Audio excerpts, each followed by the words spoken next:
One moment.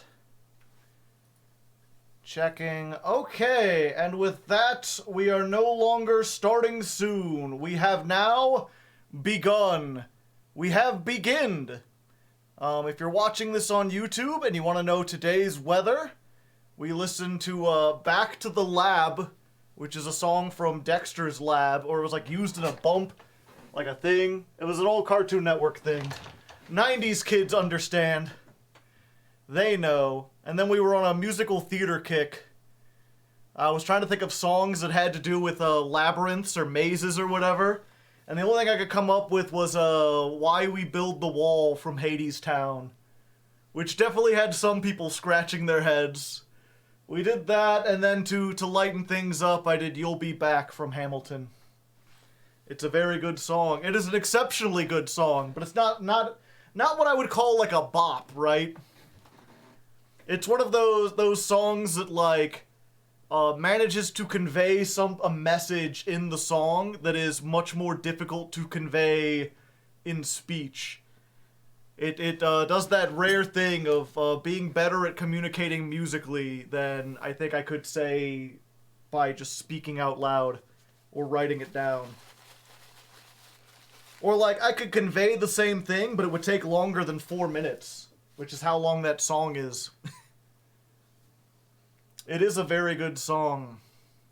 Tell us what Tesla stock has been doing today. I haven't looked into it. I will say it is interesting how, like, if you look at, like, the comments and stuff for either that song or people who have covered that song or, people performing that song, a lot of people obviously think with a song called Build the Wall that it's a criticism specifically of Trump, and his big thing about walls. But that musical was actually written, I believe, in, like, 2008, so, like, 8 years before Trump. And it's kind of a criticism of nationalism in general. It just goes to show there was a lot of stuff where when Trump was first coming out, people were accusing him of being a nationalist or being fascist or at least borrowing their rhetoric. And people are like, why do you assume that just because the way he talks? And it's like, there's a long history of... You know, you could look at history and come up with a song about building walls that's against nationalism that ends up using the same rhetoric he would use 8 years later. Maybe something from David Bowie, perhaps. I'll have to do that next time. People could see the future, yeah. It always reminds me, for when I was doing the literature channel, we have a graphic novel December. We read V for Vendetta, which is about an authoritarian future in Britain. And if you've never read that comic, it was created in, like, I believe 1989, like a couple of years after I was born. Long time ago. But it goes, like, in the opening pages, in order to show how authoritarian the government is, they talk about building a wall between England and Scotland, and the voice over the speaker that's the government is like, together we will make Britain great again. It's like, those kind of phrases have been around for a long time. People were kind of right to call it a little sussy. But, yeah, enough about that. People were asking about, Twitter stuff, and I was gonna say, you know, it's, my Twitter lately has been taken up entirely by Maxx C discourse. Here for another great stream. Yeah, I mean, I think I've made it clear on most of my streams and most of my videos that I don't care for Maxx C. I made that whole video explaining why it was objectively bad from, like, a game design standpoint. Like, why it just, it stunts deck building creativity and makes the format more stale, which is bad from not just, like, an enjoyment perspective, but bad from a business perspective if Konami wants more people to play the game and be interested in the game. Twitter is hell, as usual, yeah. It's very strange. So, I've started a campaign on Twitter of just, you know, like the thing Pain used to do, right? Day 3 of asking Master Duel Official to ban Maxx C. I'm on day 21, I figure I could at least give it a whole year.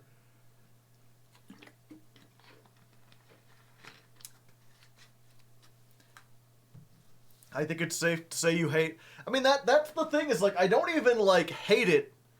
It's an interesting card. It doesn't work for the game right now. First time catching the stream, yeah, we're having real conversation hours.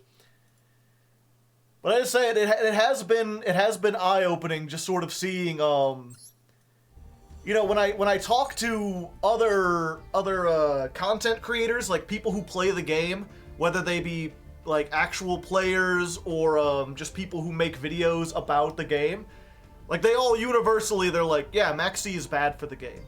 Even the people who don't particularly hate it are like, oh yeah, like it doesn't bother me, but it should be gone. And you know, it seems almost universal, and then you start saying it on Twitter and just the people come out of the woodworks. It really just does put into perspective how difficult activism, education in general is, because I've spent the last 20 days hearing the same 3 arguments over and over and over again, and just repeating myself over and over again. And just getting the same accusations where they're like, oh, you're just a combo player.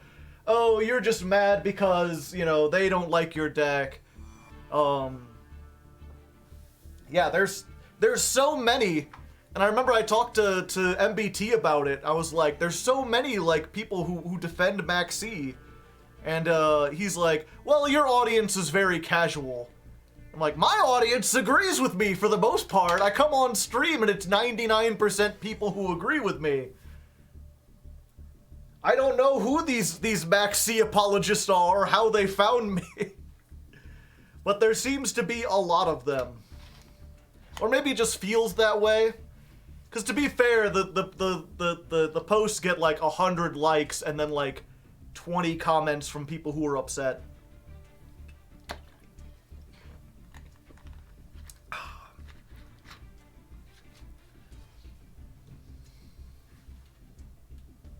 See, we're talking about the earth insect, yeah. And yeah, this week in particular has been very interesting, because when I first started this campaign, right, there were a lot of people like, oh, Konami of America, the Master Duel American team, doesn't make any of those decisions. If you want to get attention, you've got to tweet to Japan, the Japanese Master Duel team, and you've got to do it in Japanese. And I just so happen to know Asagi Ame, who is you know, Japanese is her first language. She's fluent in Japanese. She knows Japanese better than English. So I had her sit down and help me with we scheduled like a bunch of tweets making the same arguments in Japanese. So for a whole week I tweeted to them in Japanese. And we did manage to get some OCG players who responded, and they did not like my insinuation. The strangest thing though seems to be like this idea that like the TCG wants to make everything in its image. They're like, you know, Master Duel is an OCG game. It's made for OCG players. If you don't like it, then leave. And it's like, well, why did they release it to an international audience in English? What? Why isn't it exactly like the OCG list? It seems to be fundamentally different in some ways. What is the defense of the Maxx C and OCG? That's another thing, is it's really hard to tell. Because even though I had Ame who spoke Japanese and understood what they were saying, a lot of their terms are different than our terms. Like discussing a card game in general because of the slang. Not even the slang, but just like it really makes you understand how many things are like a euphemism, right? Like in America, we call the cards in our hand the hand. But they don't have that term. So when it tries to translate like I've got, 3 in hand. They're like, you're holding on to them? They don't quite understand it. And the same way, it's, I remember a lot of the answers when we when we translated them into English, they're talking about decks in terms of, oh, this deck has a conversation. This is a dialogue deck versus a monologue deck that does its own thing. Proliferating G. Yeah. That's what it's called in Japanese. Maxx C is... instead of C, it's G, because the Japanese word for cockroach is like gokipole or something like that, I believe.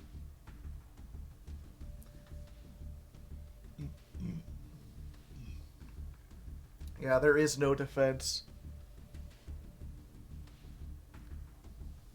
Yeah, a monologue is what we would call like a solitaire deck. But at least from the way they discuss it, they don't, like, the idea of a solitaire deck doesn't seem to have as much negative connotation. The really weird thing to me that struck me was a lot of the OCG players seem to think that the TCG ban list is really restrictive. I saw a lot of comments along the lines of, if we ban Maxx C, then we have to have a TCG ban list, and then there's no freedom in deck building. We lose our ability to have fun. The TCG ban list is too restrictive. It's got too many limits on it. Which is weird, because my perception was always that, like, the OCG was more restrictive, because they always had cards, like, they banned, what's it called? Dragoon. They banned Toad long before we did. They had, like, ABC on there for a while. They've got a bunch of stuff on there that's, like, semi-limited or whatever that we just didn't even consider. Yeah.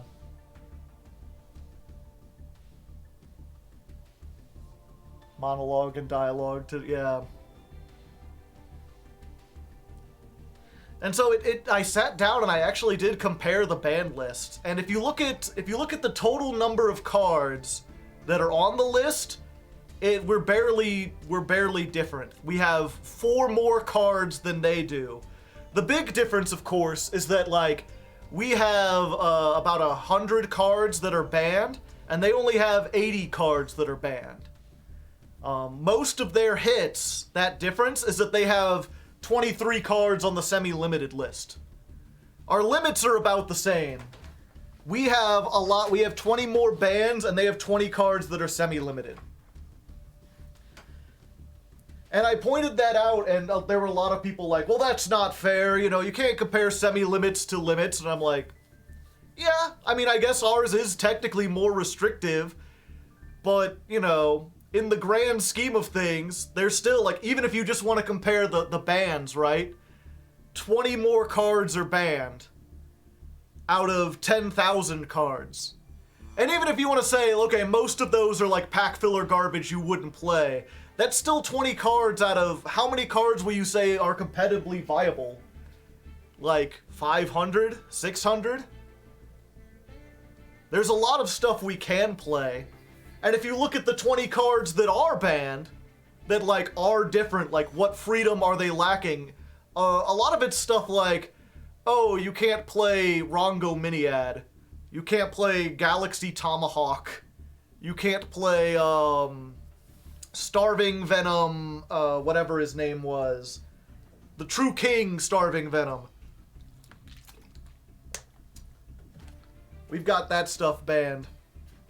And it's like, I wouldn't really count those as, like, big losses.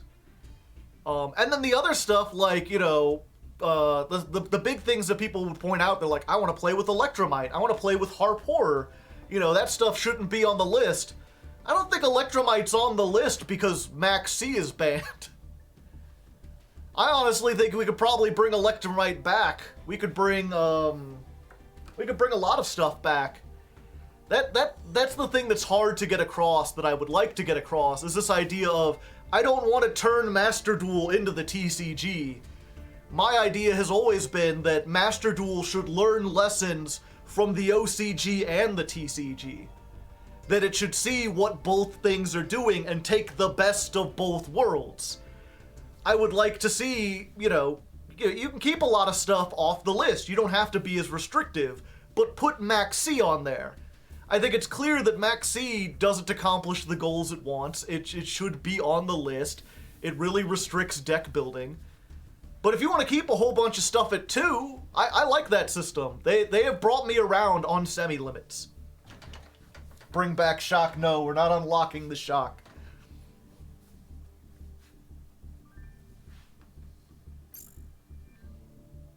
Yeah. So I think we could put a best of both worlds sort of thing.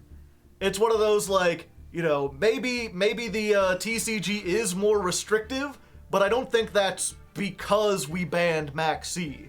I think we could ban Maxx C and have Electromite and Harp Horror and several other things off the list. Astrograph Sorcerer. We could bring a lot of that stuff back and ban Maxx C. Tomahawk can't come back. Tomahawk probably can. Yeah, and also tailor to best of 1 in general. Pardon me. Yeah, Tomahawk's unlimited Master Duel and sees no play. And I don't think Tomahawk, people are like, oh, well, I would play Tomahawk, but Maxx C exists. Like, no, I just don't think there's no good, rank 7 decks, and you could link spam better with other stuff. Like Hannah Montana, the best of both worlds, yeah. And as some people are pointing, I think everyone kind of already understands this, but just in case, to get it down in video form, the biggest argument I hear for keeping Maxx C live is that it keeps the combo decks in check. And one of the things that I've gotten people confused about, because I'm like, Maxx C doesn't stop combo decks. And they'll be like, yeah, it does. My opponent started to combo and I activated Maxx C and they stopped. I mean, obviously it will stop a combo, it'll stop an individual deck. In a duel, it works. It's effective. My point is that it doesn't stop combo decks in general from being in the game. The OCG has just as many combo decks as the TCG. Master Duel has a bunch of combo decks. I would qualify, something like Sprite as a combo deck. Sprite's gonna special summon 8 or 9 times. Its whole board is putting a whole bunch of monsters on board. The fact that Maxx C exists doesn't make that deck any worse. And the big thing because of that, people will say, Maxx C helps going second. Without it, going second, if you lose the die roll, you just lose. It's like, no, there are tools for going second. The big thing is, right, if you're playing a combo deck, actually, now that I think about it, so here's the thing about combo decks, right? Combo decks can't afford to play a whole bunch of going second cards like Dark Ruler No More and Nibiru and everything that are only good in certain situations that if they draw first turn are dead. So they only win games when they can win the coin toss. They have to go first. But Maxx C is so powerful and so easy, it has no cost or whatever, and so good in just about every match that all the combo decks can afford to put it in that. And that gives the combo decks the ability to win even when they lose the die roll. Because even most control decks, most mid-range decks are going to special summon 2 or 3 times. And being able to grab 2 or 3 more extenders is going to allow them to play into disruption and not only break your board, but then do their big combo. Maxx C doesn't help go second decks do better. It helps the combo decks do better when they go second, which is why it doesn't deter them. Because for every game that they lose because of Maxx C, they win one because of Maxx C. They benefit from it the same as any other deck. I'm playing Zombie Worlds, they Maxx C me and I just don't care, yeah. There are some decks that obviously don't care about getting Maxx C. I'm about to play Labrynth, which doesn't really care, because it's only going to summon once or twice during the turn. But that's the thing, is like, Labrynth's not a competitive deck. Not at the moment.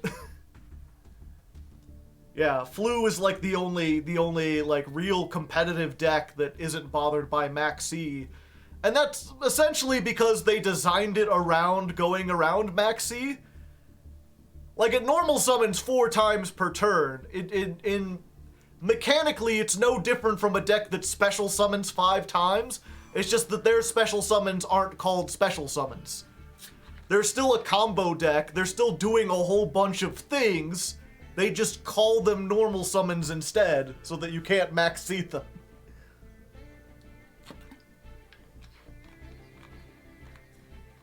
I'm out here trying to be Kaiba.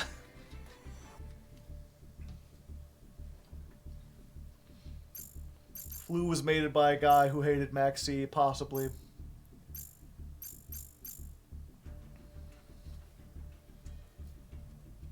Resolving Maxx C turn 1 is debilitating. Maxx C turn 2 ends the game, yeah. Anyway, let's go ahead and get this designed. Enough of the rambling. Let's see, we probably gotta delete 1 or 2 of these. I don't think I need Libro Punk. Oh, we could probably get rid of... Yeah, we'll just keep 1. Deleted. Labrynth can 1 skill drain. I'm aware.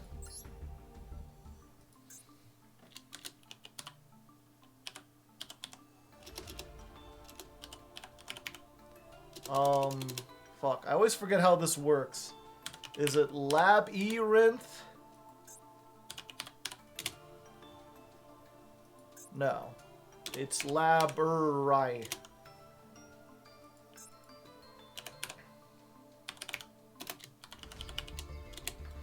Yeah, that's the R before Y. Labrynth.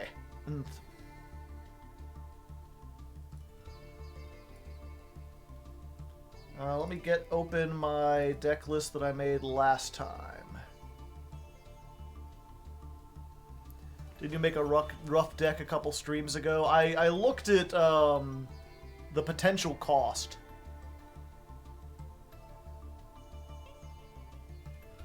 But I didn't actually save it.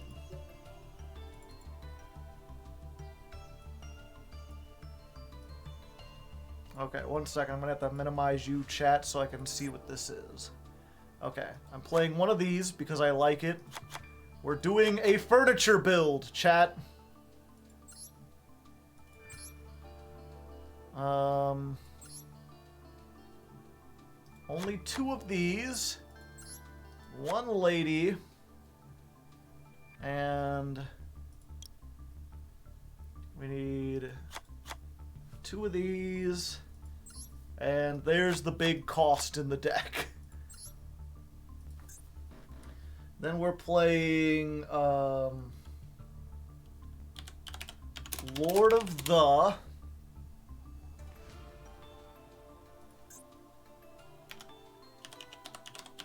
Heavenly Prison. Okay. Fortunately, I have 3 of him already. Of course, we're playing Maxx C, because you'd be a fool not to.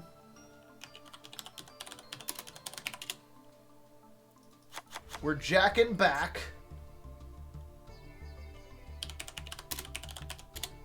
We got triple trap trick. And then we're playing a bunch of 2-ofs.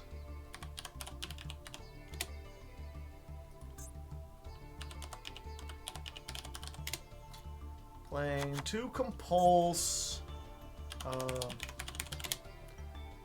2 punishments. 2 Ice Dragon's Prison.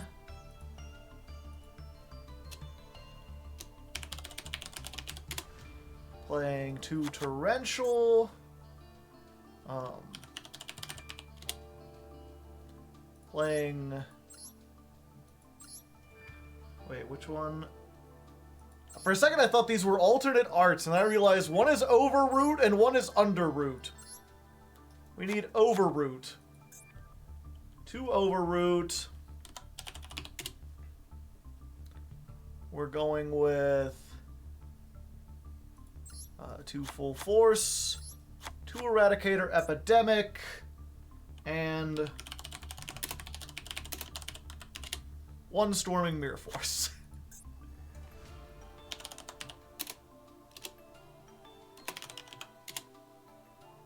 One 5-headed dragon. Playing a fossil warrior. Got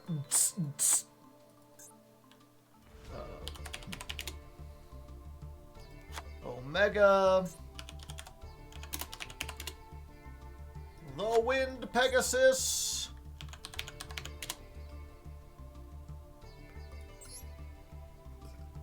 We're playing a DD package. We gotta get Mr. Bagoo.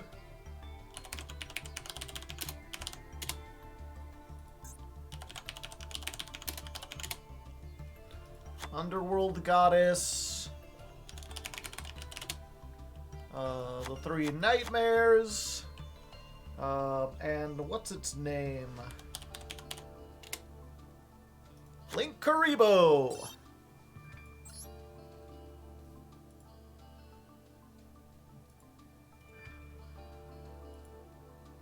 Alright, now I can read chat again because I don't have it down.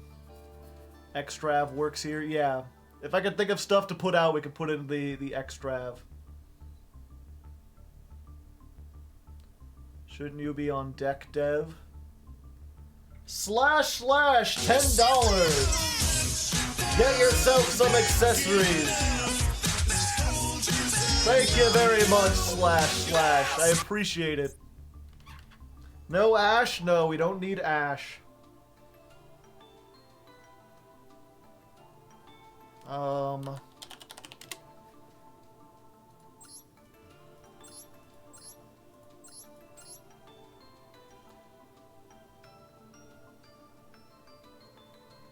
$1,500 or less attack. I had heard that full force was better.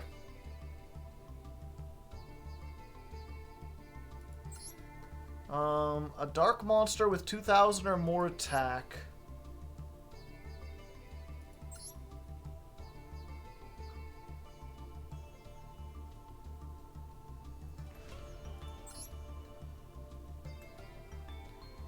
No, because what was it? I think full force is better.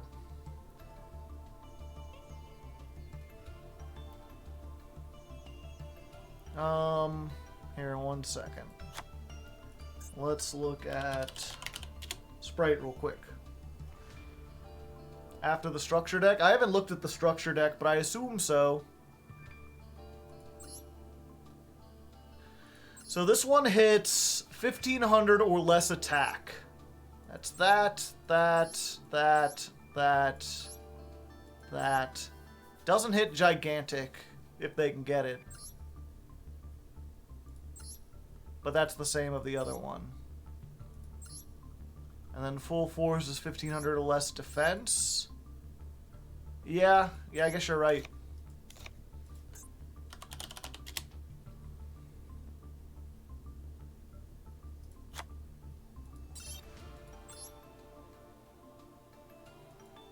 Yeah, if they get to the point of doing that, we're dead anyway. Also, do I have extra cards? I do. Okay.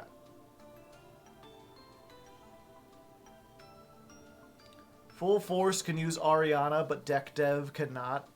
Gotcha.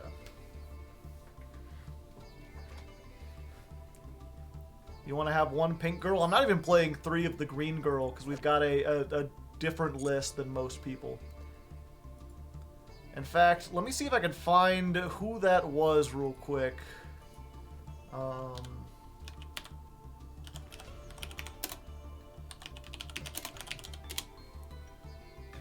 Who was that guy?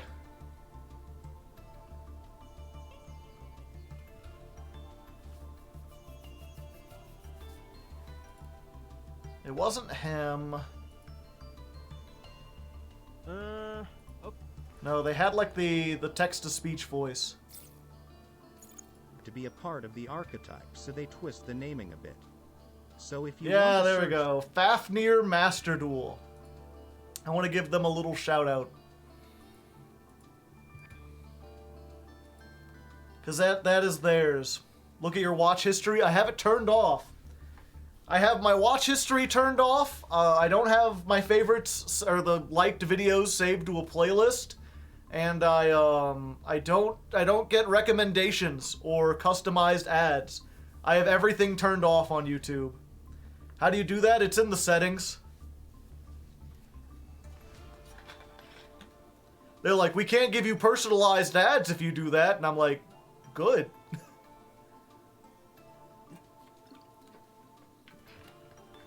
Do you get the sense that the OCG prefers Maxx C, or you're interacting with a vocal minority?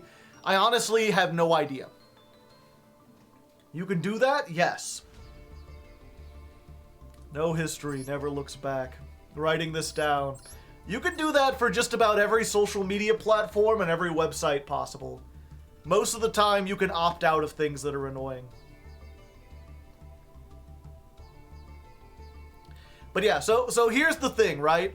If we go first with Labrynth, we're almost always going to win regardless. Or we're going to have a really good chance of winning. It doesn't really make sense. I should save this for when we're going. We should get this... 1 second. I need to get a new document ready. So I can write down time codes for this month.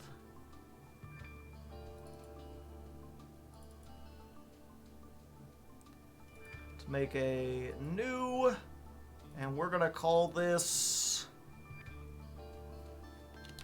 Lab Time Codes. Okay. Session 0, that's what this is. And also, I guess I should... Ah, there we are, old friend. Let's get this up on screen, shall we? The ladder climb stuff. There's the finale from the Libromancers, which comes out tomorrow, by the way. Or if you're on the Patreon at $5, you can watch it now, without ads. But we are on day 0. We have spent 0 gems. We have 0 wins and 0 losses. All reset.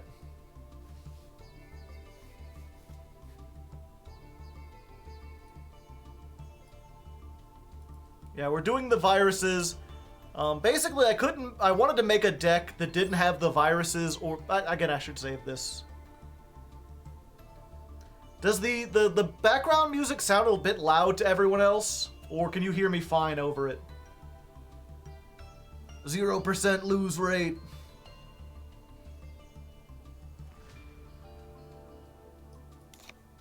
Oop.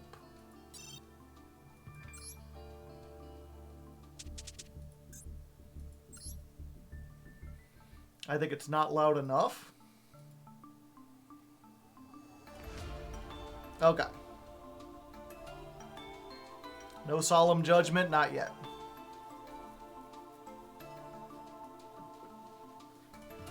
Okay.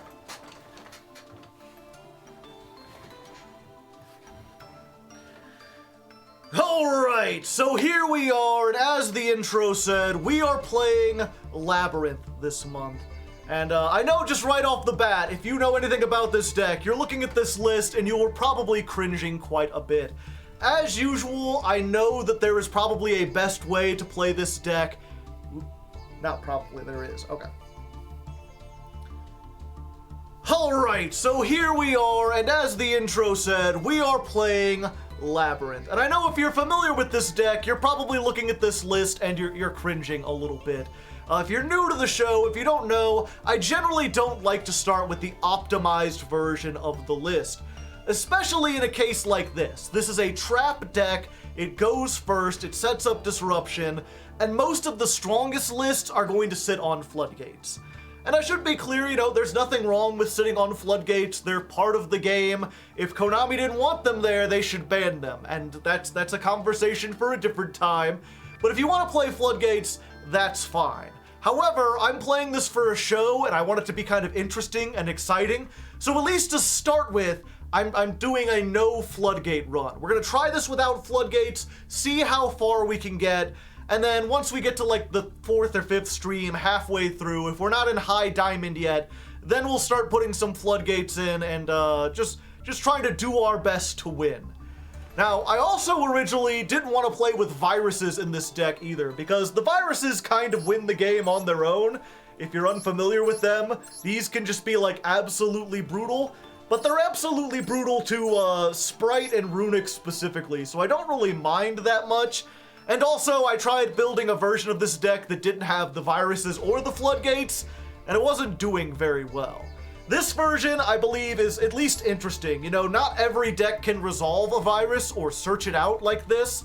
So, even if this ends up being a situation where we're winning because we just drew good, at least you get to see a cool play that maybe you don't see in another deck. And that's kind of what this whole build is about. We're going pretty high on monsters. We're playing Maxx C, which a lot of Labrynth decks don't do. And we're playing 3 Backjack along with the furniture. And that's because this allows you to do a combo where even if you go second, you can activate and resolve the viruses during your opponent's first turn, before you even draw a card. And I think that's really cool, really interesting, especially for a deck like this. We already know that if we go first, we're going to set a lot of traps and we're going to have a huge advantage.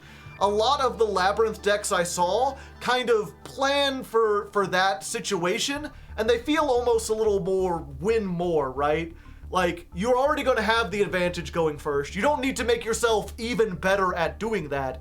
What you need to do is shore up your flaws. Make it so that when you lose the coin toss, you still have a chance. And that's what this deck is about. It's about having this combo, this move that we can do, where if we go second, we can still absolutely devastate our opponent. And if we go first, we should be pretty good as well. Now, that being said, I am also playing this guy, the Labrynth Archfiend, who is not particularly good, and a lot of people don't like him, but he can search Storming Mirror Force, and I love Storming Mirror Force. This is like one of my favorite cards, so I'm playing it. I'm playing it because I like it and I think it'll be funny. I'll probably take it out and put in like a pot that lets me draw cards or something else, but let me have my fun at first, alright? So this is the deck list we're going to try to build, and it doesn't have a whole lot of URs. We're playing Terrors of the Underroot, which is a bit difficult. We've got the Welcome Labyrinth, and unfortunately, my patrons picked this after this pack is gone, and before they got a secret pack. So, we cannot pull these. We have to just pull enough UR points. Is this in anything? No, same thing with this. We've just got to pull enough. So, I think what we're going to do is we're just going to pull the newest set, which at the moment is the Sprites of Miracles. And we're just gonna stockpile cards from this. Hopefully, if we get some extra stuff, we can break it down, and if nothing else, we'll have a Sprite core, we'll have an Exo Sister core, we'll have the Elemental Neos stuff, so we can use that to, like, you know, make some stuff later on, or just break it down. It might end up being expensive, but it's fine.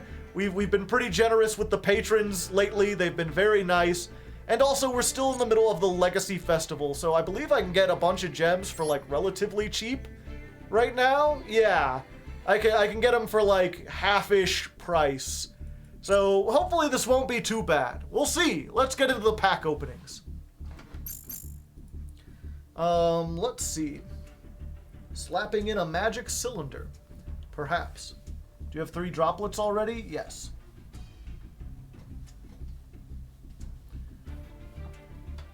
What are you tributing turn 1 for the viruses? Lord of the Heavenly Sky Prison. Try the event. No, not today. Let's see. 0, 50,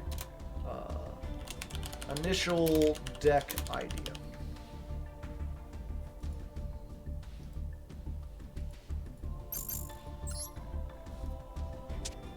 The event is terrible. I haven't tried it. Yeah, I'm gonna explain this again in another episode, but not today, but... I mean, you might see it while I'm testing, but here's the idea, right? If we can get Absolute King Backjack, Lord of the Heavenly Prison, and any of the furniture in our hand, then we've got a 3-card combo. What we do is we can discard either of these as a quick effect and another card to set a Welcome Labrynth from our deck. If we discard Absolute King Backjack, then we can, then he'll let us look at the top 3 cards of our deck and rearrange them in whatever order we want. What is it? Look at the top. If it's a normal trap, set it. Oh, yeah. Let me look at this again. If this card is sent to the graveyard, you can look at the top 3 cards of your deck, place them in any order. You can only use this once per turn. And then during your opponent's turn, you can banish this from the graveyard, excavate the top card of the deck, and if it's a normal trap, set it to your field. Yeah, so we discard Backjack with the furniture, we get a card, we set it, hopefully that card will be Trap Trick. Trap Trick will allow us to summon the Lord of the Heavenly Sky Prison from our hand. Fuck. I forgot how this combo goes. But yeah, we end up with one of the viruses on the field, plus Lord of the Heavenly Sky Prison, and we can activate it that turn.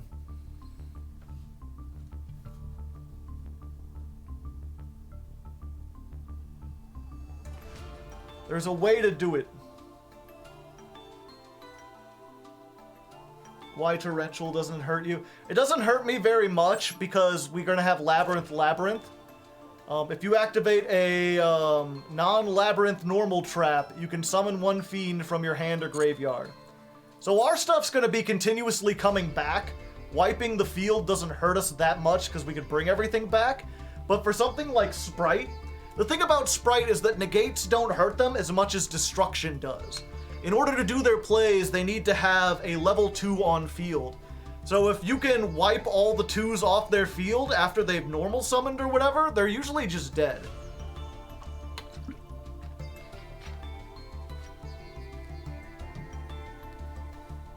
And yeah, because of the way this works, right, like you activate Torrential Tribute, it destroys the lady, and then the field spell activates, summoning her immediately just back. Are the viruses in a pack? They are. Alright.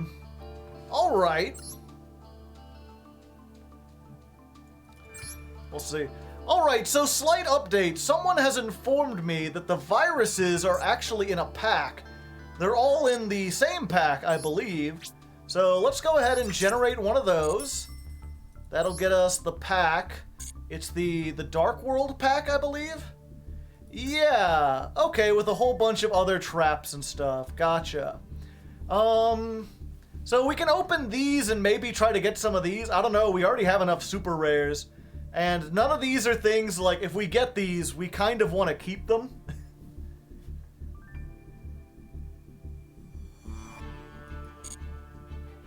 Would you recommend that deck for returning new player to Yu-Gi-Oh? What, the Labrynth one?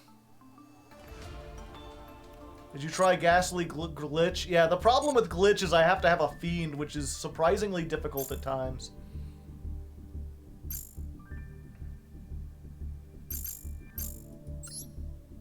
Dark World support will come out eventually. Yeah, I mean, I have it. The thing is, we're trying to farm Ultra Rares. So, let me look at this again.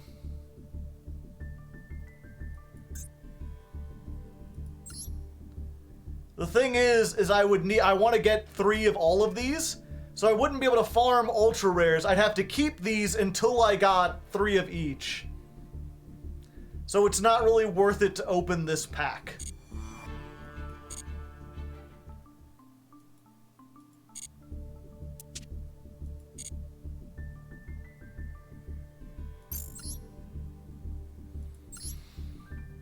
As opposed to this, where it's like, you know, once I get more than one of these, I can break down the other ones, because you're never playing 2. Maybe 2 Psychic End Punisher. Yeah, like 2 of all these, there's a lot more ultra rares.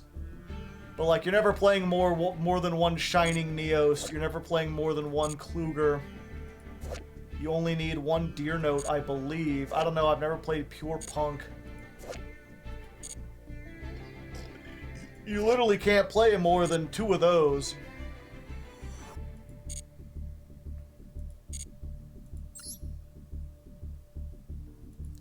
Maybe this is better? Because this is a whole bunch of garbage that's like a lot of one-ups. The problem is we're not getting like literally anything good with this.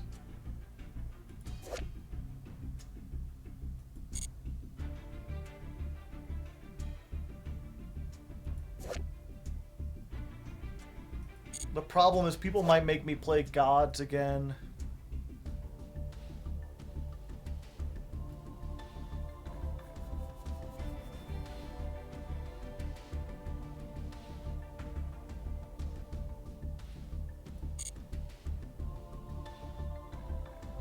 Counter fairies to get solemns.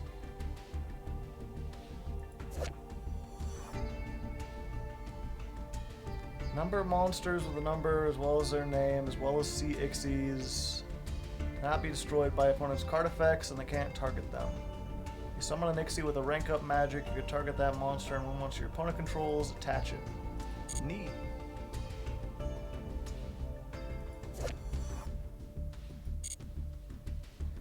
Yeah, so I can break down the problem with this, right, is that like if I open this pack, I'm not getting anything useful in the process. Like I guess I could get one of these. I would need. I could get an ancient fairy dragon, which I might need.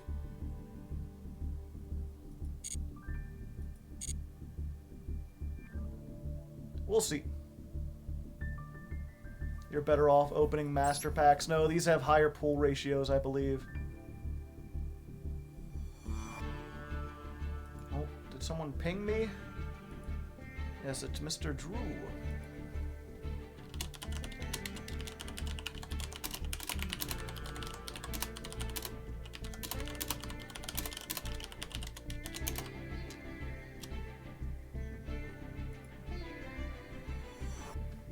Check some of the structures and see if you could maybe dust some of those URs.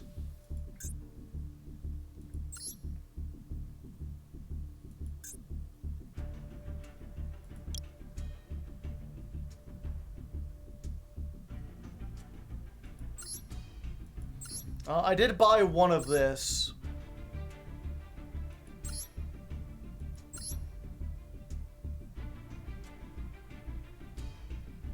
Yeah, I can't dust structure deck cards, but oh wait, there 2 come in this. Okay, never mind. It's the thing, like, if I had already pulled a Heat Leo previously, I could dust that one by buying the structure deck.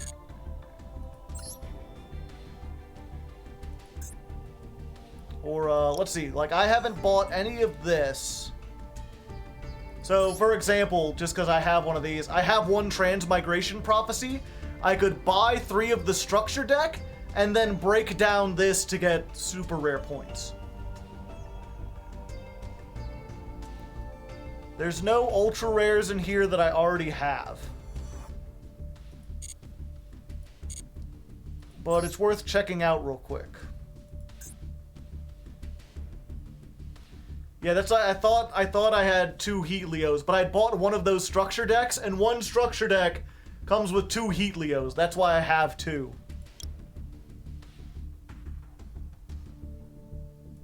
So like this, I could get one thing of dust from the House Dragon Maid I already own.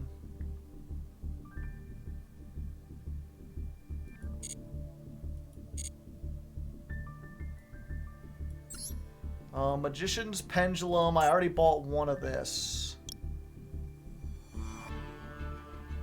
But I have 2 of these, so I can break one of those down. 1.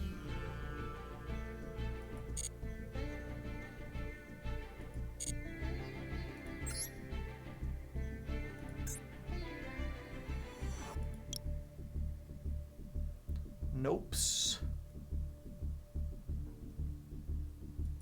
Nothing.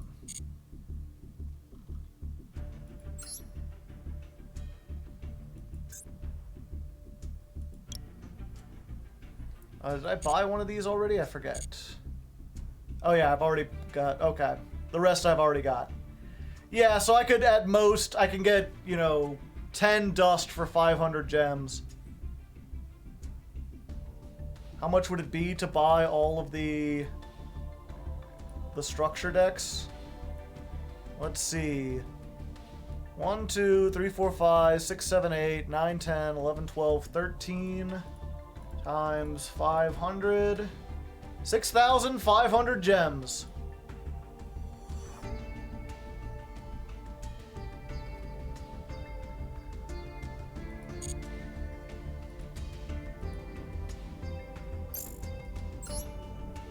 I could get it. Someone did give me money for some accessories. So let's look real quick. If we're gonna be playing a trap-based deck, what I mean, I guess she's technically a maid, right? Should we play the maid mate for the Labrynth deck?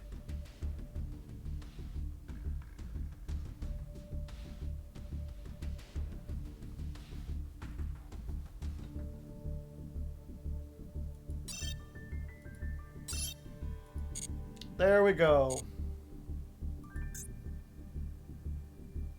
It's a fiend deck, so you could do Sankin, yeah.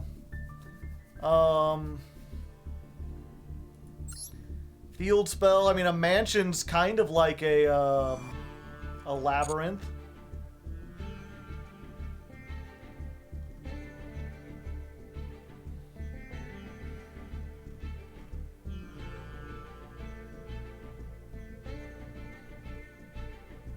Karibo is friend shape. Star Hall. We did the Star Hall last time. Let's go and do the Ghost Trick field.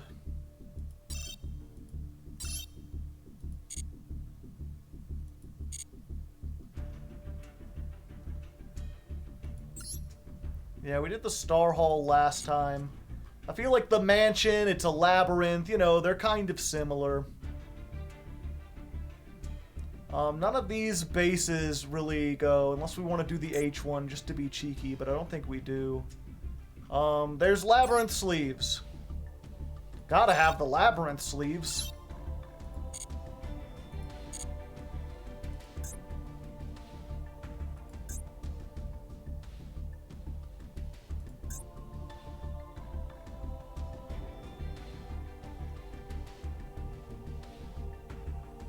And they said they specifically wanted the magic cylinder frame. We could do that. Get the D base.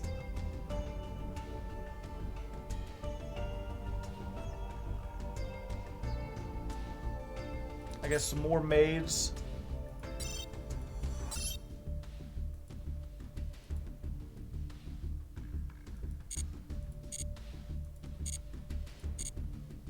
Okay.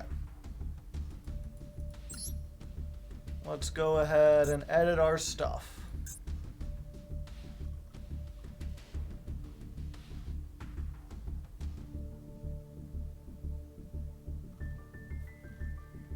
Yeah, I remember. I know the challenge.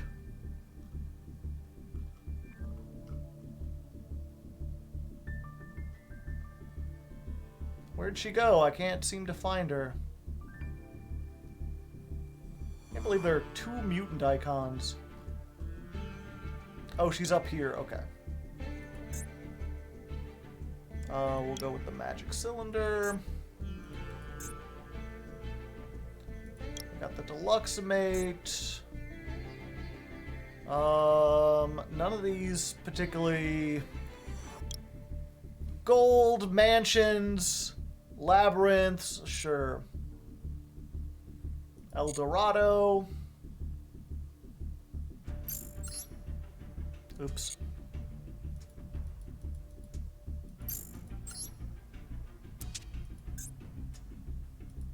And we'll change all the accessories. What deck box do we use? Millennium Puzzle? That's also kind of like a maze, you know? Gotta have the Labrynth sleeves. We've decided we're going in the mansion.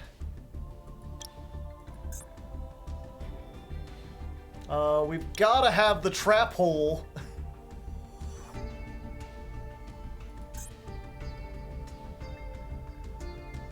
The base, I think this one kind of makes the most sense.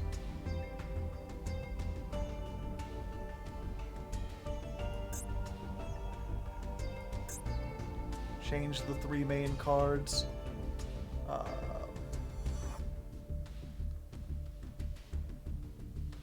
Yeah, I think we're gonna go Virus. Where's she at? Her Virus. I guess this virus should be that virus.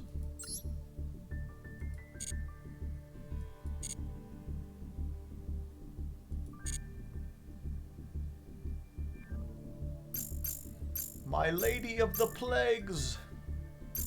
Mischief of the Gnomes? No.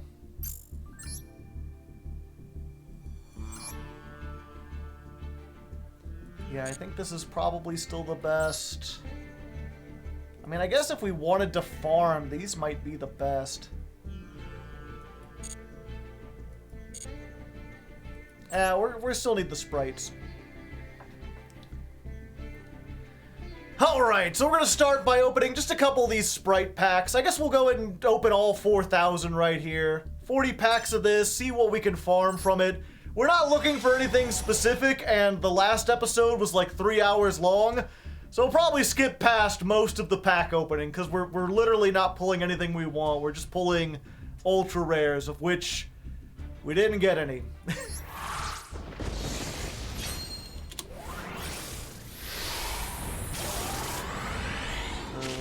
108. Start pack opening.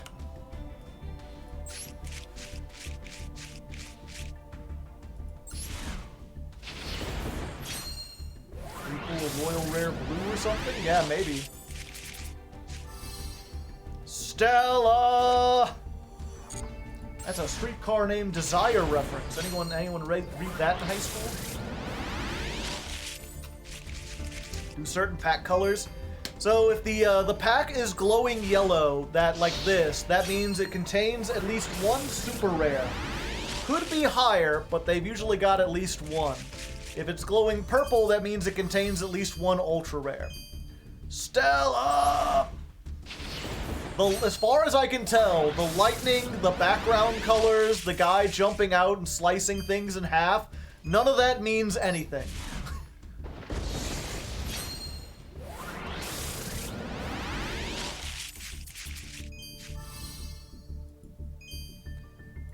Yeah, and just because it doesn't glow doesn't mean there won't be one, but almost, I believe, the only time I've seen it glow yellow where there wasn't a yellow in it, where there wasn't a super rare in there, has been in the legacy packs.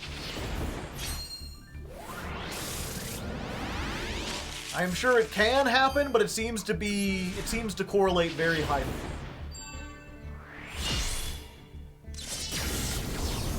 Yeah, so this one should have a super rare in it.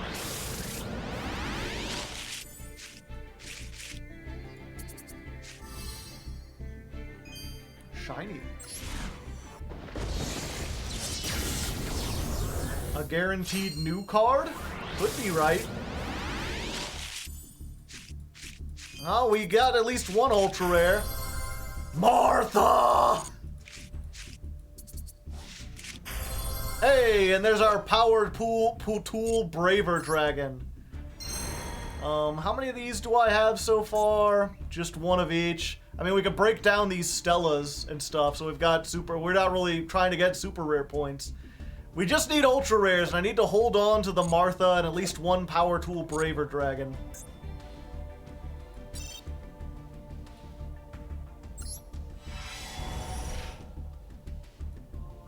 Gems spent, we're on 2K.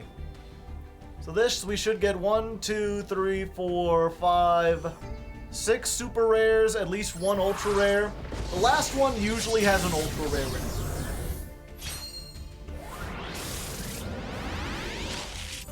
Ha! Xiamen.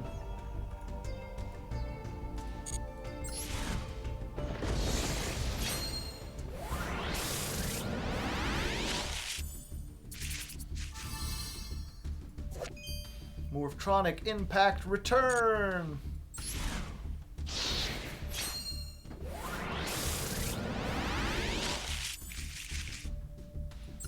Yeah, how many Gigantic does Sprite play? 2? 3?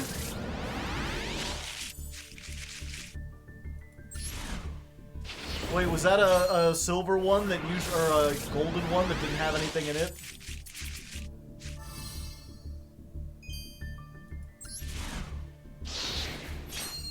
Okay, so we got a golden glow that didn't have anything.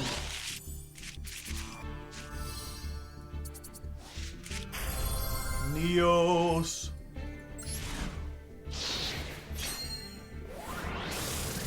Gigantic is at 2 anyway, is it? I thought they just put starter at 2.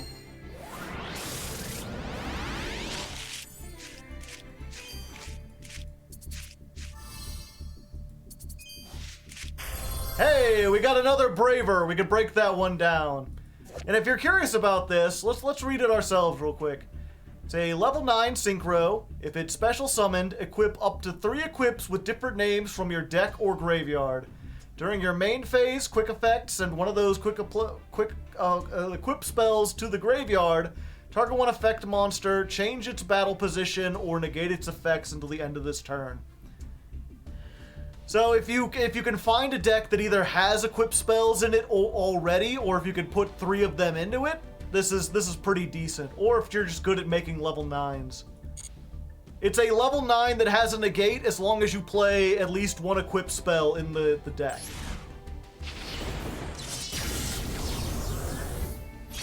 Does this work in Infernoble? Yeah, probably. How you feeling tonight? I'm doing alright. Instant Contact.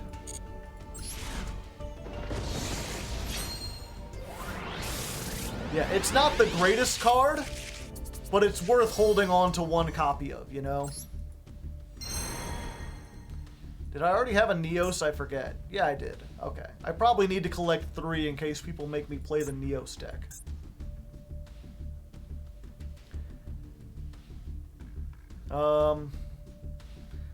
Alright, so far this hasn't been very good. I think we've got like 2 Power Tool Dragons, so we could break one of those down, but I'm actually considering, you know what, let's go ahead and try this other deck. This deck, mostly Garbo, but we already have like an Egyptian God, Ra, Infernity Doom Dragon we would never play in anything.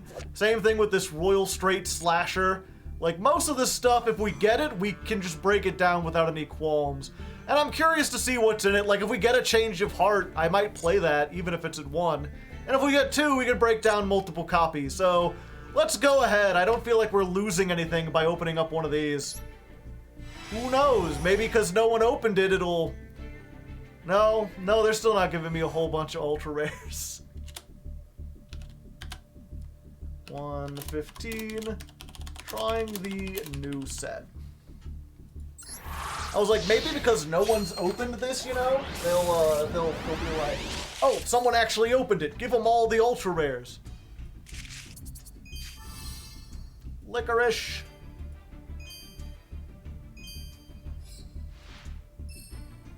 Hidden Fangs of Revenge.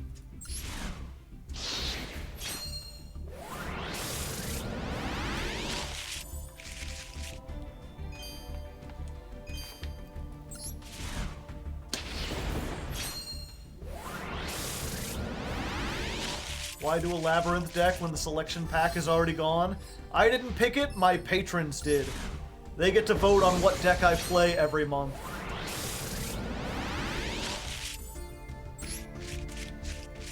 How long these people take. Yu-Gi-Oh! Is a game that can take a while. That's part of the reason why you need to play like hand traps or some kind of card that can activate during the opponent's turn. It really helps to make their turns less sitting around and waiting and more interactive. If you've got hand traps, then you can stop them even before your turn begins. That being said, when I'm not playing on stream where I have chat to keep me company, I'm often like got a video open while I'm playing Yu-Gi-Oh! I'll just pause it when it gets to like a very in-depth moment. It also helps if you've got like a friend you can talk to over Discord. Oh boy, another Red Eyes. How do you feel about the new Gate Guardian stuff? It hasn't interested me. Is Blaster good? Yeah, maybe. In a fire deck. Navy Dragon Mech. I don't think I've ever seen this. It's another level 9 synchro. If it's summoned, you can target face-up cards your opponent controls up to the number of tuners in your graveyard and negate their effects till the end of this turn. If the synchro summon card is destroyed by a card effect, it's sent to the graveyard. Target a tuner, add it to your hand. That's not too bad. If you have... The thing is, like, a bunch of the hand traps, like Ghost Ogre and Effect Veiler are tuners. So you could potentially negate a bunch of stuff with this and then get a hand trap back if they destroy it. Worth hanging on at least one of. Nightmel the Dark Bonder. You contribute one monster. Special summon from your deck one monster with the same original type, attribute, level, and attack and defense as the tributed monster, but with a different name. If you tributed a monster special summon from the extra deck, you can summon a monster from your extra deck instead that meets the same requirements. Interesting. I feel like this might be part of some weird cheesy combo, but no one sat down to lab it out. We'll see. Definitely some stuff in this pack. Unfortunately, I think I need to hold on to this in case they ever get Dragoon, so we didn't get anything more to break down than before. But I mean, we're not any worse off, so we might as well. Try again. 118. End of the Goofy pack. Reading some new cards during the spooky guy. Oops. Maybe put some ominous fog in so it's like I'm telling a scary story. These are notes for the editor.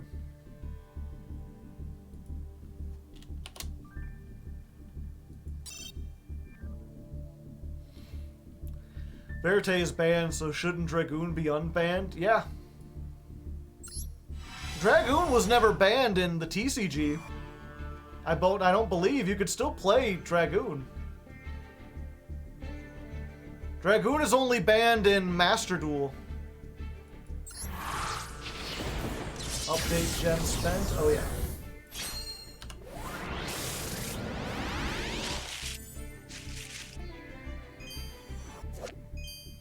Royal Straight. Oh hey, I can break that down. No, Verte just got banned in the TCG. Dragoon fell out of favor because DPE was better, and then they banned Verte. But Dragoon never got hit or limited or anything. Dragoon was legal in the TCG the whole time, and it never got hit, and it's still legal. The thing about Dragoon is it don't get me wrong, it's a good card, but you have to play 2 absolute bricks in order to get it to work. And with stuff like Forbidden Droplet, you can get around it fairly easily. Oh hey, there's another one. Another Nightmel, the Dark Bonder. Starting to see play again in some branded lists, yeah.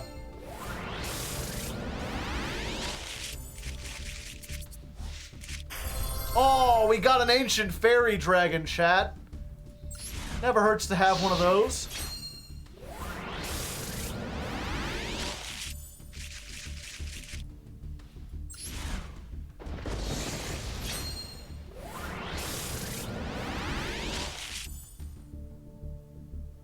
One of the traps, what's it called?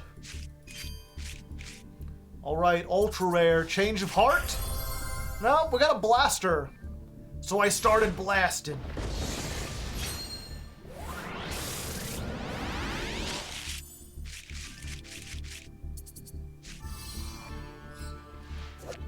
And a metal claw. Alright, well we got some ultra rares in this one. Unfortunately, or perhaps fortunately, depending on how you want to look at things, these are both pretty good cards that we at least want to keep one of, so we're not going to be able to break those down. And with that, we've used all 4,000 of our gems, and I think we've only got like 10,000 or 10 ultra rare points or something. Let's go check. Let's break some stuff down and see what we got.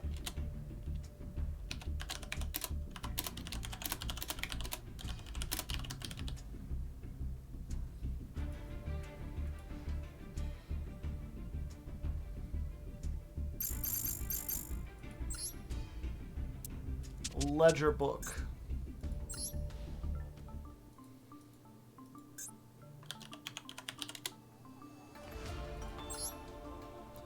Target up to two monsters, banish them until the end phase, then your opponent gains 1,000 for each monster that left the field. I don't particularly like that one. A bit too slow. I think I'd rather play like evenly or something. So first, let's go ahead. Supers and ultras. Rank by order obtained. You don't need two of those. Don't need two of those.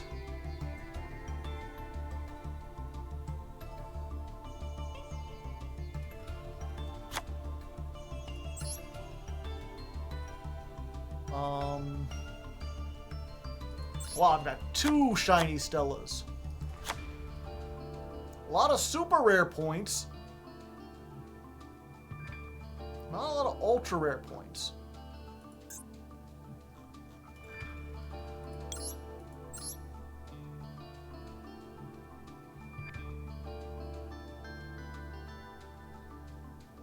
I'll take a pound of dust.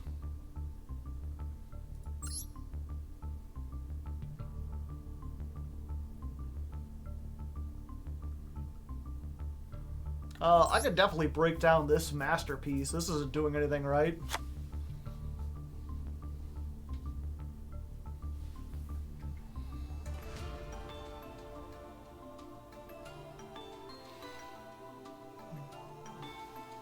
I have 3,000 plus SR, dang.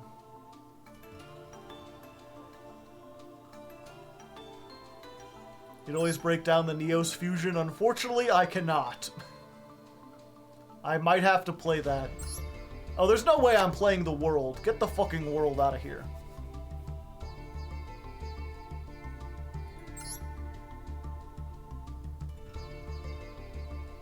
Kluger is a meme card, but it does work.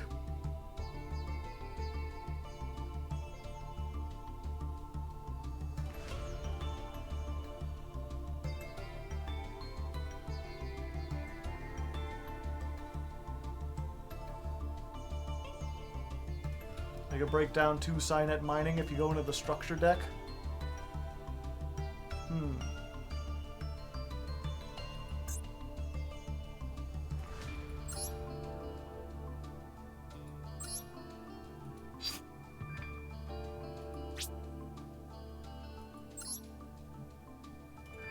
Zawardo.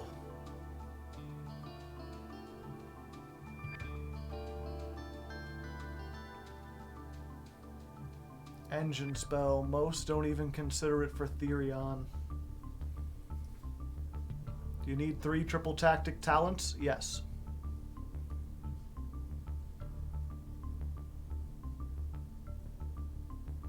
Did Joe break down the world? Yes.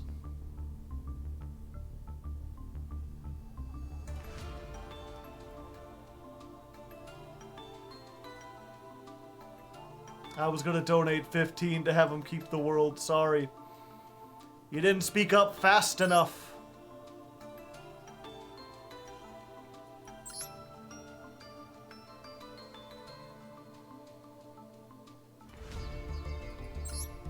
I was like, oh, can I break? No, I can't break this down. So how many ultra rare points do I need exactly? 30 times 1, 2, 3, 4, 5. 150.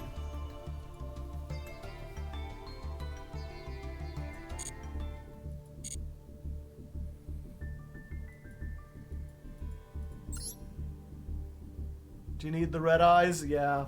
That's the thing about being a content creator is I kind of have to hold on to almost everything. Because I never know. Yeah, I could do with 90 if I swap out Overroot. Let's go ahead. We can at least get a couple of these. Oh, baby, it's a triple. Alright, so it looks like we don't have... Oh, wait, I need to put that in. Just veto any deck that's bad. Yeah, but some of them are, like, not... The thing is, like, if I vetoed the Galaxy Eyes, that's quickly becoming one of my best performing videos. People like me to play bad jank stuff from time to time.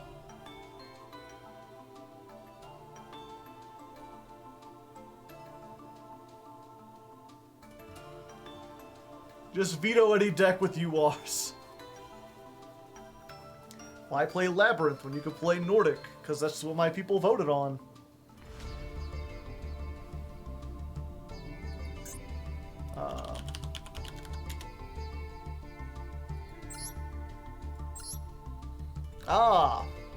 Yeah, I guess I only need 1 firewall.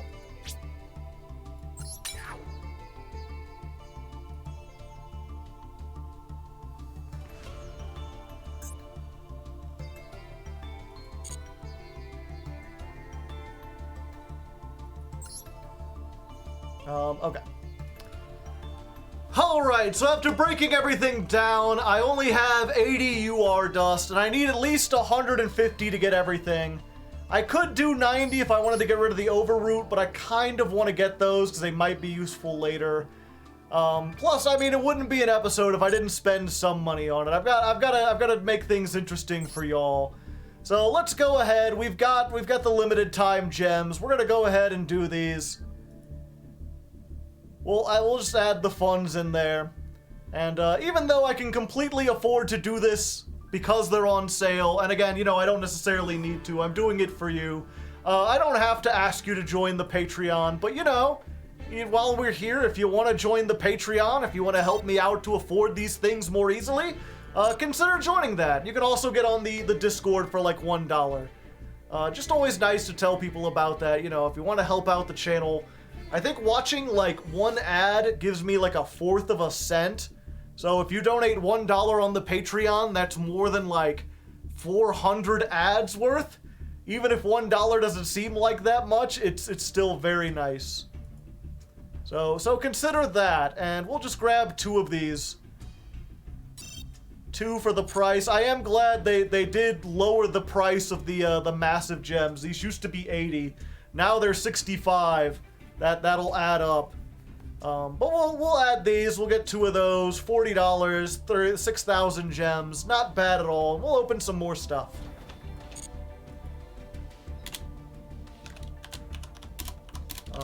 Whaling and Patreon plug. Also, I need to update the thing. Where is the dang list? There we go.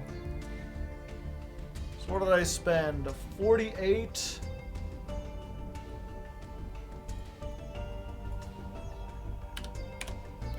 There we go, chat. I've spent $1,200 on this game. That's why when I say Maxx C should be banned, they should listen to me. I have single-handedly funded at least one day of a Konami executive's cocaine habit.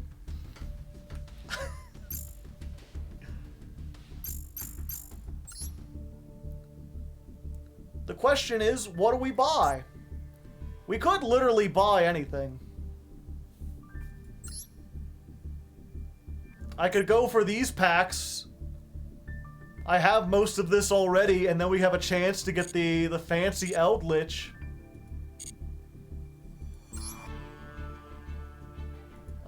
I could go for this pack, have a chance to get fancy Unicorn.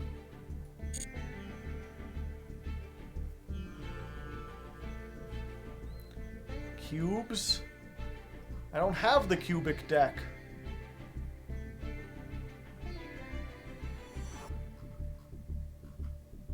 Buy towards a pack you can actually use in the future. I don't think I can use any of these. Maybe the Dark World one. I'll probably play Dark Worlds in the future. I just won't be farming URs. I thought you don't care about the fancy stuff. I don't, but here's the thing, right? One, chat enjoys fancy stuff. Two, I already have most of these, so like, if I get a fancy Eldritch, I can break down the old Eldritch, and then not only do I have a fancy one to show off on the video to make people smile a little bit or whatever, but I also get UR points in the process.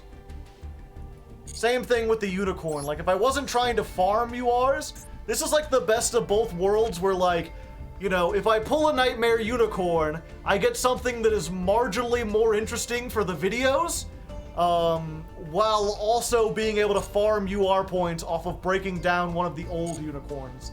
Because I already have two. Also, thank you, Marble Virus, for the tier 1 sub. And actually, I think someone subbed before and I missed it. Let me double check. It's been like an hour. But, Snorlax3591, thank you for the 4 months. I'm 2 hours late, but you still got it. Luke BFTW, thank you also for the 4 months. Senrath, I think I mentioned them, but just as case, thank you, Senrath. And that should be just about everyone. So here's what we're gonna do, chat. We're gonna do a little poll.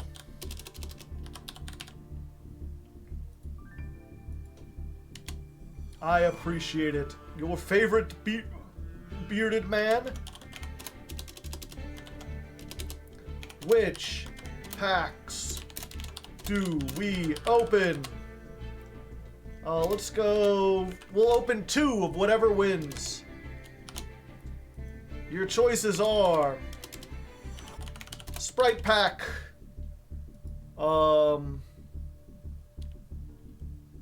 new step for duelist. Let's call that the bad one. Sexy Eldritch pack, fancy unicorn pack. We'll give you 2 minutes. Go ahead and pick. I love democracy. Well, the bad one is winning. Sprite pack. The bad one. Sexy Eldritch. Fancy unicorn. Well.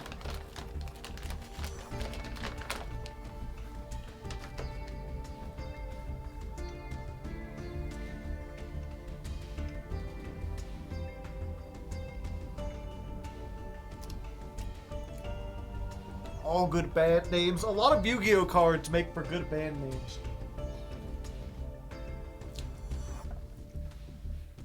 You know, I would listen to Lightning Vortex. Lightning Vortex sounds like an awesome band. Heavy Storm?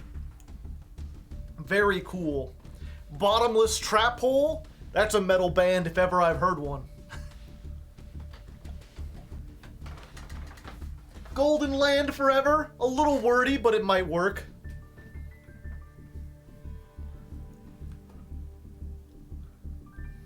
A pointer of the Red Lotus, yeah.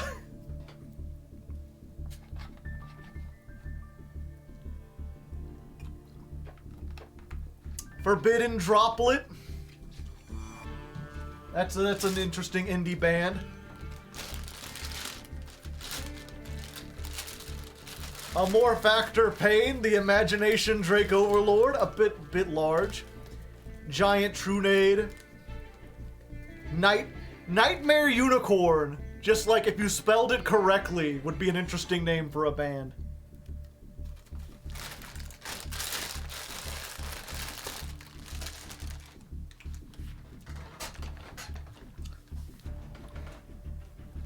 All right.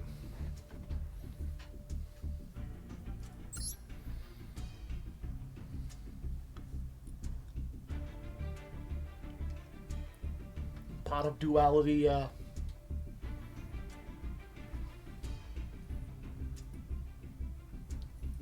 So we'll get that prediction. How many gems will Joe need to use?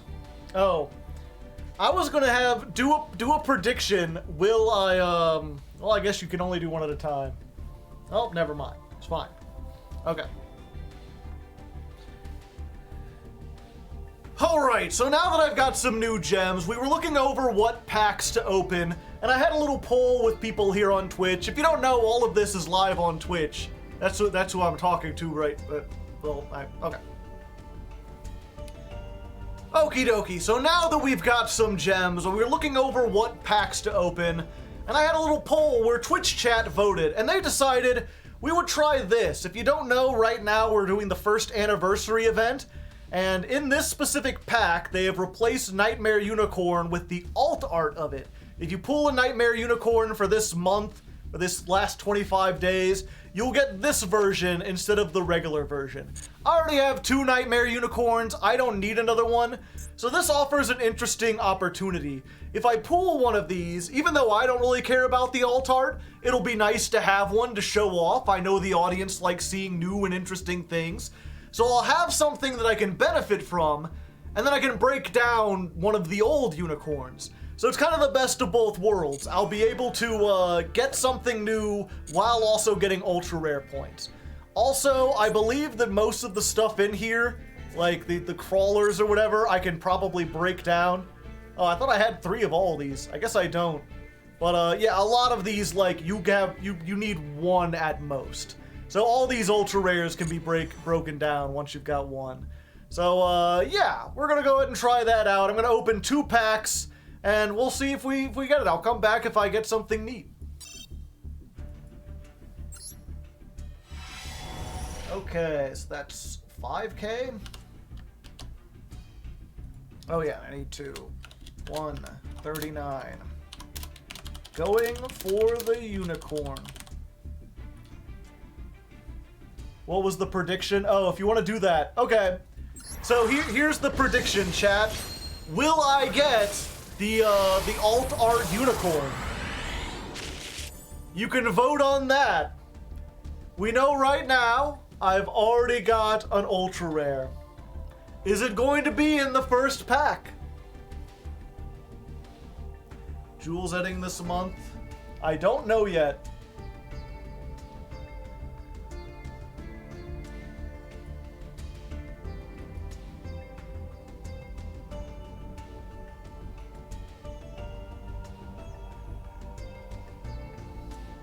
I'm gonna wait for the poll to go. You've only got a minute. It's a fast poll.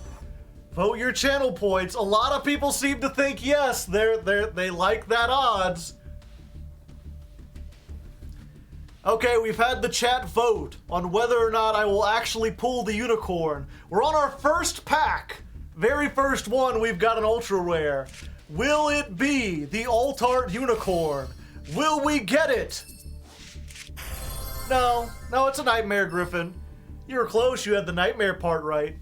There's like 70%, so I guess we'll see. Let's see. 140.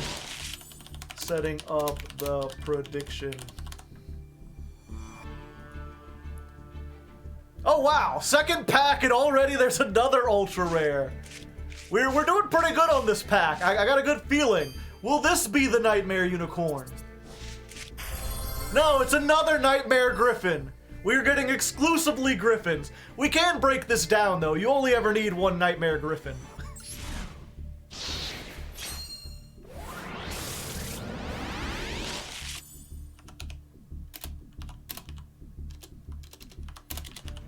Second Griffin.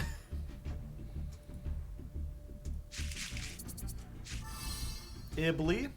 A shiny one. Free UR points, yep.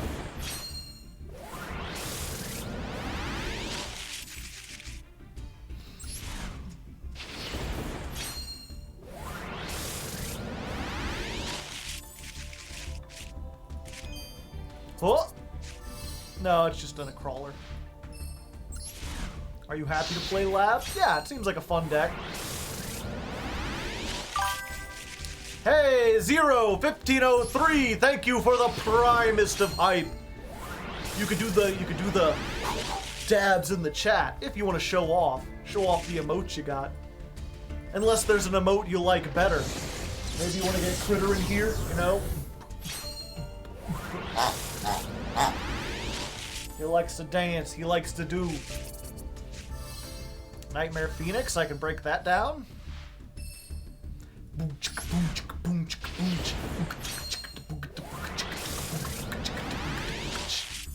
Are crawlers worth playing now? No.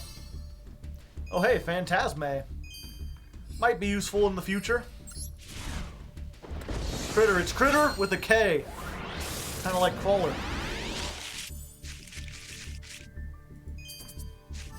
Alright, probably the last chance in the first pack. We're doing 2 of them. But will this be the Nightmare Unicorn? No, it's Hey There, Mr. Blue. Alright, so we're halfway through. We've got a UR we can break down. We'll do one more pack. Let's see if we can get the Nightmare Unicorn after that. Or if a lot of people losing packs. We've got some pride here. We got some pride going. We might just have what it takes.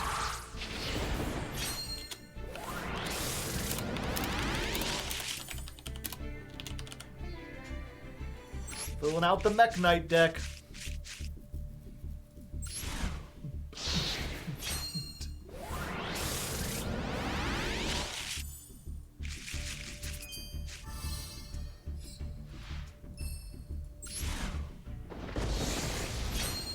Because the OG is way better.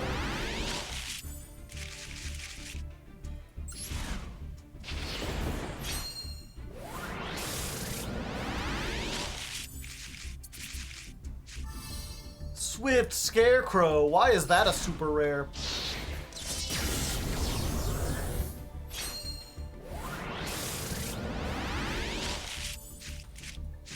Not on the right side of the pack. Heliopolis is pretty nice.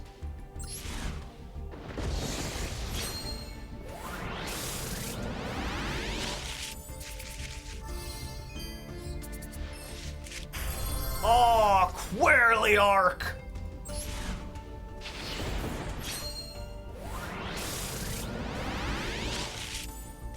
Oh, we've got one, but it's on the wrong side of the pack. Oh, hey! A Psyframe Lord Omega! That's free dust! We can break that down. We've already got one.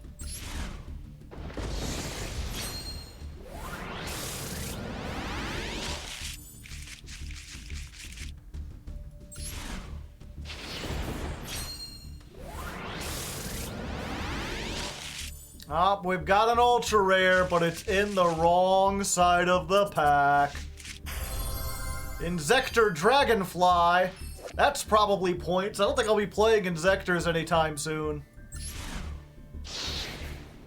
Zoot. Ooh. Shiny.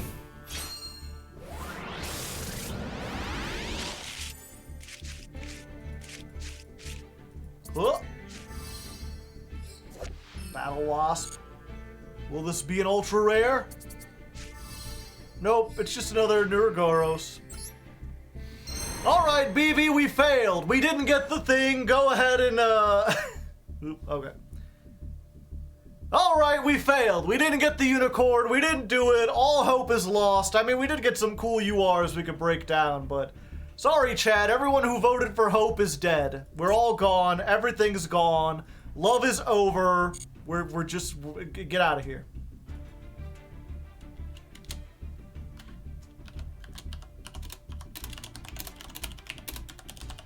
I believed.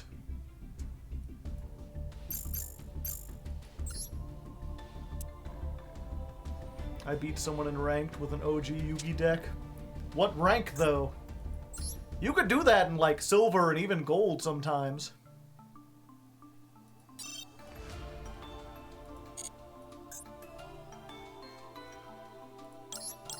It ain't easy, but with enough persistence. Yeah, fuck the dragonfly. This is at 1. We definitely don't need 2 of those. Oh, we already had one of these. Don't need 2 of those.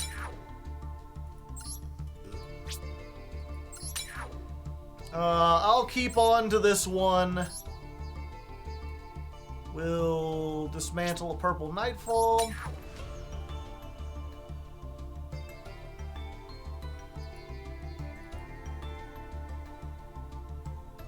Wait. Will Joe get the Alt-Art Unicorn? Are you having a second poll for it? I'm not gonna go again.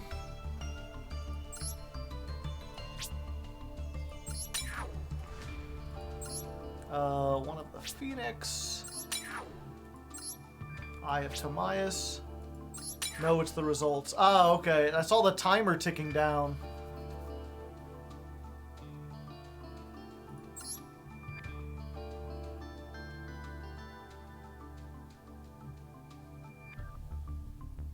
I don't know why Twitch does it that way. They're weird.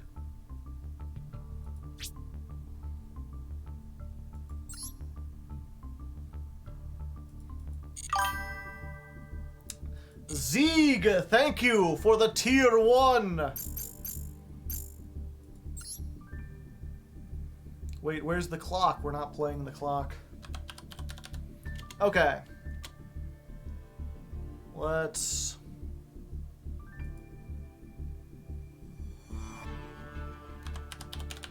Is there some way to do the same poll again? What pack now? Sprite, Junk, Eld, Unicorn. Going again!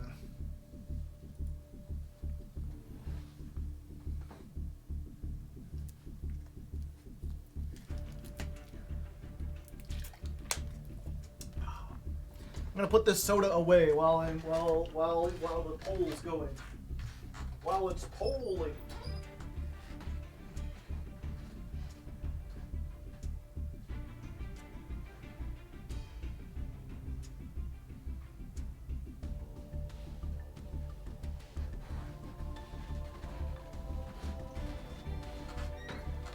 Do-do-do-do-do-do-do. Diddle-a-doo. Oh, Unicorn winning again?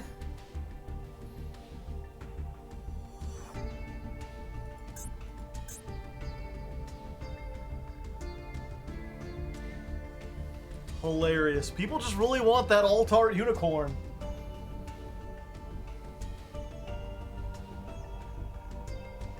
We want to ride the pony. Unicorn pretty. Got a bunch of bronies in the chat. You trying to make things 20% cooler up in here? What is junk? Junk is this junk pack.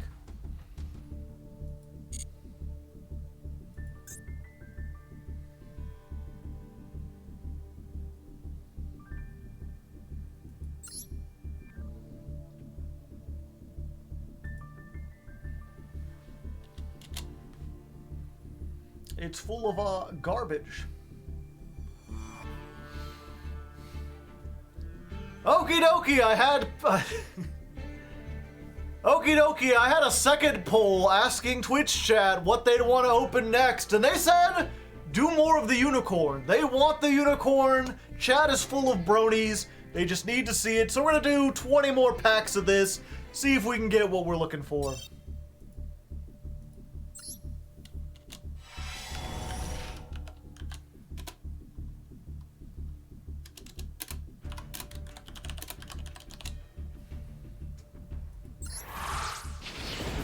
The line.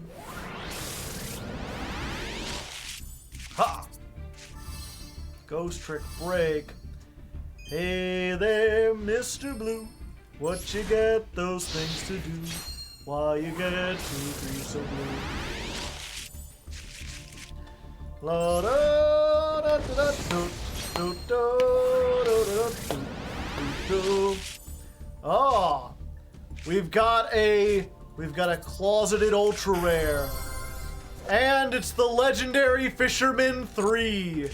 Haven't you always wanted a Legendary Fisherman 3? I mean, I guess that's ultra rare points, so... Okay, we've got another chance. Will this be the unicorn? Unicorn energy. Unicorn go. Will we get the unicorn? My name's Joe. Doing all the stuff. Doing all the things. Gonna click the unicorn. See what appears. It's another Nightmare Griffin. It's another goddamn Griffin. Every time with the Griffin. All the Griffins.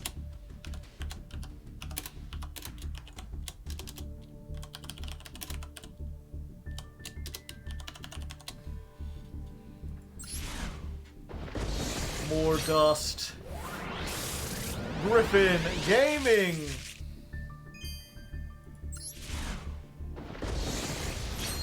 Hey Lois, remember the time I added that card from the graveyard to the hand?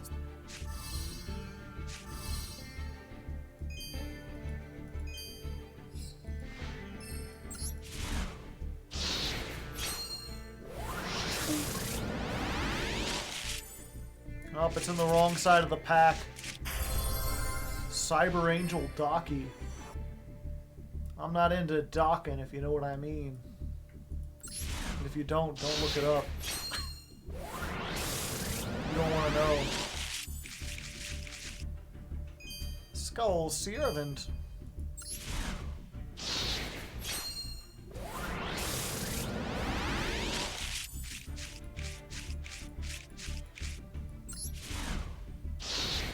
Huh?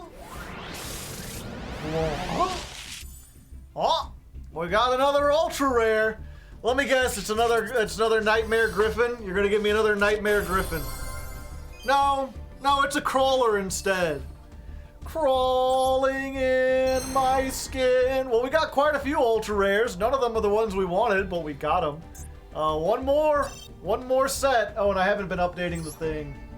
We need to add those on there. What are we on? 5, 6, 7, 8, 9? 9,000 gems now? Oh boy. And not a single ultra rare here.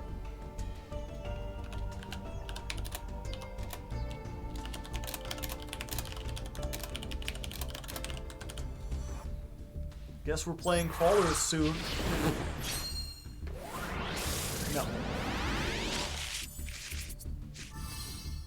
Oh hey, Ice Jades.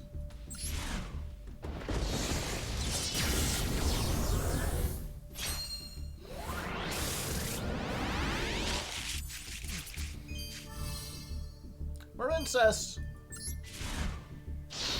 Woogie woogie woogie.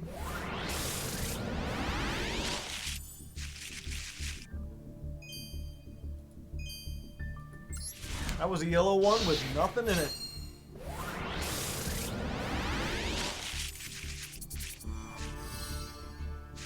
Ancient Chant, I can break that down. I can break, yeah. We got some super rares to break down.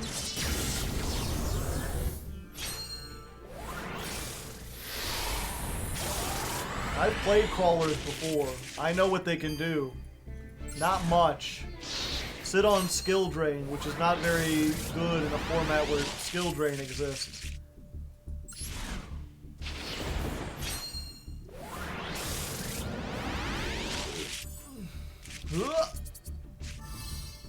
Nightmare Cerberus. I think we've gotten, at this point, every nightmare except for Unicorn.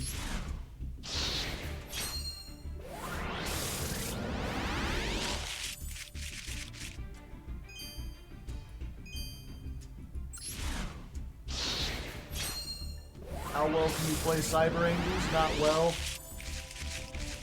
I played them once. They weren't particularly great.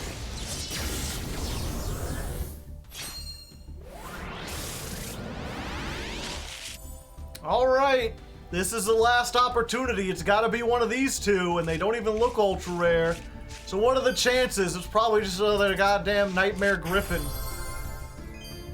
Well, at least we've got a shiny Nightmare Griffin this time. Are you another Griffin as well? No, it's a purple Nightfall.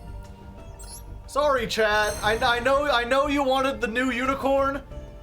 Instead, we're just getting all the Griffins, including a shiny Griffin. We're just every Griffin, you know? That Unicorn is just not part of what we're looking for.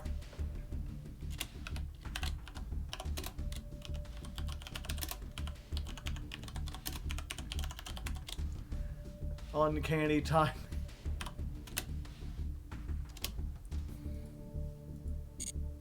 Bonus points, baby.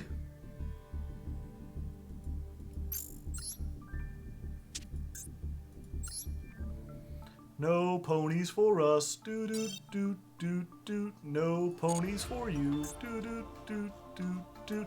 If there's ponies for me, do do do do do. Then the ponies must pee. Boo do do do do do do. Okay, so you're gone. You're gone. At this point, I'm thinking maybe just keep them so I have an extravagance board.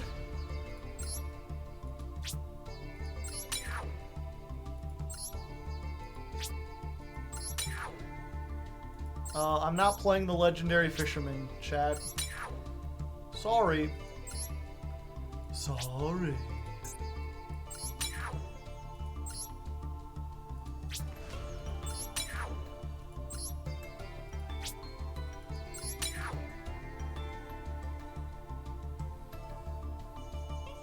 Not the act, man. Think we have enough to craft the deck? Yep. We have enough to crack the deck. Actually, we could break down another one of these.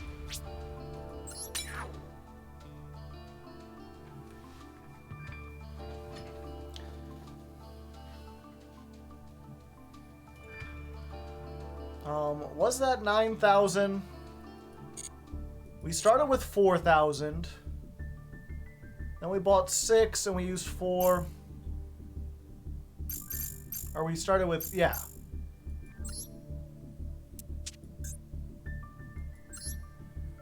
Dakini will take the 1 just in case.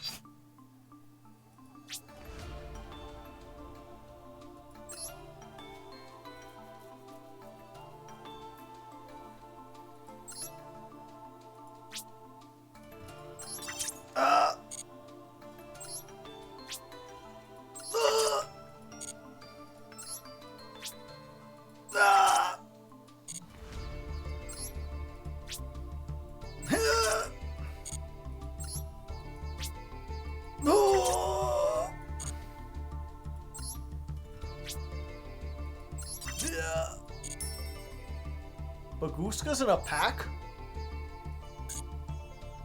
Oh, I've already got my 1 free pull. He's in the number pack. Okay.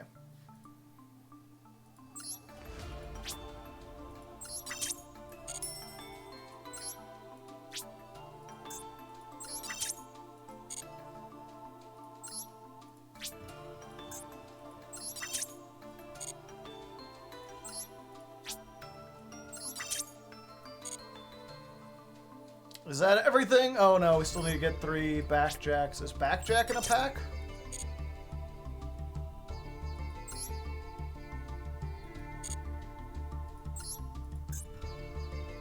Nope.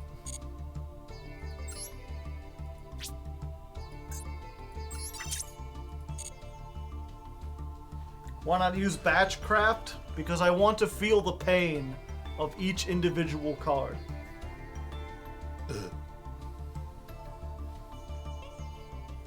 It's how I know I'm alive. Alright.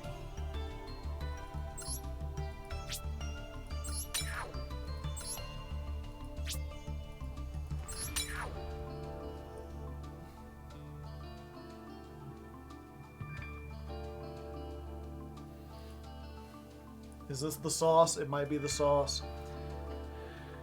Alright, so it took 9,000 gems and a lot of packs, more than we probably should have, but that's what happens when they want to build a deck after the pack is gone. Oop. Oop.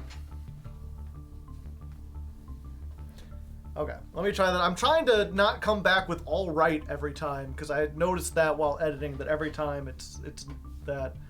Okay. So it ended up taking 9,000 gems, which is more than I would have liked. We had to open a lot of packs to get those ultra rares. I guess that's what happens when you have to build something that's just not in a regular pack anymore. But we did it. We managed to craft everything that we need, and we still got 10 UR points and a bunch of super rare points left. So we can craft a few more things. Now, before I go ahead and explain this deck, I'm going to take it in some battles against patrons. We're going to test this out, see how it does, and then I'll come back next week and explain how this works. It'll be next week to the people watching live. To those of you watching on YouTube, it'll be right now.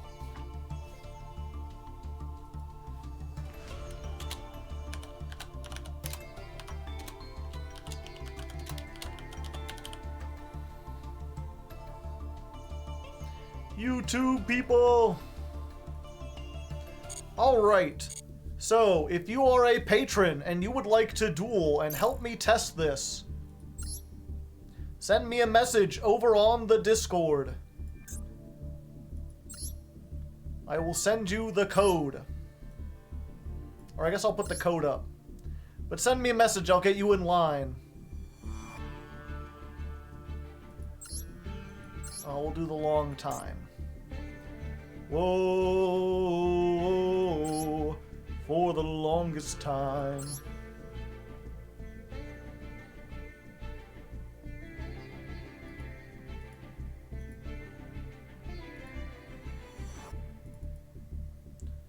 Room ID. Paste. Paste. Are we in a time capsule? Shit, you might be.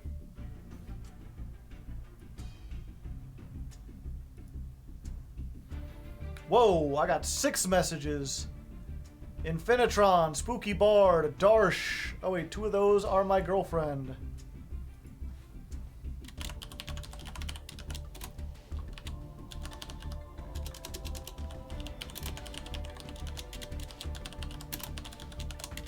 Okay.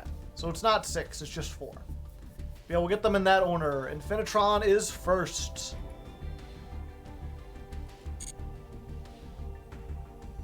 I'll go ahead and paste the room code to you to make it easy.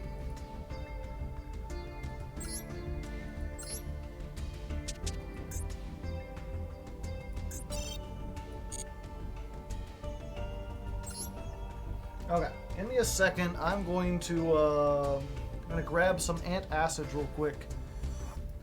And I'm going to use the bathroom, and I might get a drink as well. This might take a minute, so let's actually get you a music song. Alright, chat. What? Timing! Okay, let's get Infinitron, and they're already here.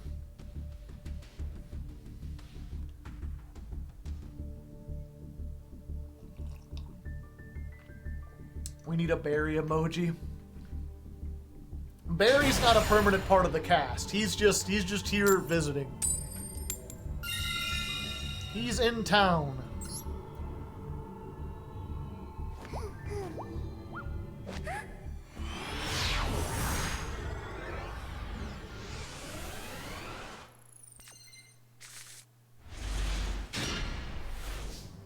Exciting!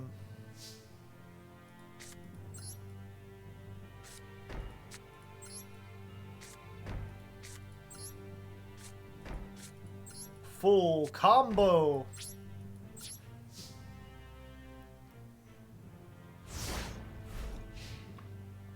How long is Barry visiting? Until April. That's when my girlfriend comes to visit.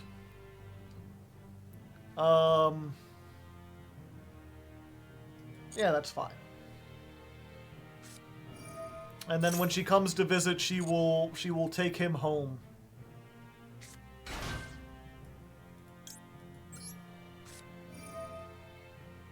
Behold, an FTK.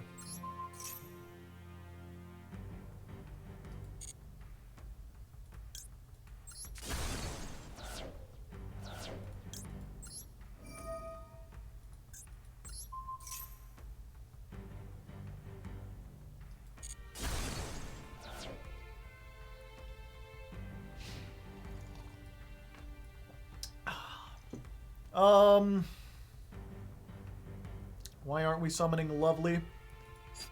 I forgore.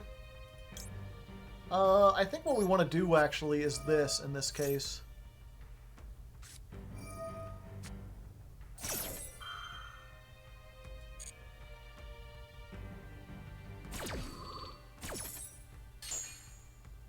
We're actually going to summon her.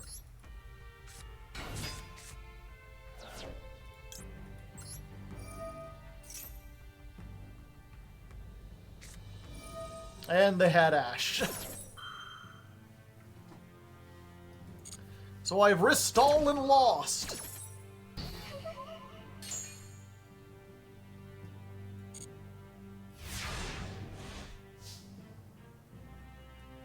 Yeah, I was hoping to get the field spell, you know.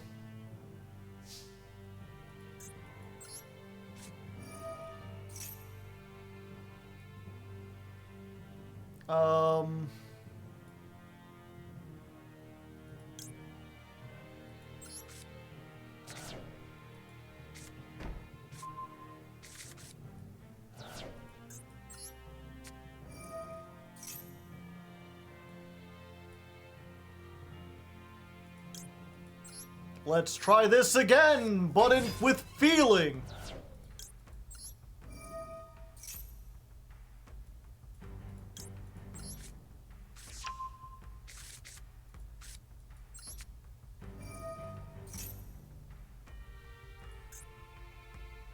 Okay, so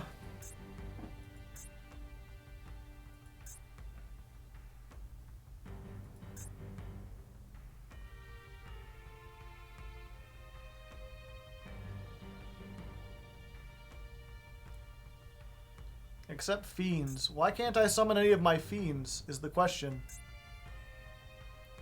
Does something prevent me from making like a Baguska?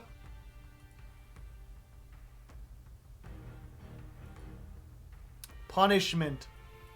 Alright.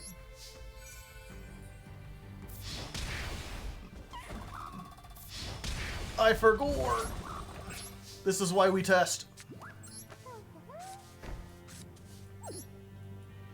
You hot cause we cool. I ain't cause I'm not.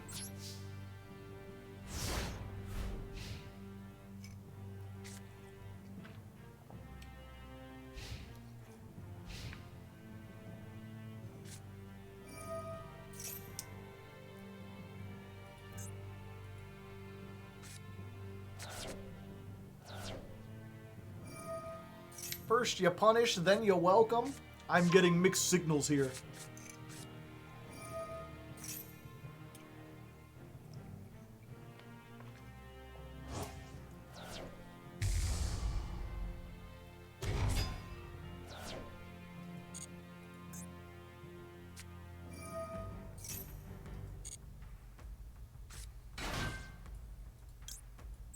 Let's do it again!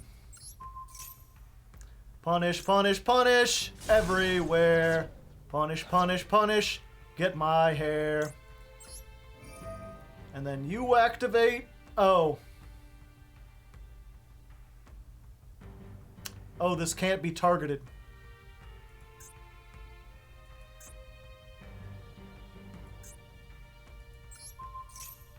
Mistakes were made.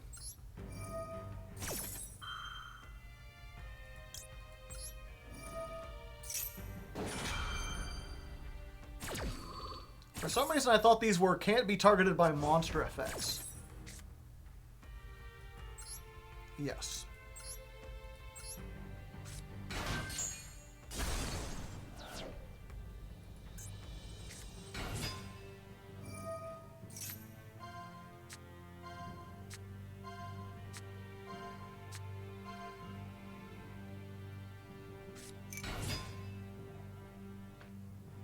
Hentis is a monster. Make a forceful argument.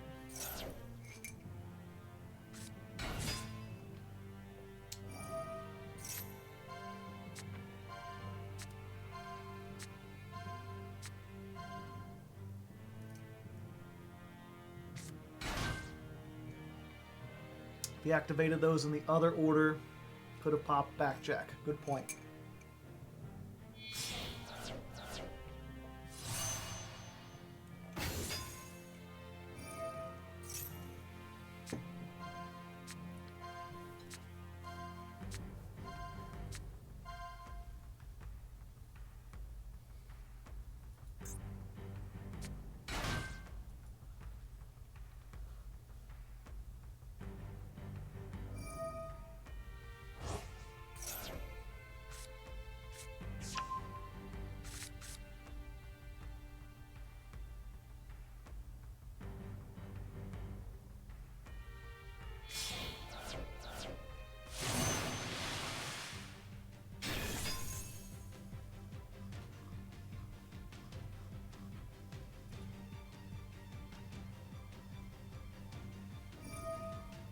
Isn't Labrynth meta competitive post tier? Yes.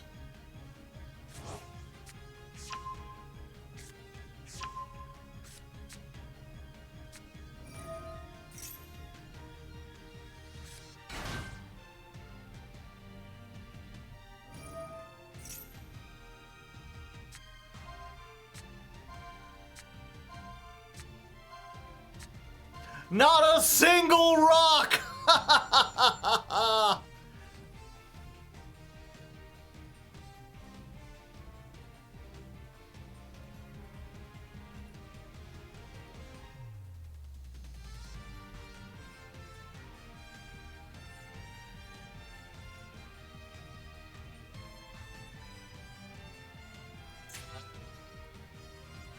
Fossil, lightning, miracle rupture, ash, lightning.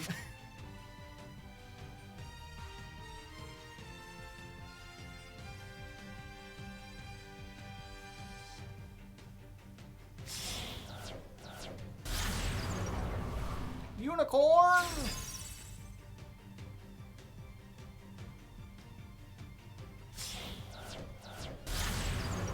Uh-oh. I'm in danger!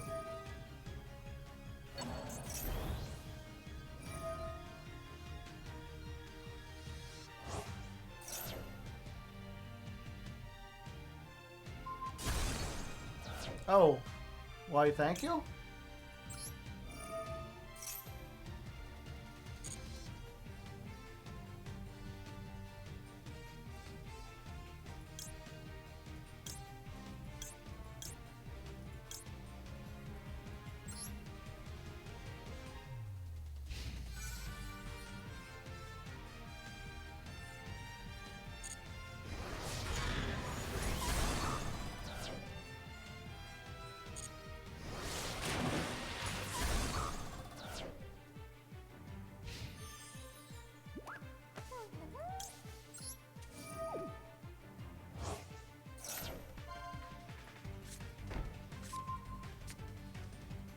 No, they used Dragite, but they didn't get a single rock monster. I got exceptionally lucky.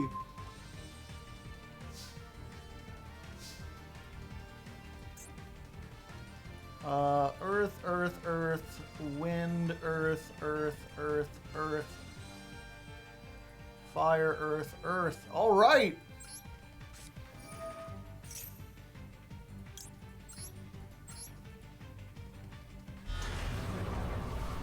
The lady.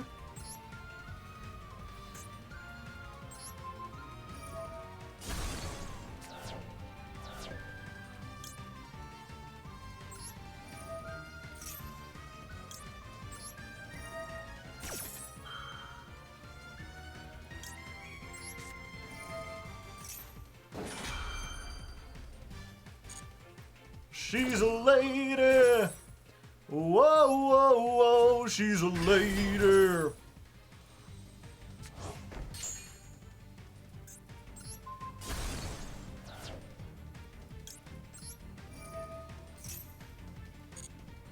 I messed up severely, but still won, due to luck mostly.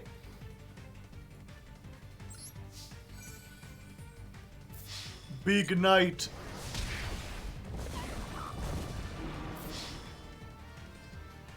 And I didn't even have to use a virus, chat.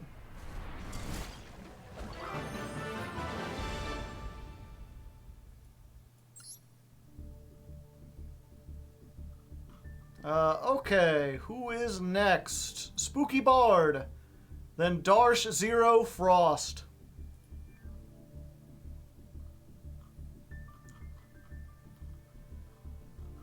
So where is the spookster? I'm on table 7. Here's the... Oh wait, that's the... Where's the ID code?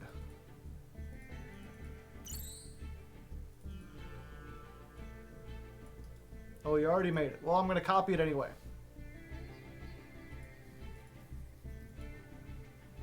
I'm sorry. Okay. The Labrynth boss monster soon. We might get it halfway through this run, which would be interesting.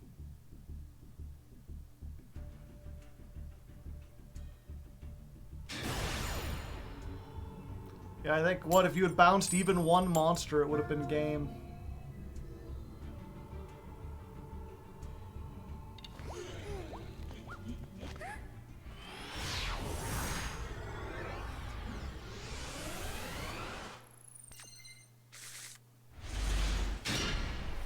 Well, we got part of our combo, chat. We just didn't get the third part.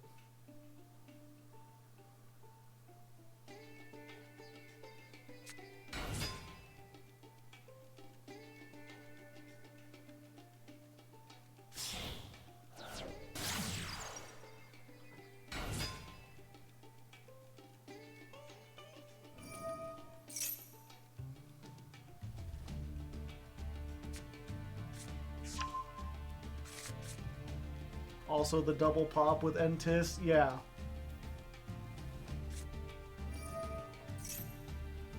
Pish Shokan.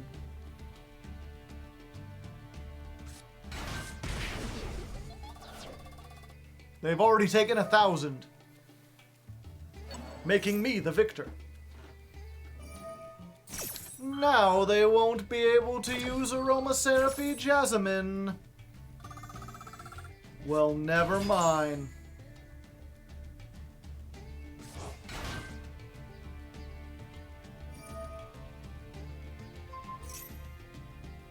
Oh, Lord. I stand corrected.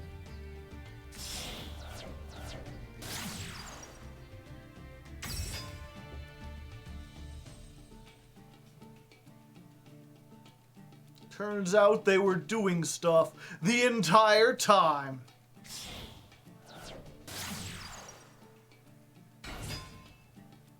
We got a dry ass. Do-do-do-do-do-do.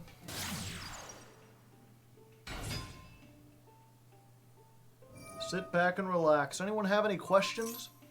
Any discussion topics they'd like to be informed about?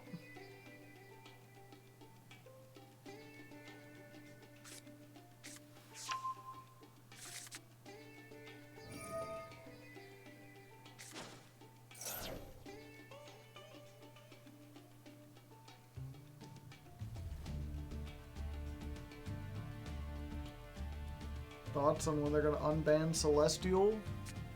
Who's Celestial again?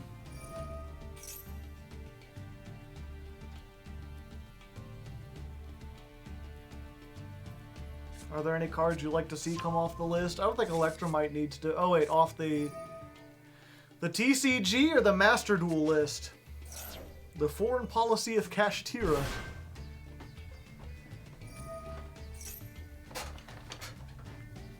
Oh, Celestial.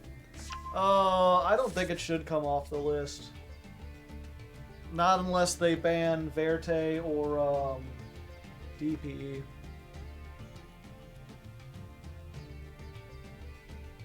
DeSantimonious' control over Disney. I haven't been keeping up with that. What did he do with Disney now? A shiny golden lazy boy. Nice. It homogenizes pendulum strategies. I could see that. Sidra, they're alright.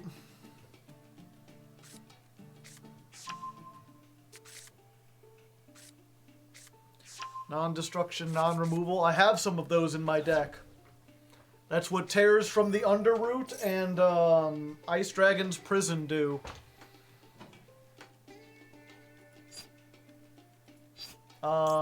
Sure. I like defense. I don't know what happened, but I get to summon stuff.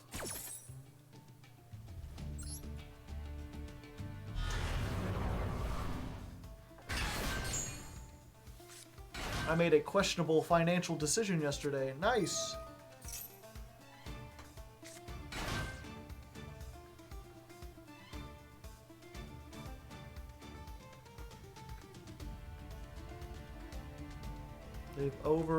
They've appointed a board to oversee Reedy Creek. Interesting.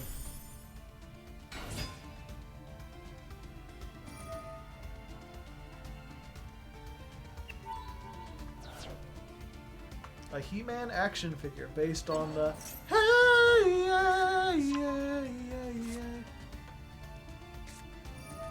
60 American dollars. Yeah, that doesn't seem too bad. It's not that big of an investment. If it makes you smile, it might be worth $60.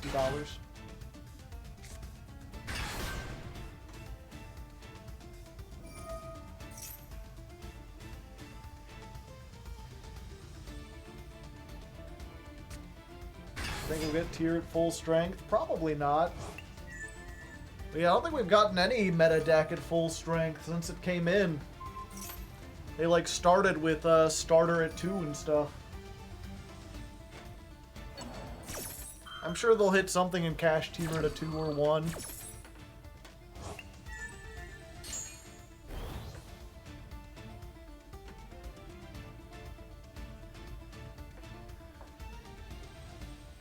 Branded, I thought Aluber came at 2. I thought they semi-limited him on release. Yeah, Mathmech and Runic weren't like the top decks in the TCG or the OCG. I guess Sword Soul.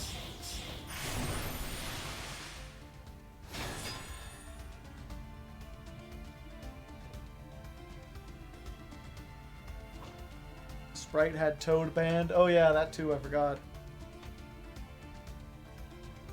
Any old cards you think need to be removed for the Master Duel ban list? Not particularly. I'm sure they could remove some stuff. But there's nothing that I'm like aching to play, you know? What do you think about the Impachi lore? I don't know why they would make a robot out of wood. That doesn't seem very efficient at all.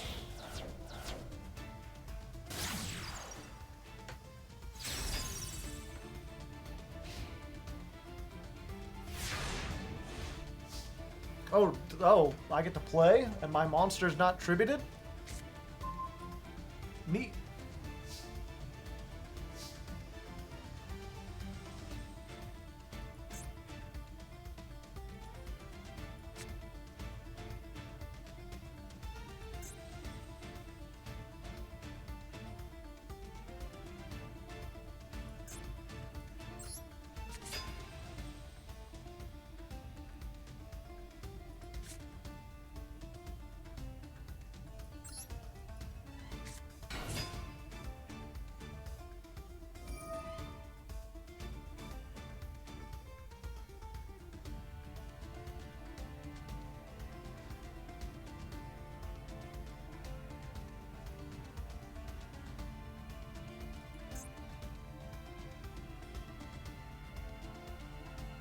Can you not bounce back Jack because it has no attack?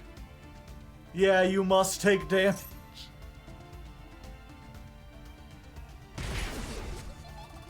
That worked better than I thought.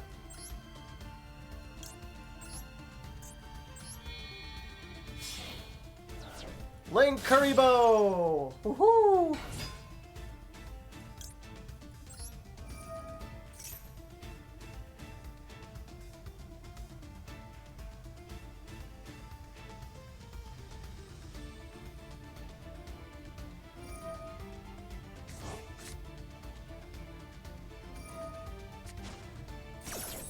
Goodbye, Link Karibo.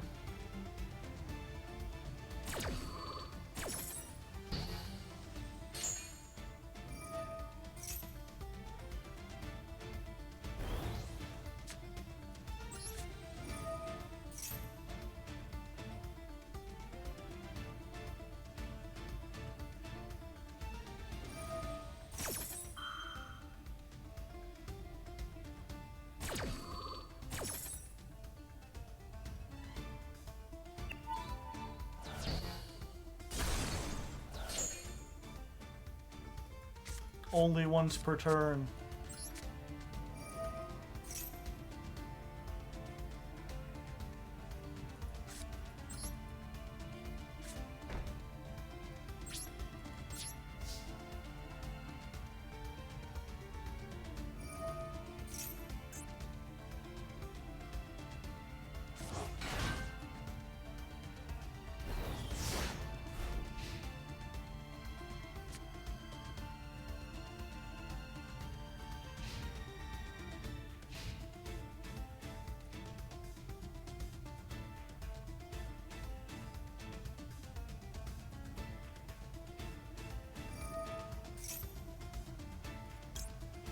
Alright, let's just do this now. Pop you.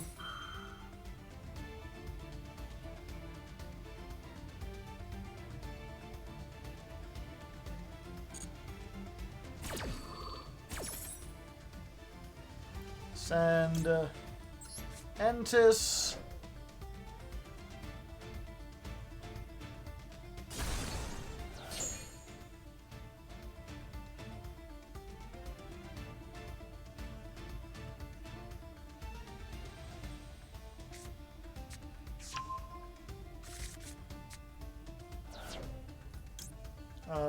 Activate Entis.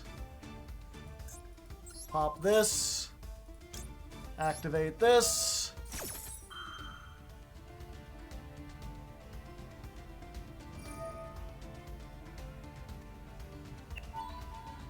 Question mark?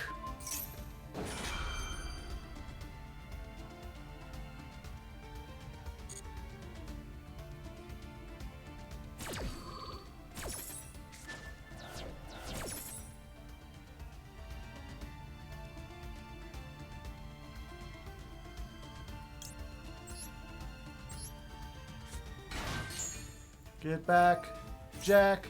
Do it again.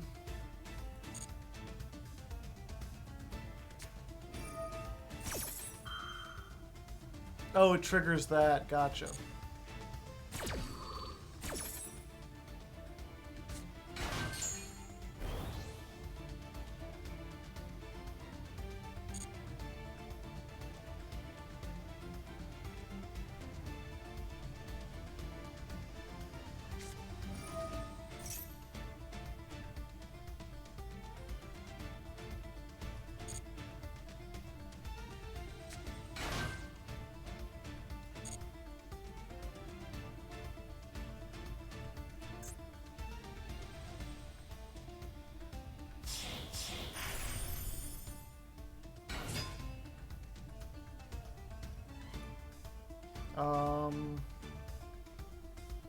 Hand or graveyard? Okay, yeah, we gotta do this now while we can.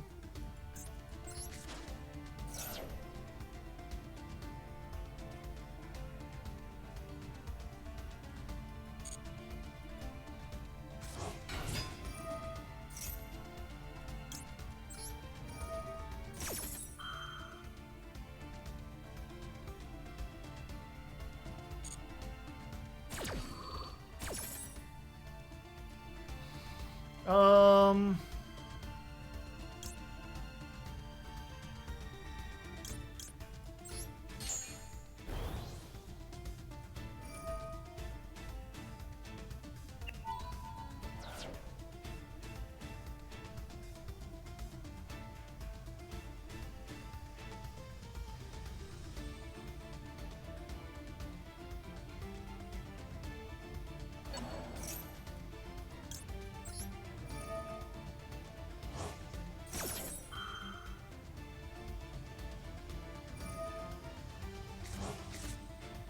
Damn.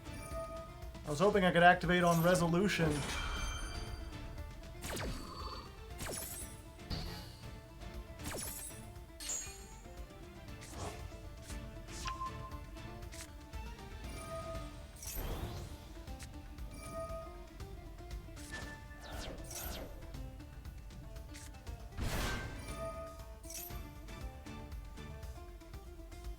I mean, I did have toggle on. Maybe I just missed it because they were doing so many things.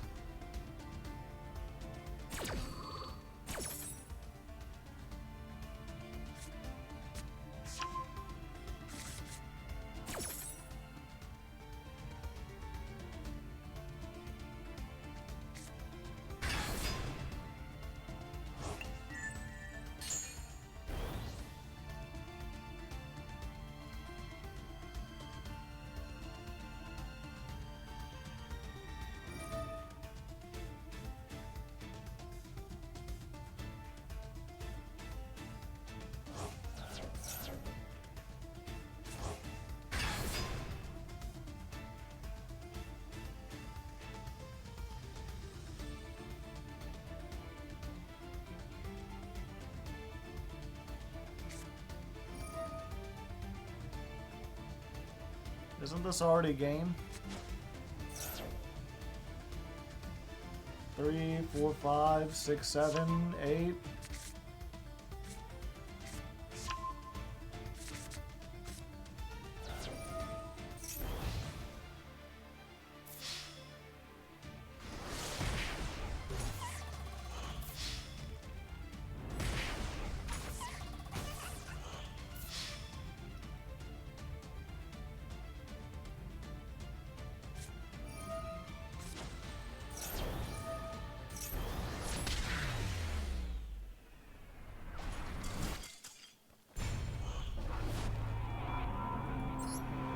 Right. Oh, I guess I should have got some coffee. Darsh, you're up. Hopefully with a deck that won't put me to sleep.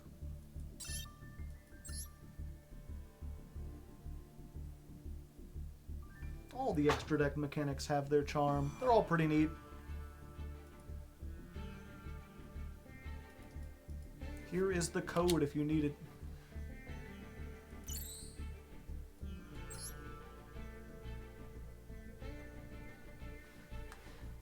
Oh, was that boring? A bit. I mean, it helps that I didn't have, like, hardly anything in my hand.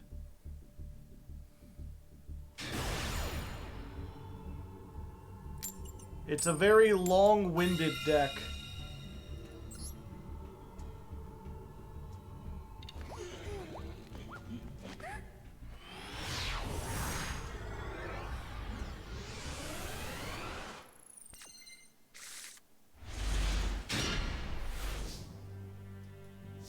Well, this certainly exists.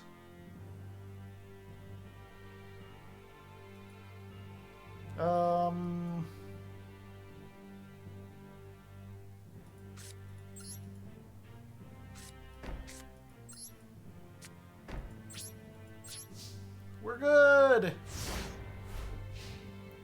You're bad, bro.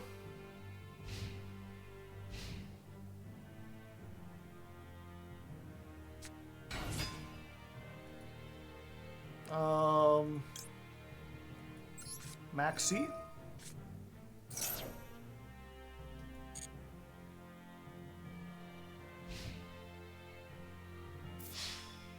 Battle phase. Okay.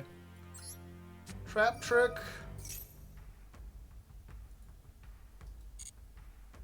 Let's summon... Welcome to the Labrynth. We've got fun and games. That allows me to special summon this.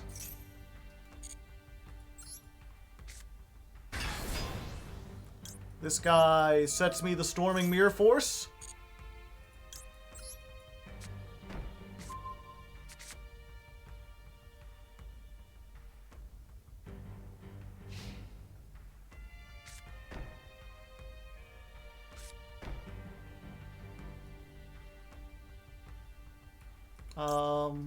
Yeah. End phase.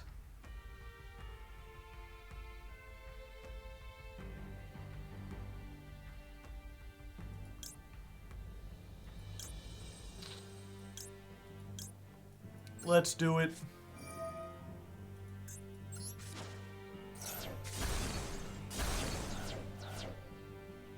You can look through your opponent's cards.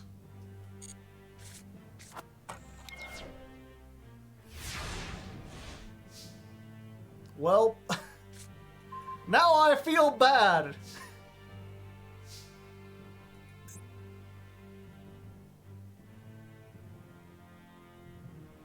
I don't know what I'd cut, or maybe I'd go to 45 cards. Good work.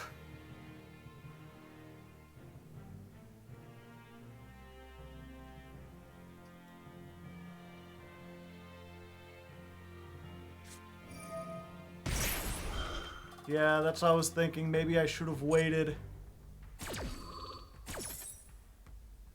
Joe has used all the floodgates and won.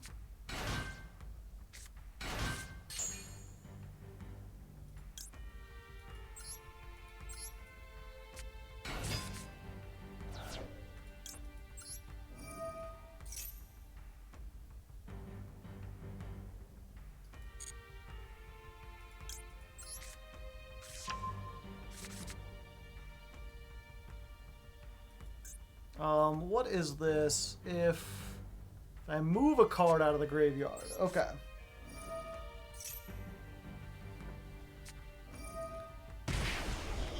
All the monsters you control are extra sisters. Target one card your opponent controls are in the graveyard.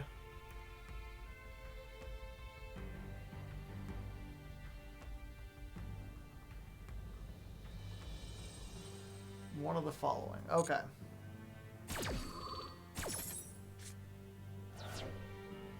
Did you Ixie summon this turn?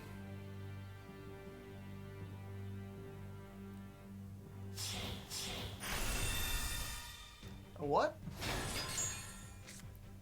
Am I...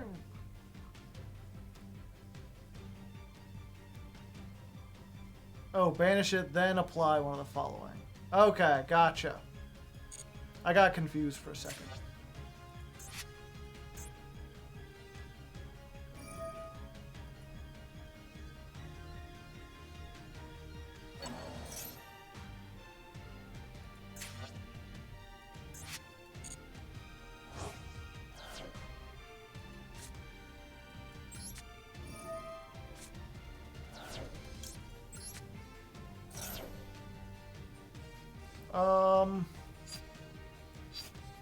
Yeah, I think I need this one.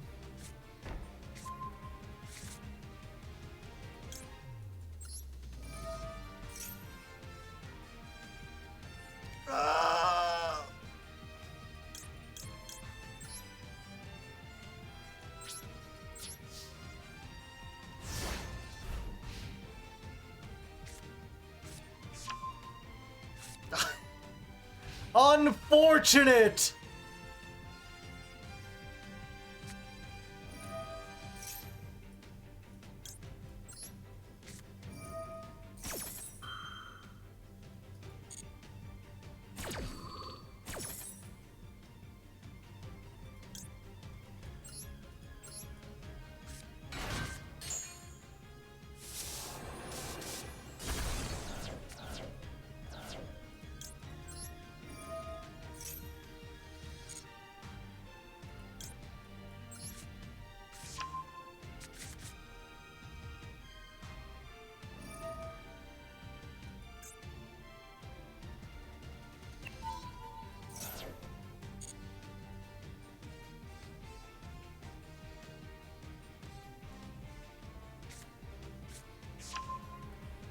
They get to search Martha. Yeah, I guess I gotta do this now.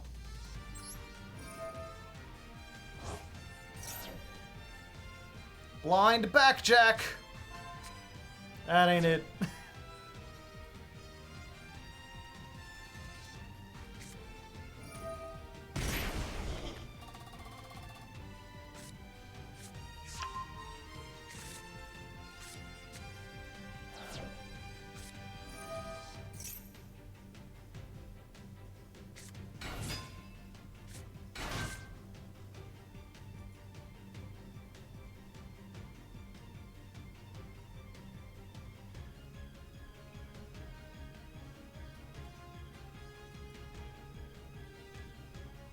Yeah, I should have waited on the virus for them to activate the, what's it called? The Vadis, and then destroyed everything they had.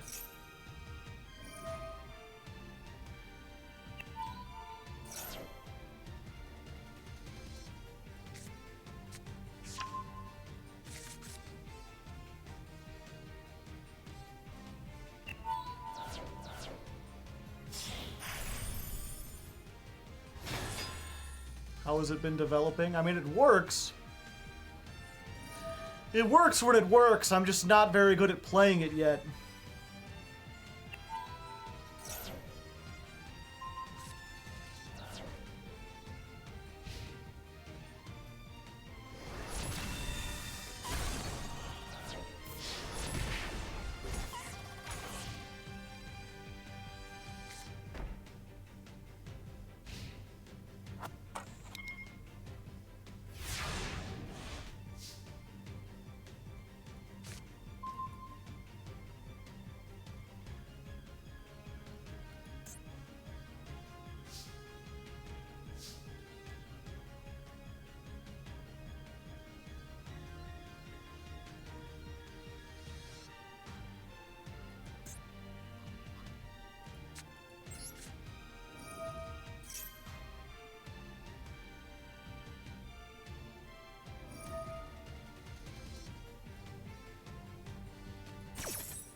Yeah.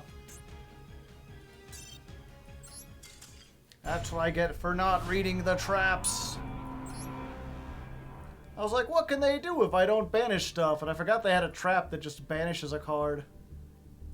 Alright, Zero, you are up.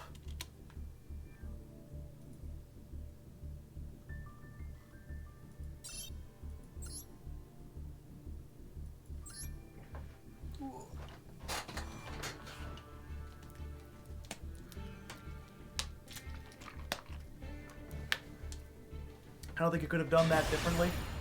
Yeah, I could. I could have just waited on the virus.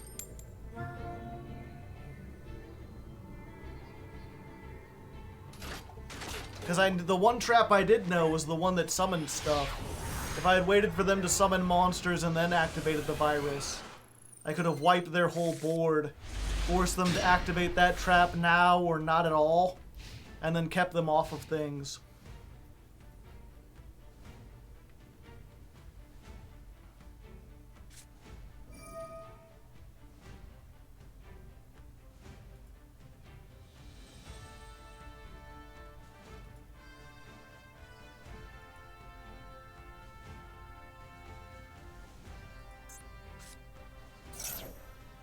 Therions, eh?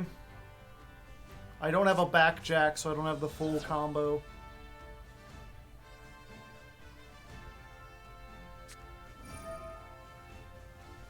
Yeah. We already said what our goal was this time, chat. That goal not just applies to me, it applies to you too. Sent to the Shadow Realm. Just for 600 seconds.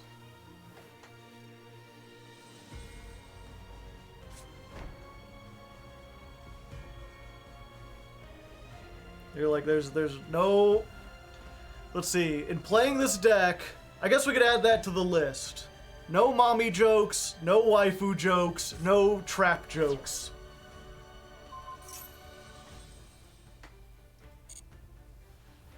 Use the furniture guy. What am I I don't want to discard anything. We're good. I feel like the trap jokes are like outdated like a dozen years ago, but just in case. Yeah, the trap joke probably permanent.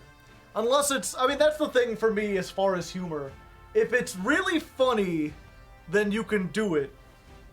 But I hate those people who are like, which is not the guy I banned or anything. He doesn't seem to, or I didn't ban him, I timed him out for a little bit, but I hate those people who are like, I can't believe we don't have the freedom to tell jokes anymore. Like, I should be able to say whatever I want. It's like, you can, but I'll mock you for it. I might time you out for it. If you say something really, really funny, then you could say almost anything. You could be as offensive if you want, if you're really funny. The problem is all the people who want to say dumb, unfunny jokes and be offensive. Oh, now we've got it. Okay. So we activate this.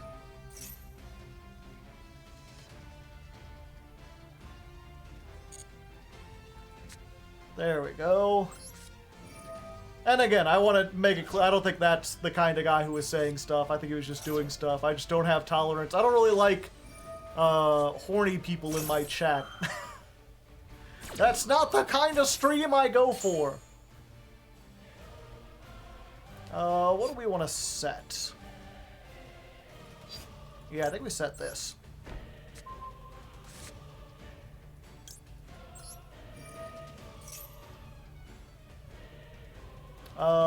One, two, three. And I just realized I can't activate that because of this. We're fine.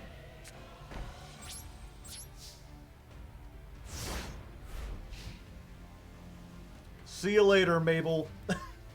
It will remain. Lurking, waiting. What do you think the... Horny is prohibited. What do you think this is, an MBT stream?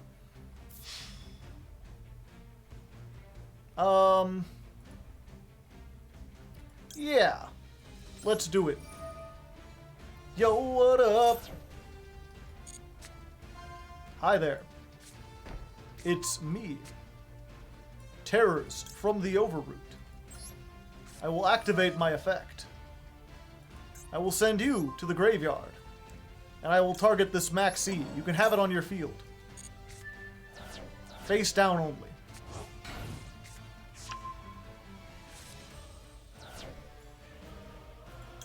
Oh yeah. And then my stove returns. And I guess I could summon a Lord of Heavenly Sky Prison too. Really enjoying the political videos. Thanks. Landlord video should be out this weekend, hopefully. I still need to finish editing that.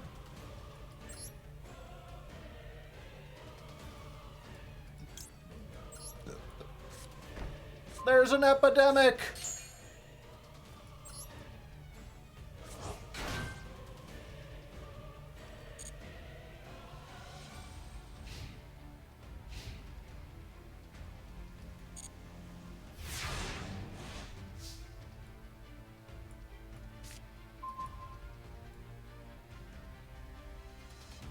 Okay, so we're gonna activate this.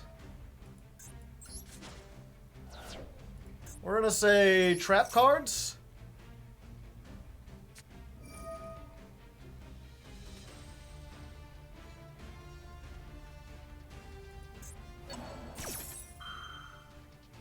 Special summon it. Yeah, let's say you can't have that because I want it.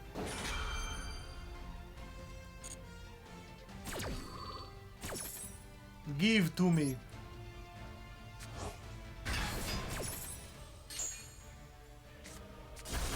All the traps are gone.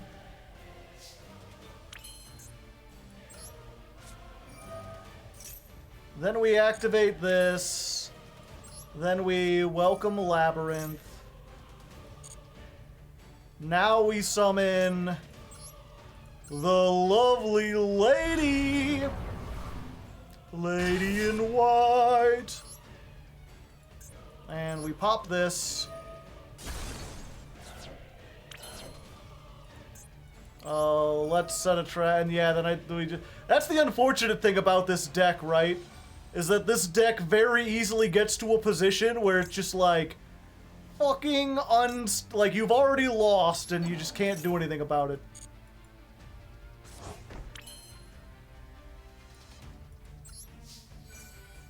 It's frustrating.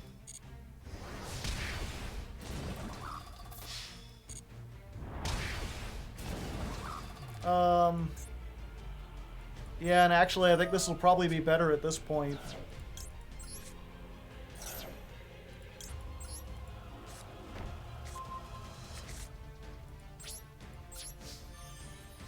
Two queens, side by side. The Therian Empress and the lovely lady.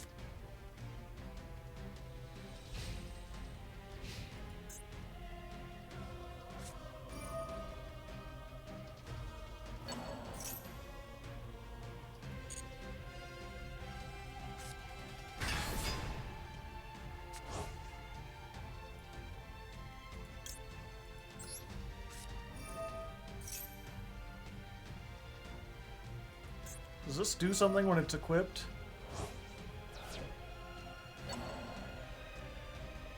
Oh, this has graveyard effects.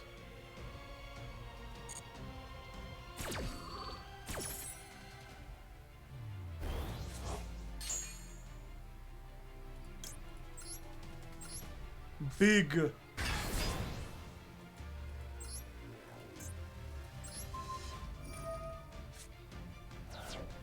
It cannot be destroyed.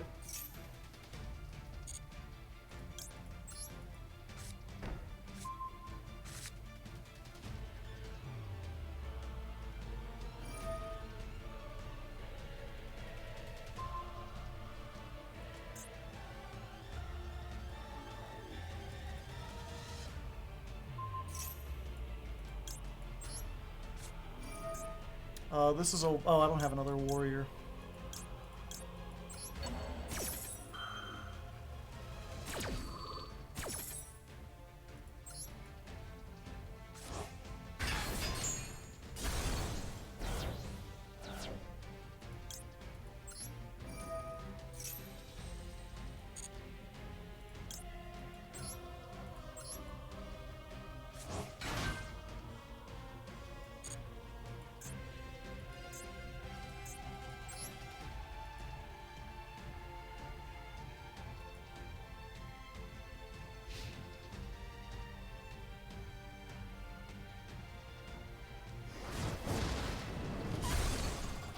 Attacking your own queen?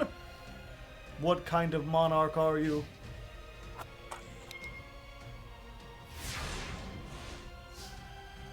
It either wins, like, you either get to a position really fast where you're just, like, annihilating, or you just die instantly.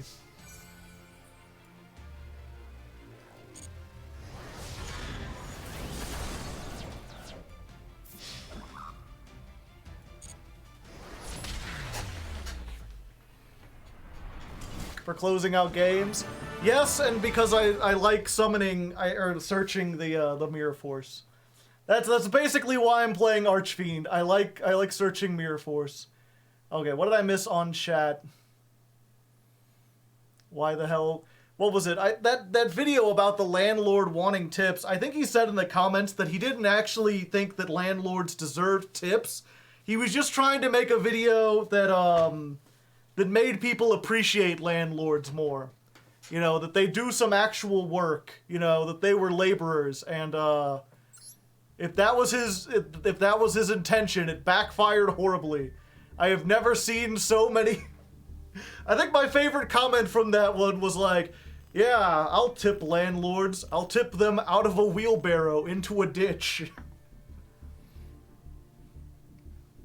That was probably the most polite one I saw. And probably the only one that didn't break terms of service.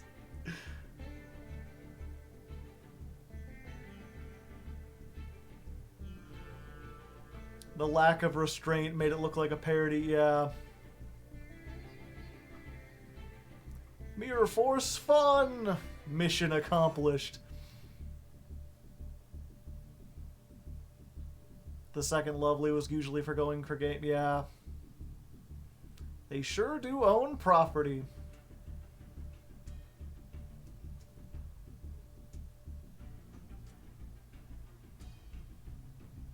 I like my landlord, but my landlord charges very little rent, very quickly responds to problems, and actually makes sure, yeah. I still wouldn't tip him. I'm sorry, that wasn't a good game of me. You don't have to apologize, that's fine. Frost Hollow. Let's get Frost in here. And then if you want to get a salty run back, you can, Mr. Zero.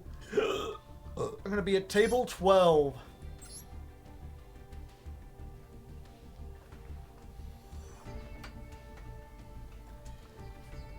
Yeah, the thing about landlords, right, is that there certainly are some landlords who do work. But, you know, they don't have, like, it's hard to explain. That's why I made a whole video about it. Like, there are landlords that are, they basically act as, like, handymen, or what we would call a superintendent of a building. But the reason why those things have different terms is because most of the time, the landlord isn't the one fixing problems. Their job isn't to fix problems. You tell them about the problems, but they usually pay someone to do that. Because that's the thing, is they get so much money off of being a landlord. Okay, this is actually the better way to go about this, is just discard this. Yeah, they make so much money off of being a landlord that they, you know, they can afford to pay to have, like, to do your stuff. They can pay to have problems fixed and still make a profit.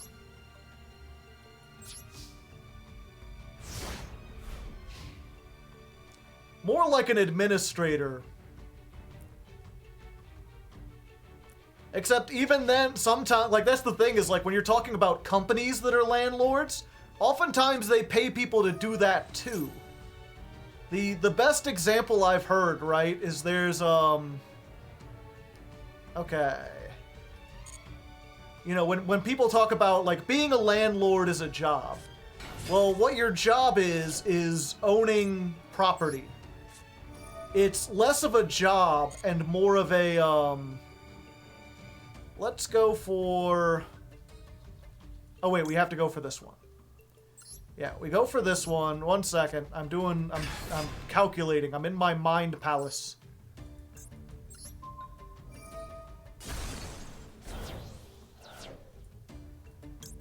We activate this. We activate this. And then we activate Trap Trick.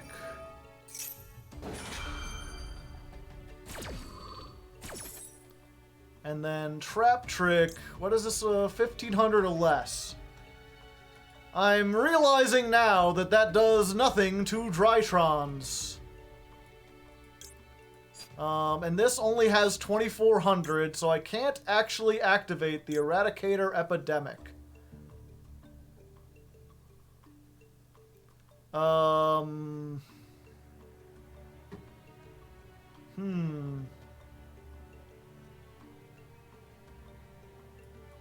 I think we go for Ice Dragon.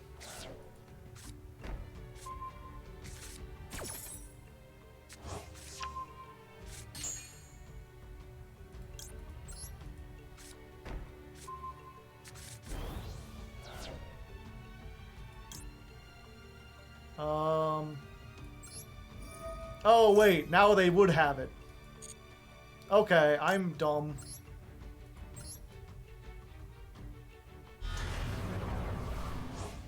Yep, misplay. I had enough. I just didn't realize I had enough.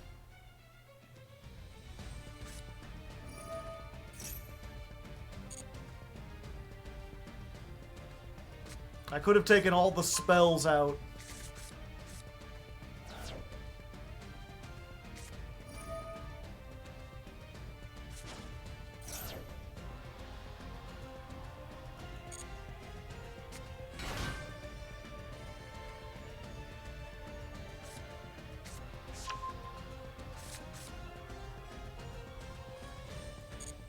Wait, why can't I activate Ice Dragons? Did I make a mistake somewhere else? Did I chain these wrong? Drytrons can't be special summoned. Oh.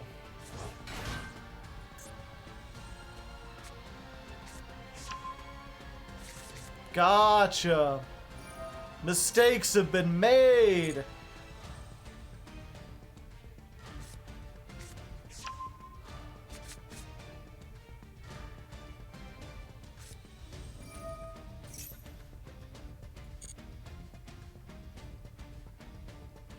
Yeah, that's been my mistake so far is, you know, the deck has plays, the deck can do stuff. I'm just, not hitting the right one for the right time.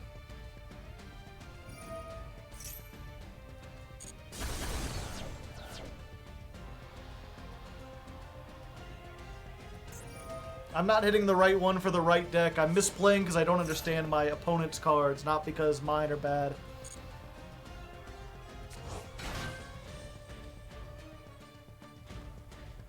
I lacked critical information.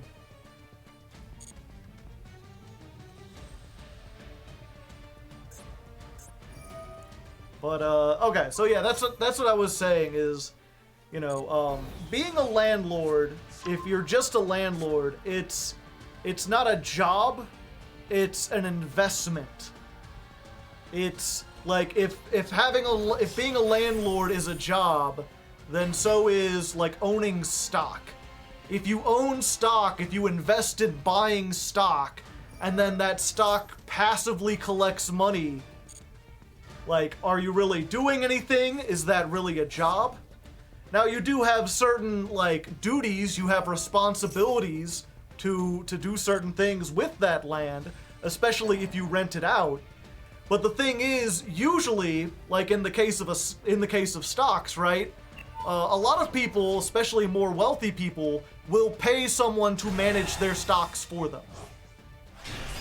They aren't actually playing on the stock market. They're giving money to a third party who takes care of all the business and then sends them a check every month.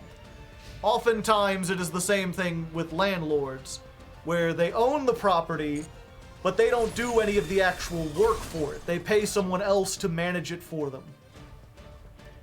Now, obviously, there are small mom-and-pop landlords that do that. The question is, do we want to allow those, like, if the choice is between, like, having landlords or making renting illegal, like long-term renting, illegal, so that they have to sell their properties and have people buy them instead? Like, what is happening in that situation? Like, you're perhaps screwing the mom-and-pop landlords out of long-term jobs, but you're also giving way more people out of a cycle that just, like, keeps them in debt. You're screwing over way more rich, lazy people than you are hardworking people, is I guess what I'm trying to say.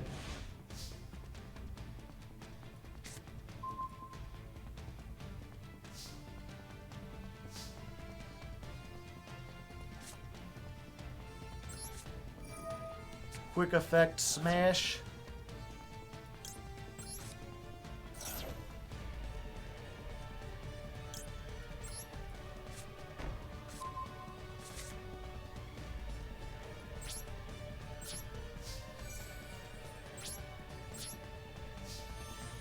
Yeah, they just end phase. I should have done that in the end phase, and then I would have had something.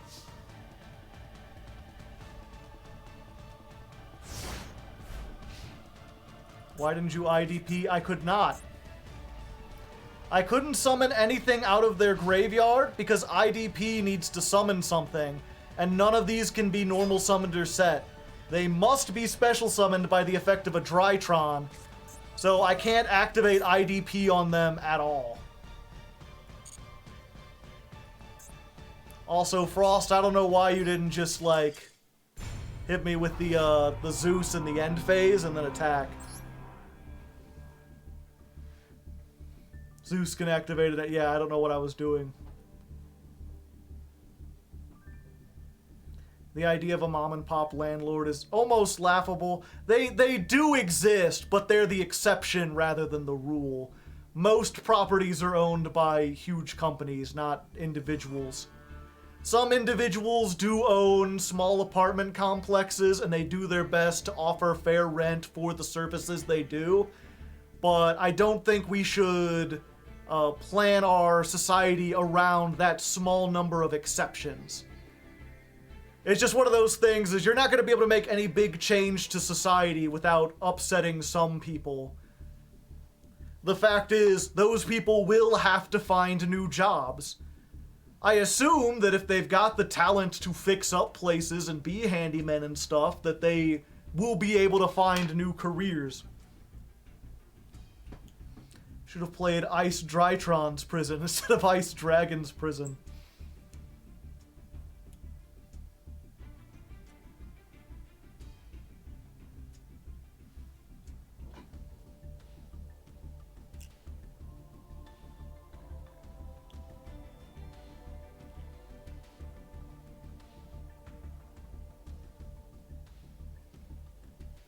Yeah, that's a good point. The thing that landlords are selling is not being homeless. Yeah, I think that's the way I describe it in the video, right? Is that,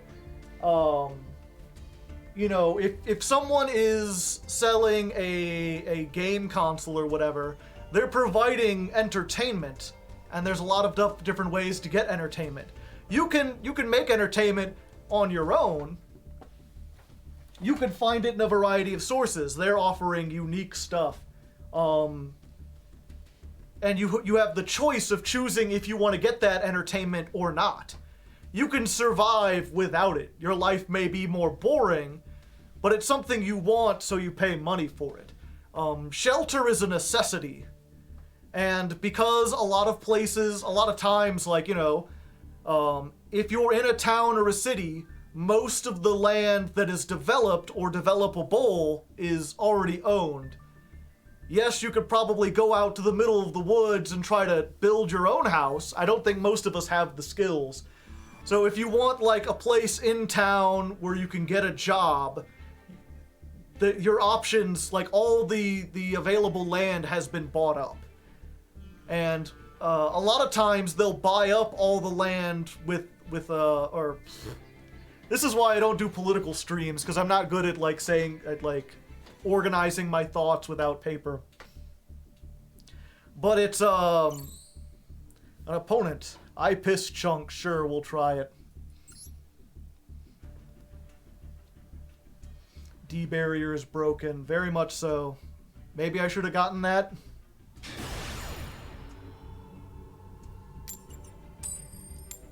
I must pretend to be a wizard.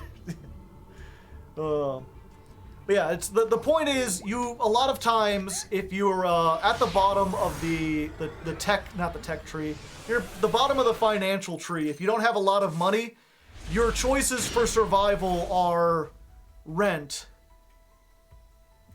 So I guess it'd be more accurate to say you have no choice. They don't offer cheap, affordable housing that you can buy. There aren't, like, small micro houses or anything. You can't buy apartment complexes in most places, if you're growing up in a city or a town, if you don't have the money for a 4-bedroom or a 4-person house, you don't have anything. You have to rent to survive. And so it's like landlords are less of like a business and more of holding something hostage. You can't make a informed decision about whether or not this is worth to buy because you must buy it. What do we got here? Oh, I opened with the combo and I didn't even do it.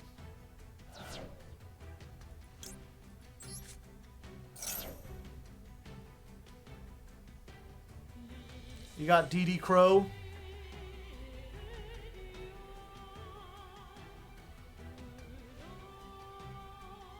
You can't just build a cabin in the woods. Yeah, you need to own the land. Let's set this. Yeah, I did make a point of that in the video where I'm like,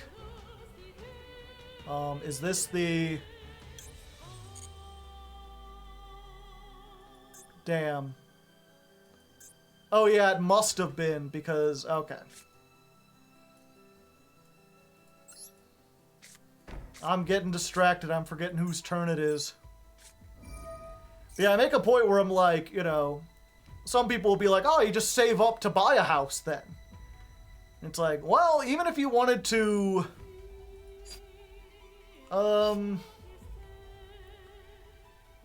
sure. I'll get in for some extra damage. Even if you wanted to be like, yeah, I'm going to save up for a house and I'm not going to rent in the process. I'll save money by, like, camping out in the woods or, like, sleeping on park benches and stuff. I'll sleep in my car until I save up enough money to put a down payment on a house. I'll tough it up. In many states, you cannot. Because there are jobs, or there are laws against being homeless. Being without a permanent residence. Wait, this is the first turn? I thought they... Okay, I'm getting so confused.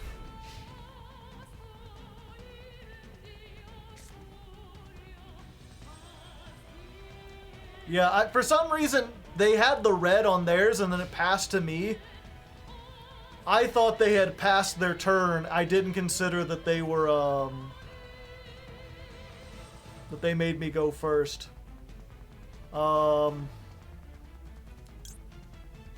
Sure, I'm not afraid to die.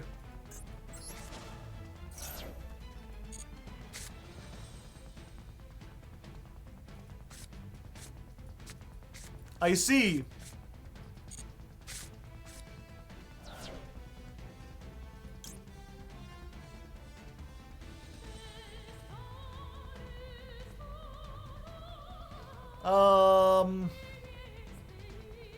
No, I think I'm good.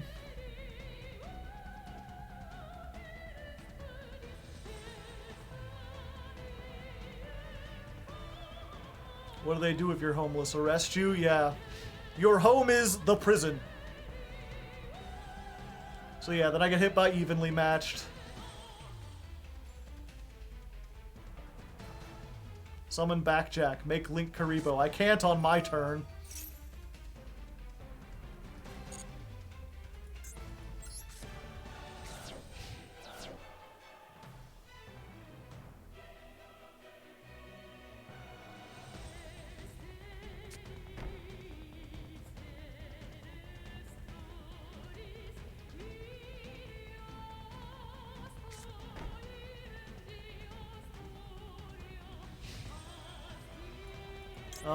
Yep, let's do it. Let's try it. Let's rip each other's heads off.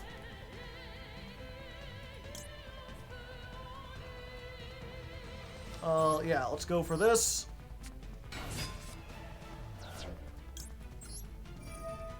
Give me my field spell.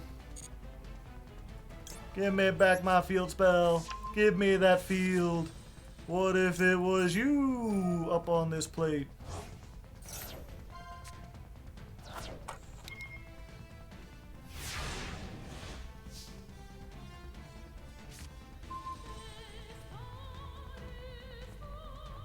Thoughts on PragerU? They're ridiculous.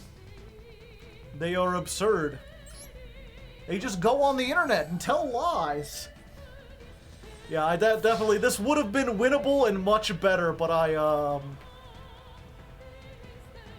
I was distracted talking about landlords and stuff.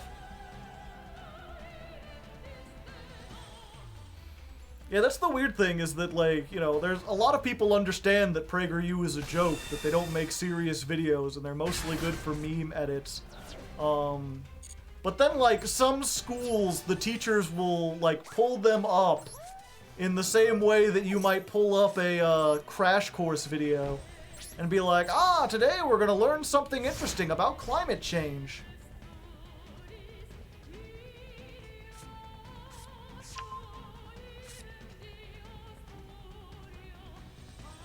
They're actually a joke? I thought they were stupid videos. They're not actually a joke. They're meant to be, they're intended to be taken seriously. But they're funded by, like, oil companies. And they're just, like, literal propaganda.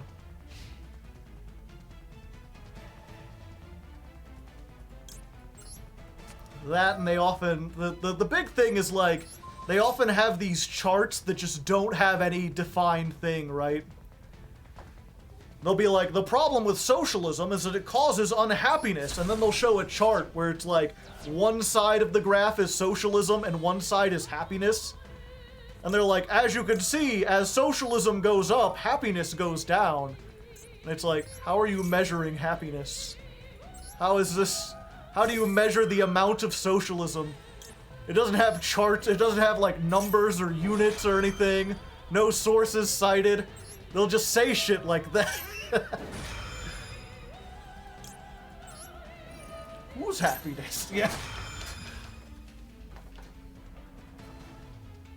He's the horniest man on the internet? Doubtful. Press F to doubt. But Joe, it's a chart! It must be true!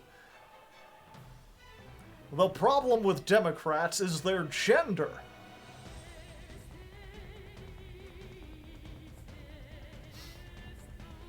We measure socialism in grams and liters.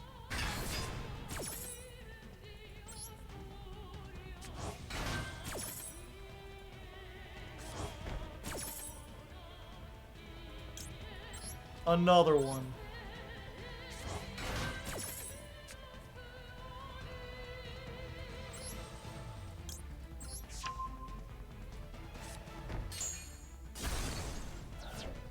This deck, like, every time I'm like, oh, I'm screwed. All I have is 2 cards on the field. And then I remove, like, 1 monster from the field, and this deck just goes bananas.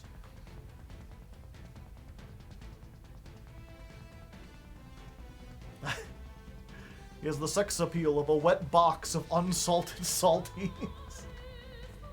Are they even saltines if they're unsalted? Oh yeah, they had sphere mode. That's fine. I like spheres. Spherical!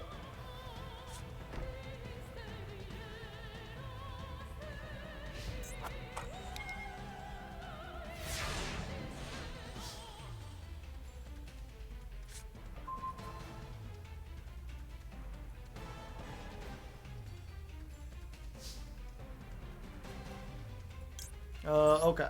Now we do this one. I'm ballin'.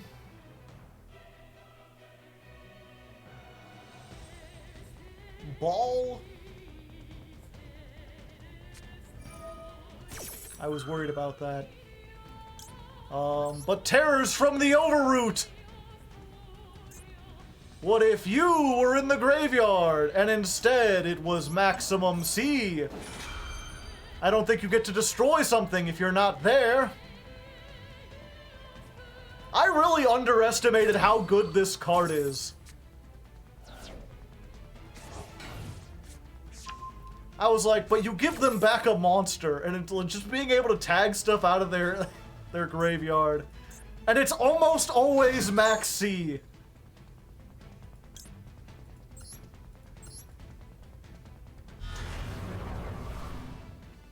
Hello. Let's pop this.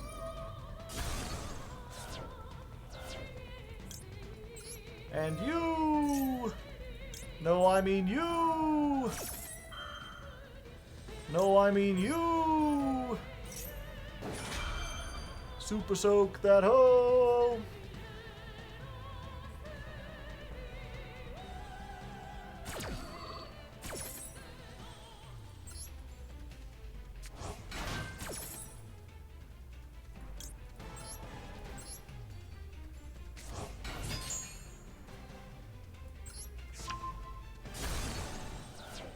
Nibiru eliminated.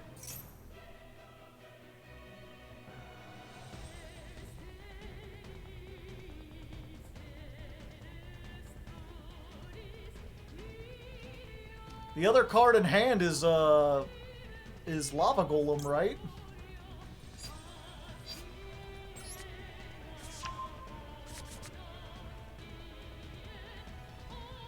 Am I still locked out of the extra deck because of punishment? The main phase. Yeah, I'm still locked out because of punishment. I am being punished, chat. I am a bad, naughty boy.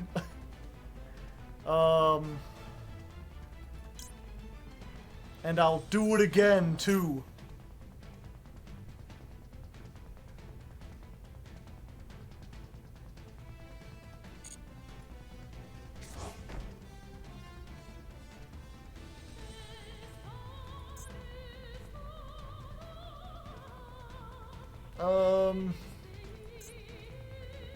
Yeah, I guess we just go into battle. We know this is the roach, right?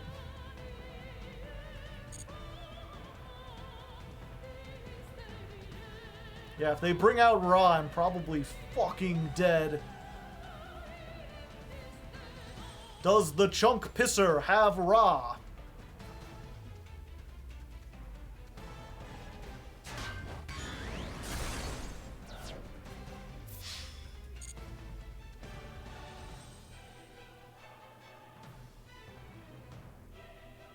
Isn't Lava Golem in their hand? Yes.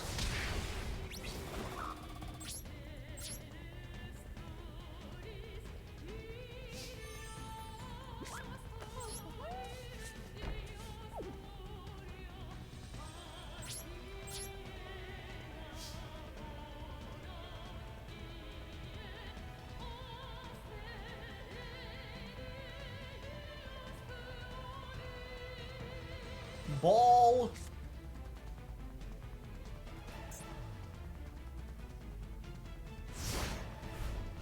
I can't target it with attacks or card effects, is the problem, chat.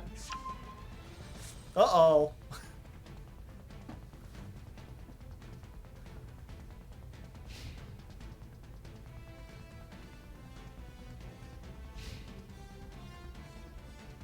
Summon Ra, you coward!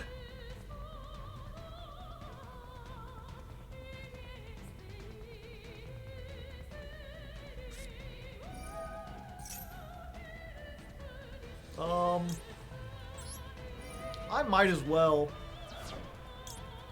You can't fire me, I quit.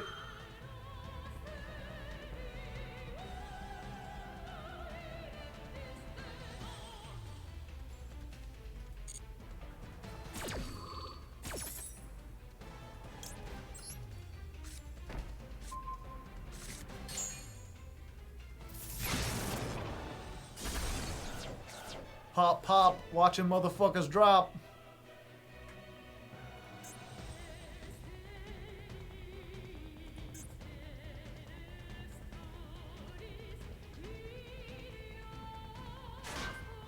Defense mode.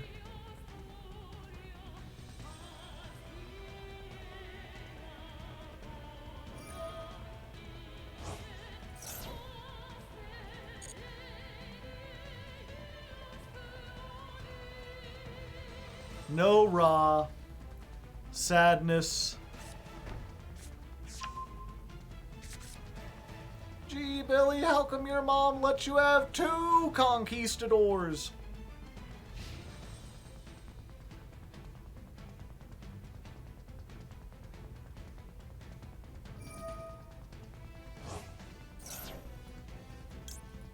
Yeah, we'll do this.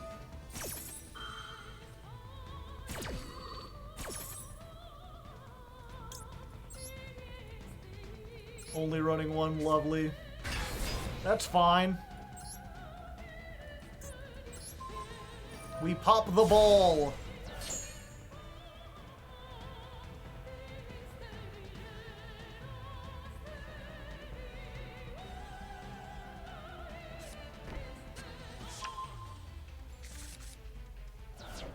I don't think you understand, chat. A card just left the field because of a card effect.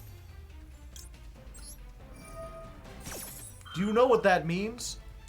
Do you have any idea?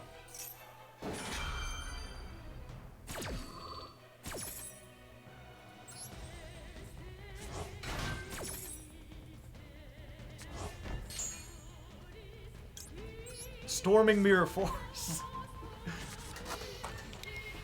Oh, what's that? Your Eldritch cannot be destroyed by card effects? What if someone did something else to him?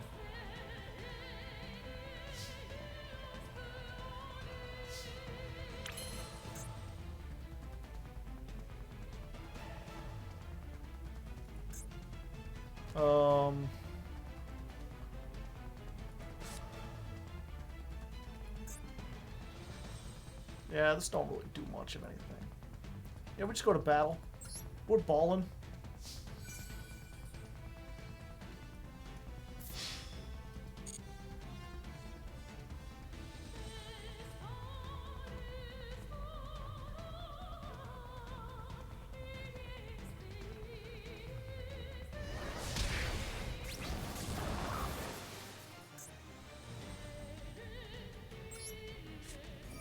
Welcome to the Labrynth. We've got fun and games. I can destroy things on resolution.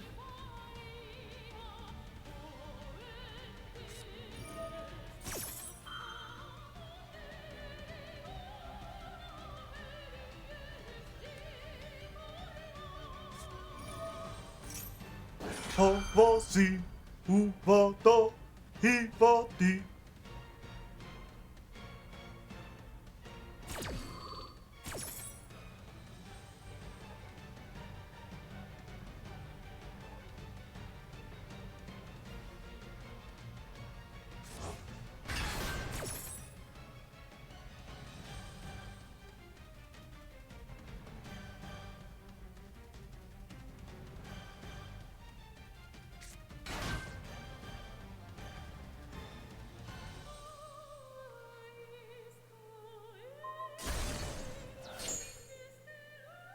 I was worried about that.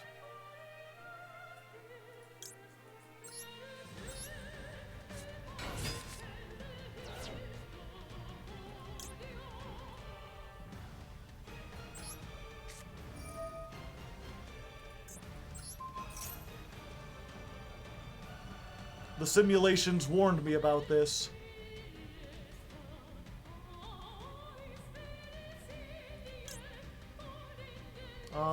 Let's see. Card and this card.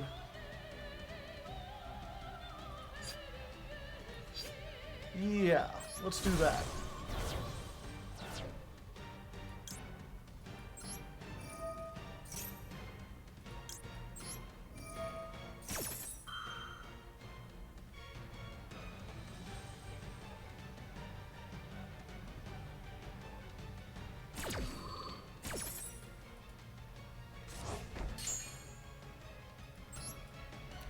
Stovey, Torby.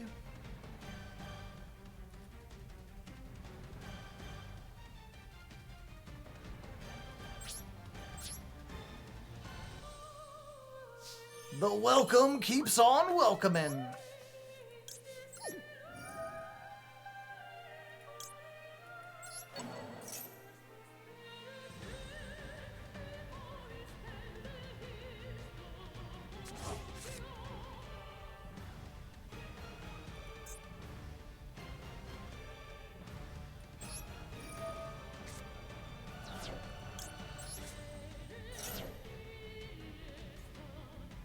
How poggers. But it came back.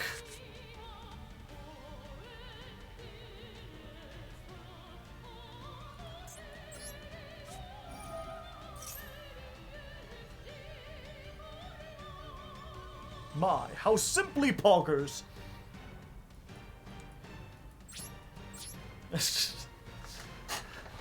Often I have this bit that I do with my friend Drew, where we like to imagine, if you've ever watched a documentary about the Civil War, it's always interesting to see like these young, like 15, 16-year-old kids who are off to war, and they're like writing home these letters, and they're read dramatically, and it's like, I get they probably picked the best letters, but they're always like, "My dearest Petunia, it has been more than a month since I last saw your sweet visage.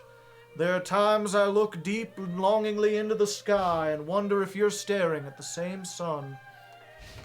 And it's like, I just like to imagine, like, 30 years from now and they're reading text messages the same way. Bootleg Drew, yeah. "My dearest Nyan 69, today was of the utmost poggers." No cap, indeed.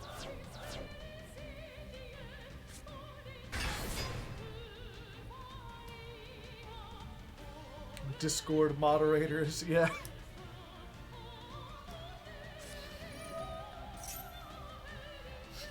"The meme I received was the most bussin' I had viewed in a while. Me and Pablo were raffling across the floor most joyously indeed." Isn't Lava Golem a fiend? Yes. Absolutely superlatively poggers.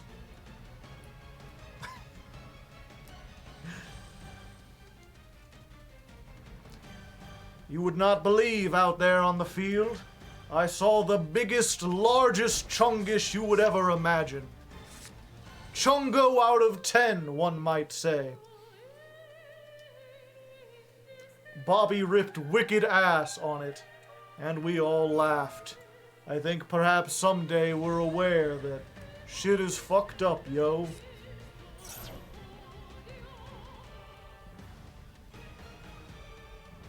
I've never seen this deck in action or built. It's pretty good. Bobby Hill. Damn it, Bobby.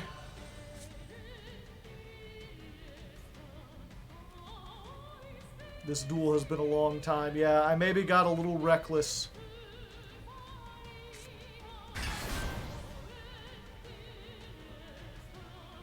I should have maybe sent some other things into the deck.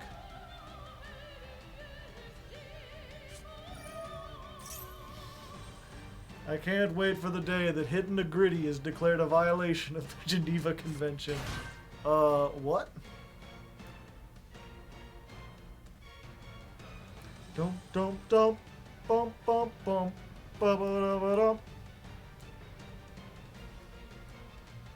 Did we get out grinded? Possibly.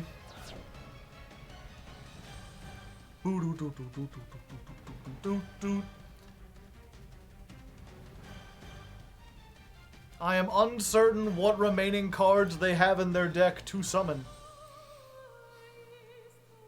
Verily, and I proceeded to morb all over this establishment, my deep Cynthia.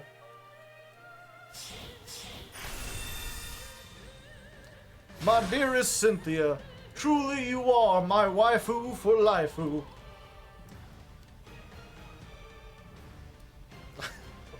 Pleiades.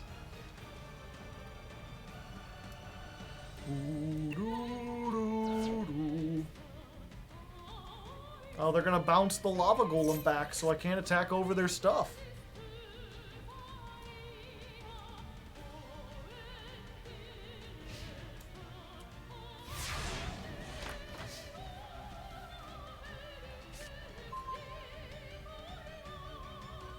Bum bum bum bum bum bum. It's been a fortnight since our last morb.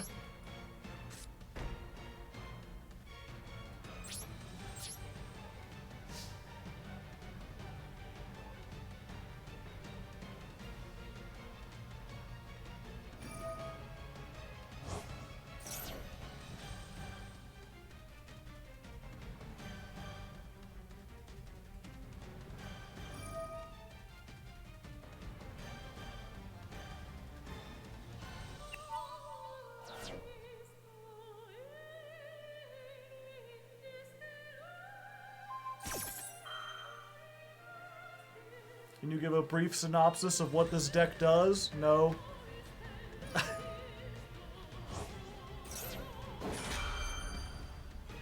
How expensive is Labrynth? Very right now. Is it a trap tricks kind of deck? Kind of. It's very control oriented.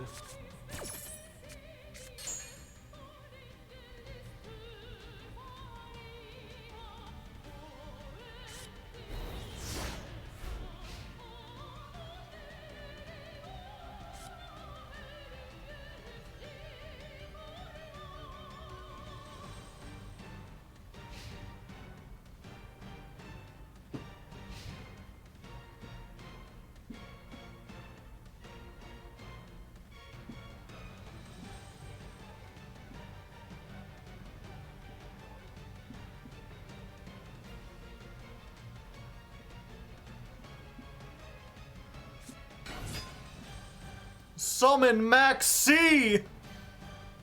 Oh, Lord almighty. Is he stream sniping? Might be.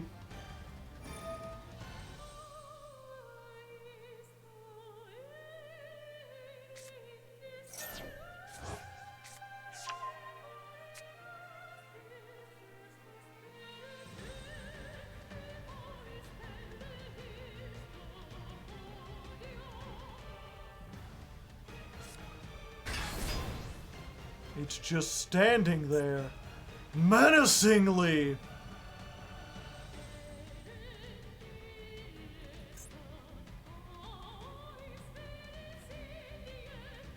Oh, they can make access code if they have it.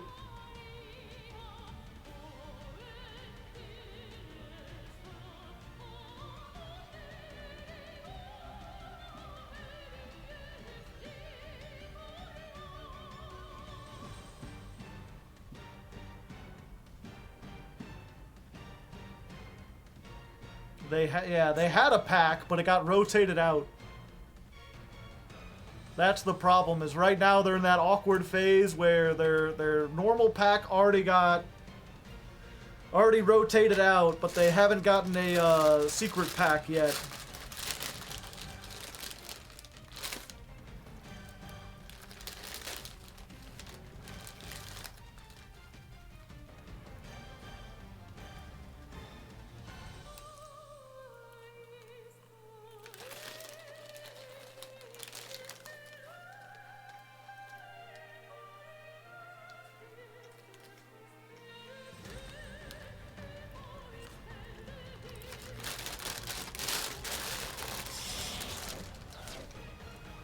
Underworld goddess.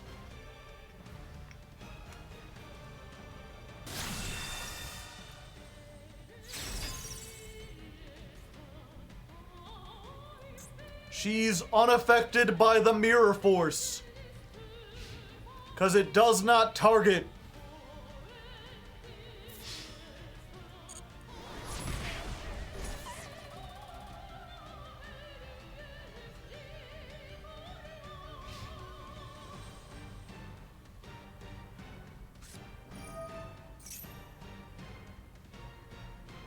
Bum, bum, bum.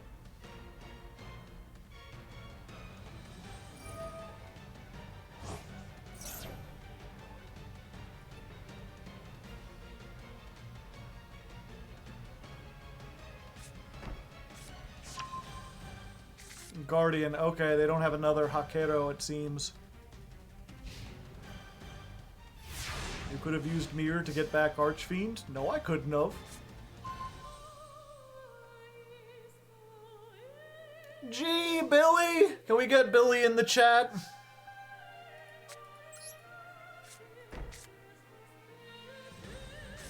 This is the weirdest duel, very much so.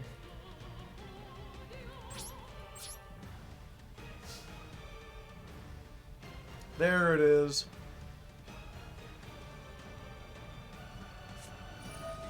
Did Archfiend get banished? No, the lady did.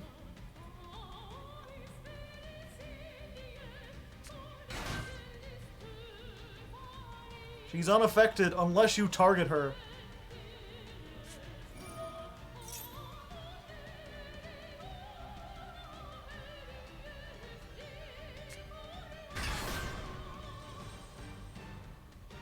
Yeah, if there's any more patrons who would like to duel or would like a second duel, send me a message. We'll make sure we get that in before we wrap things up.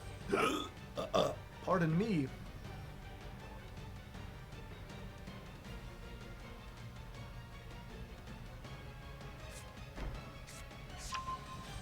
Evenly.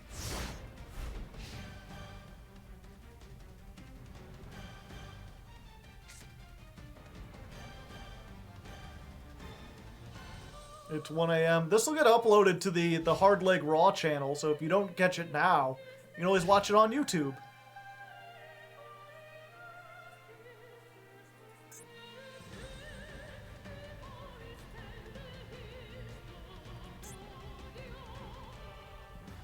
Ah, okay.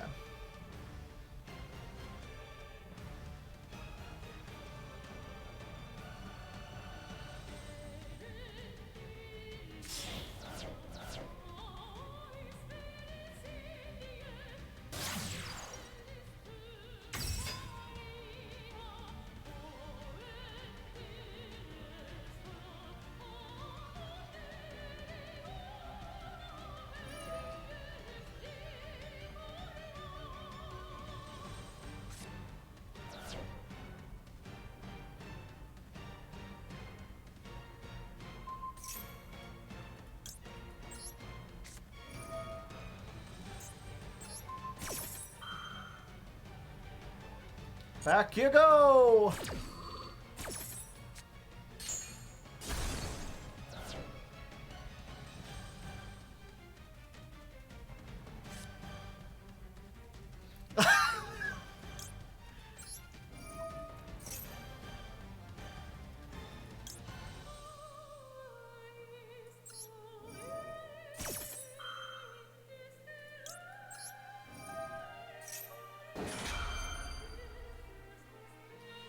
You test these with viewers, that's pretty cool. Yeah, I try my best. Hey kid, you wanna activate everything?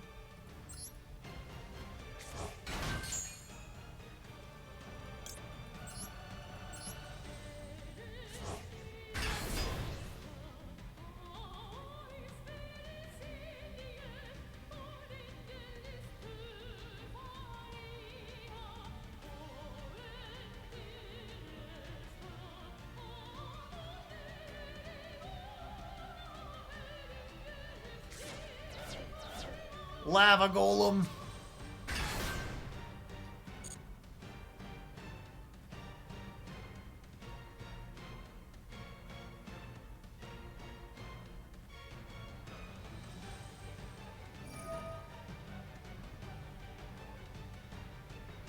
Oh? I didn't expect that.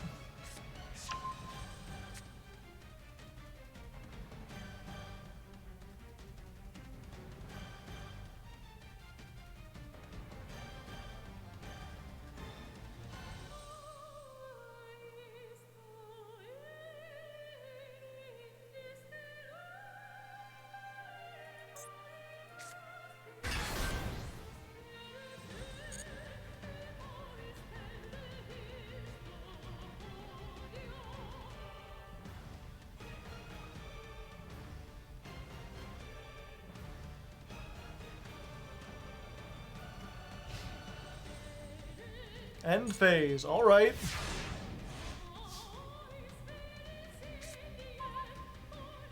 They've lost control of their lives. Such things happen from time to time.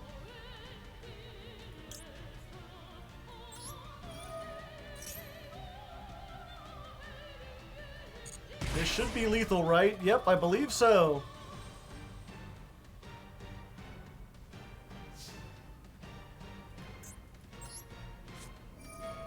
We just bounce the golden back. That triggers all the things.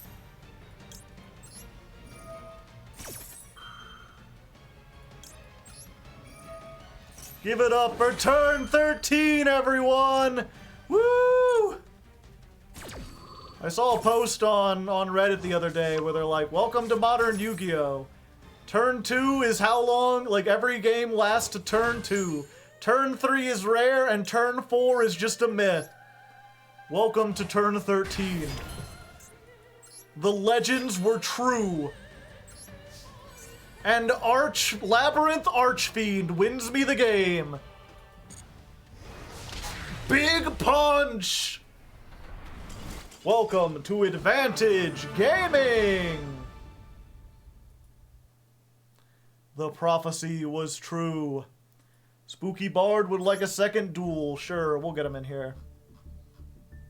Table 7, Mr. Bard. Great game. I'm not sure if I would call it great. It's great in that it was big. It was a big, long game.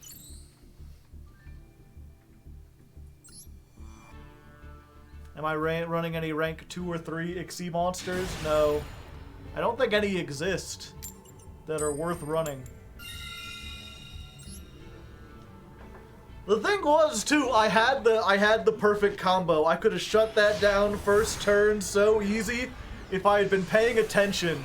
That was the same duel where at the start I was talking about landlords and I got completely distracted.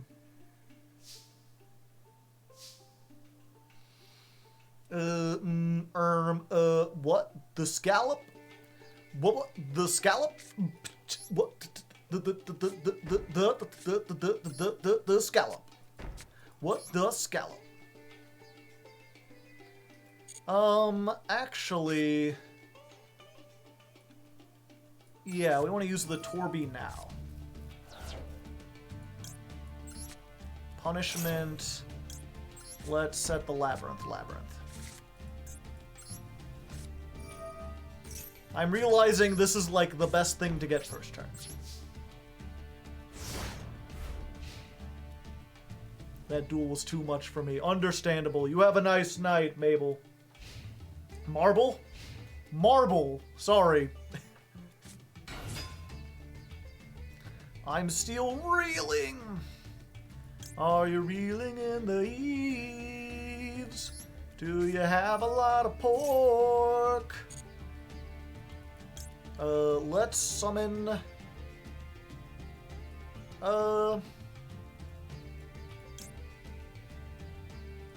We go for this one, right? We just go for the lady. Dark Lady! We pop you with the field, but the field says that counts as a trap effect. So that triggers her effect. And that triggers the Torby's effect. So the Torby just summons himself back. Hey there, boss, 2,000 defense. And then I get to pop a random card in your hand, which is the Disco Coliseum. Which you probably wanted.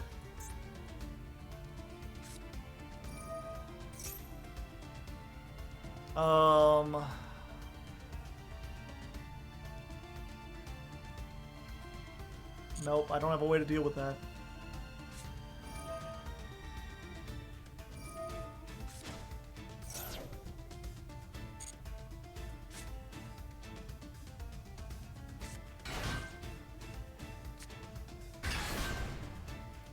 And then I Torrential Tribute this. And then because I activated a non-trap, a non-labyrinth trap, I just get to bring her back.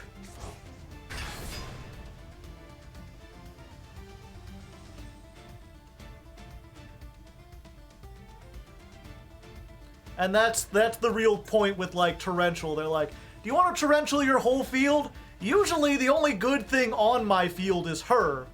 And yeah, I kinda do. Okay, so we're gonna Trap Trick here. We're going to... actually, I think the better one is to just... Is this any monster? Destroy one card on the field. Yeah, we just want another Welcome Labyrinth. She's an amazing card. Nice, and then we just activate the Labyrinth. We summon out Big Billy. We pop the field spell because I don't want to deal with that shit. And then Billy gets me a Mirror Force. Because, you know, just cuz. Who doesn't like a Mirror Force? And then once per turn, she can just, like, set a trap. So... I guess we just get the Trap Trick back. Trap Trick could be anything. We'll get this. We'll make... I'm locked into fiends. Link Karibo is not a fiend, chat.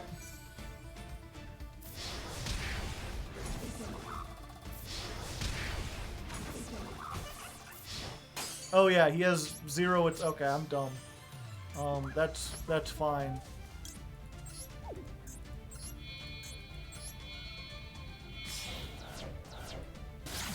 Let's just make this.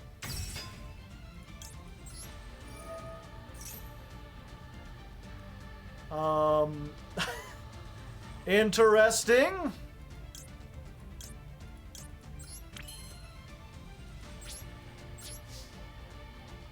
It's about sending a message.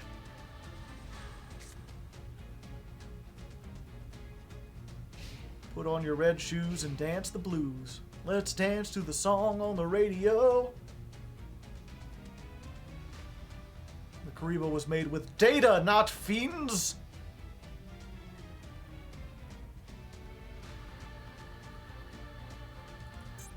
Just get that. Yeah, probably. That or Compulse.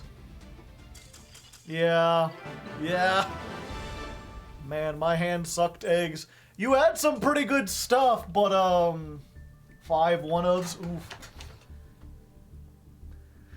Not sure, even if you had a pretty decent, even if you had, like, a good hand, it's like, the Torrential plus that's the thing about this deck, is, like, most of the time, if it goes first, you just kind of lose. The traps are too strong. That's why I build my deck for going second. I drew Sowing for turn. Oof. Okay, Gun Voltic.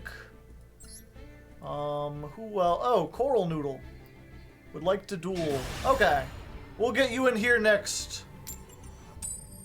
Sorry, I didn't see your message until after.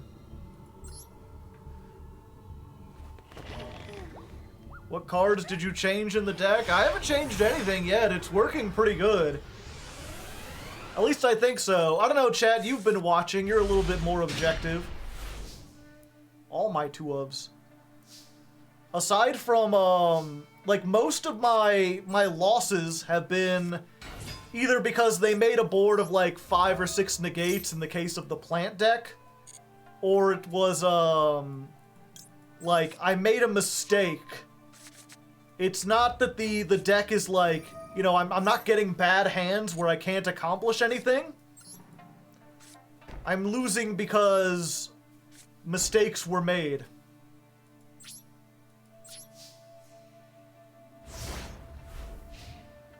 Labrynth is always, I could have run this trap instead. Sprite Cranberry? No one's brought it yet.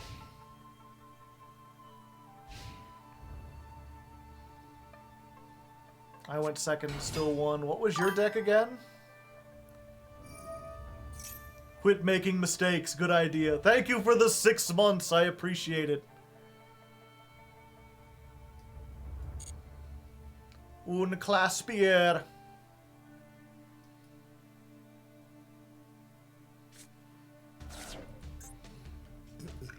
Citadel. Exo Sisters, yeah. Uh-oh. Turn the radio on, get the telephone.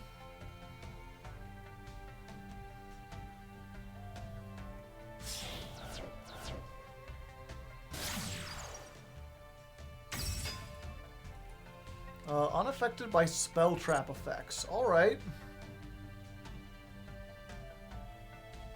He's a genius!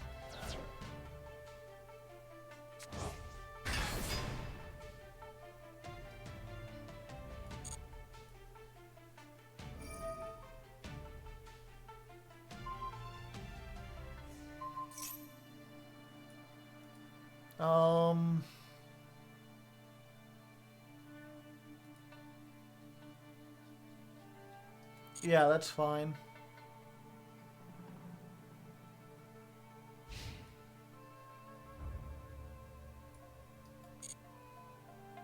I'll take damage.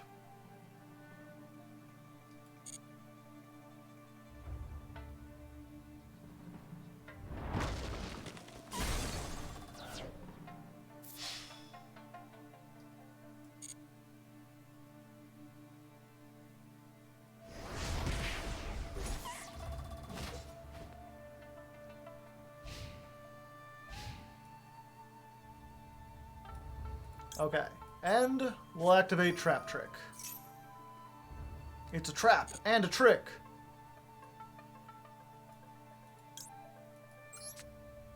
Hello there. Two monsters of the same type, you say?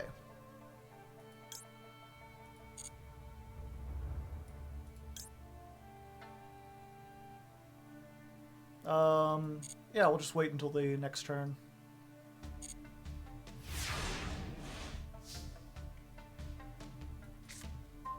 No, we're gonna wait for this to get unnegated.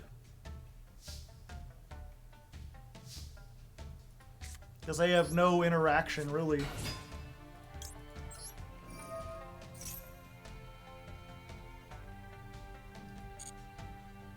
Let's grab,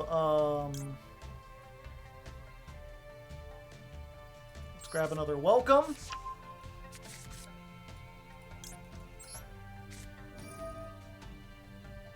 IDP.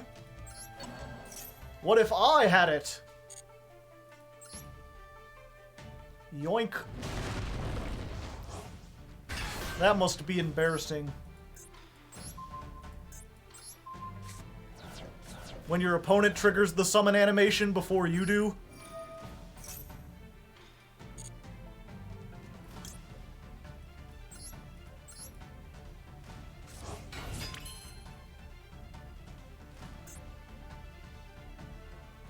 The Yoinky Sploinky!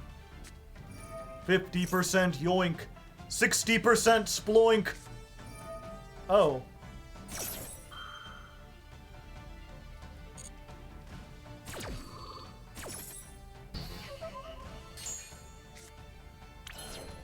Baguska? Is it time for the goo? No, it's time to be even smexier.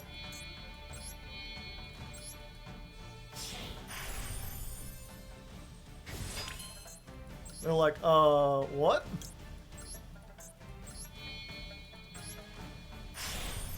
What?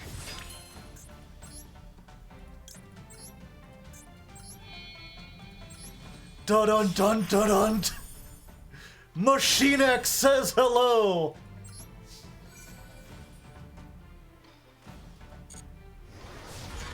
Crunk.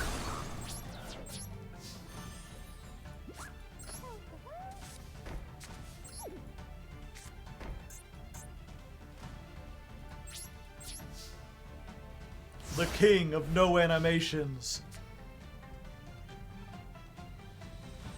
He can suck 3 times? I thought it was just twice.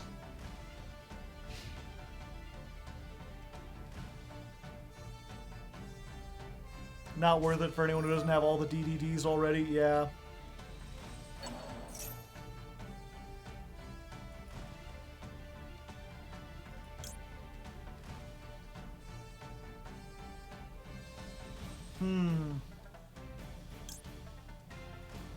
Yeah, I guess we gotta do this now.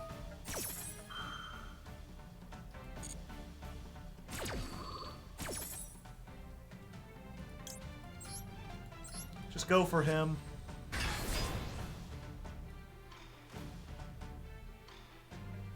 No, we don't want to pop anything.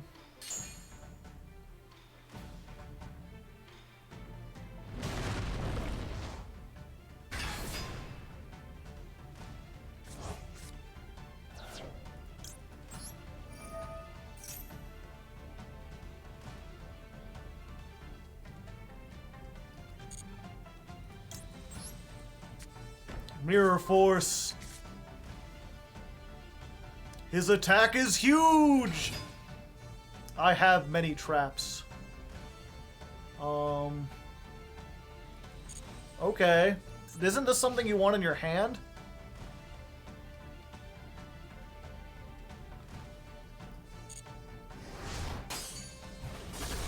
Oh. Oh, I see. Yeah, I guess you could have attacked over my stuff if I didn't have the Mirror Force.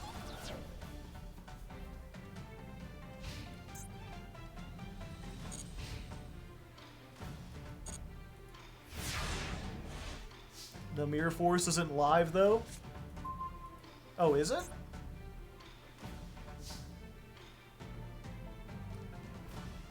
Oh, yeah, it's not live. Well. Can't be used the turn it's set, yeah. So you could have beaten over one of these.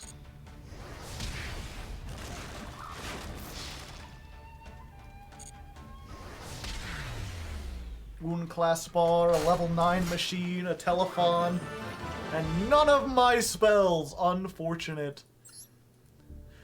Let's get Coral Noodle in here. One of the newer patrons. I'm at table 5.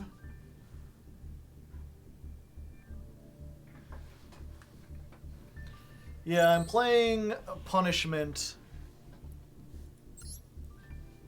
If I take out Punishment, I'll probably trade it for the Extrav.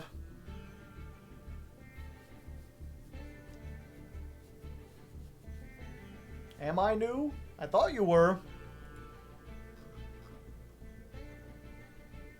Wait, no, you've been here since August of 2022. Never mind. Oh, you done did it. Sorry, cat boy. No mommies in this chat. She is an amazing woman.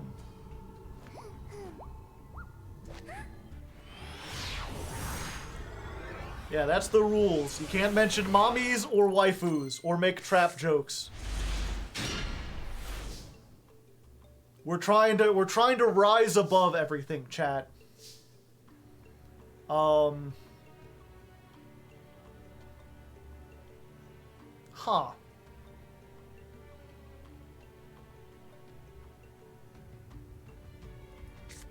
Okay.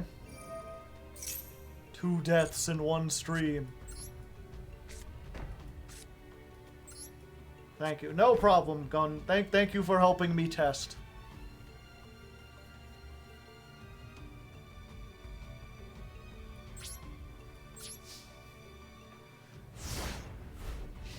Spell jokes and monster jokes are perfectly fine.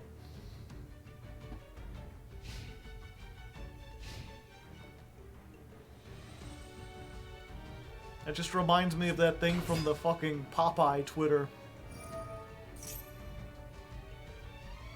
They're like, hey Popeye, what are your pronouns? Ah, geez, I don't have any pronouns. Most of me nouns be amateurs. Okay.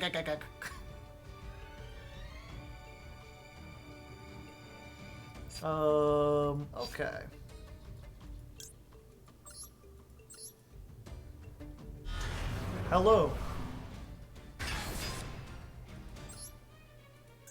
Pop, pop. Watch them motherfuckers drop.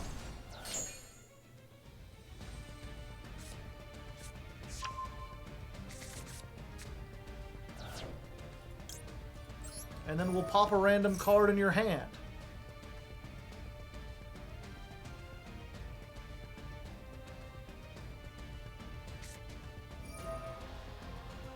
Ooh, Imperm.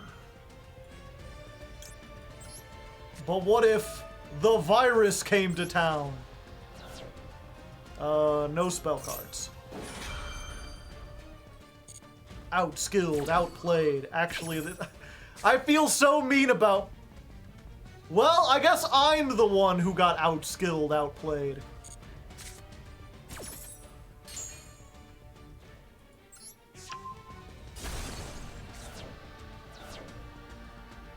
Deny the spells. I assume they had one. My pronouns are active in the esports scene.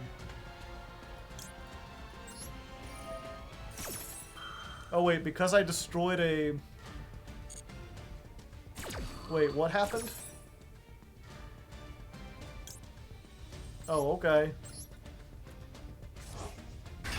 I don't know why she came back. Moist Esports. Yeah. Spinach will do that to you. You're just starting all over, aren't you? Because you activated a normal trap. Gotcha. And this can... Target one effect monster. Oh, I control and negate it. Okay.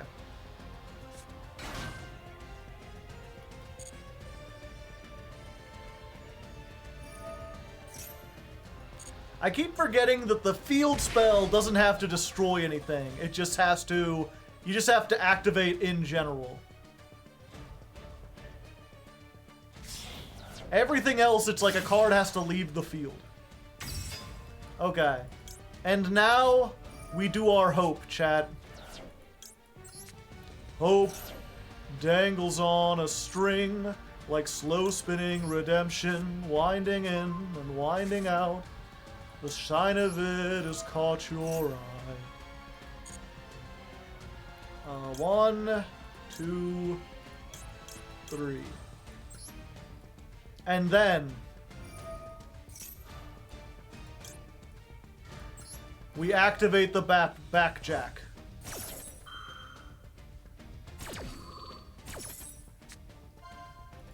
Trap trick.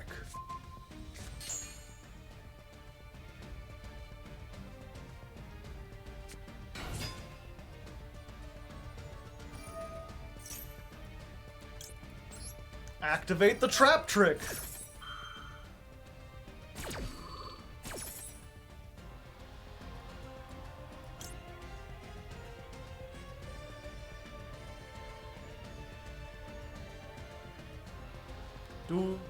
Yeah.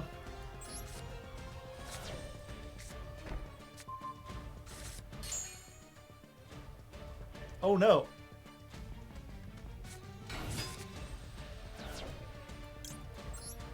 Looks like you've... Gee, Billy, how come you get 2 viruses? Activate bug spray. Wait, how come this one didn't get... Oh, this one has... Okay. And then Torbjorn comes back.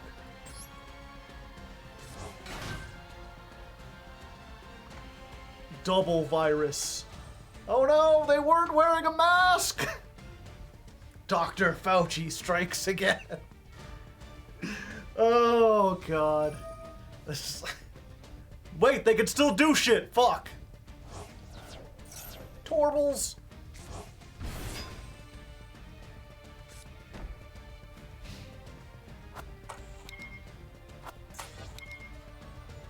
I got to see their hand, right? Flying Sting negates a monster effect, I think?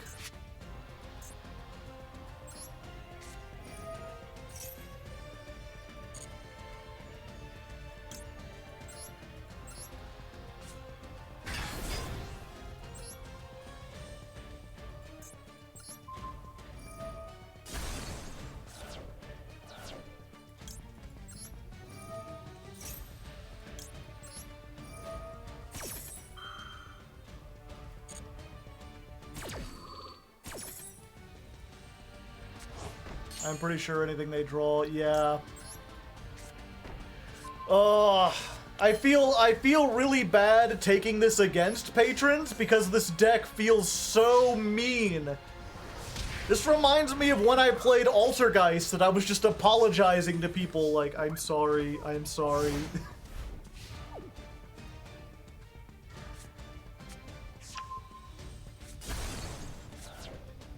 Yeah, they've just got an ongoing illness. They're literally like, brother, I am ill.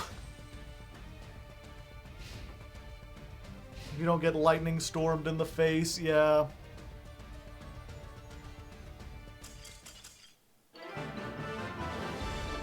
You won't feel bad once you get in the... Yeah, once I get to Runic and stuff, I won't feel bad. I feel bad destroying B-Trooper, because B-Trooper are cool. Do we have Fair Welcome Labrynth? No. We never got to a point where we wanted to activate that. Alright, I think I'm going to call it there, chat.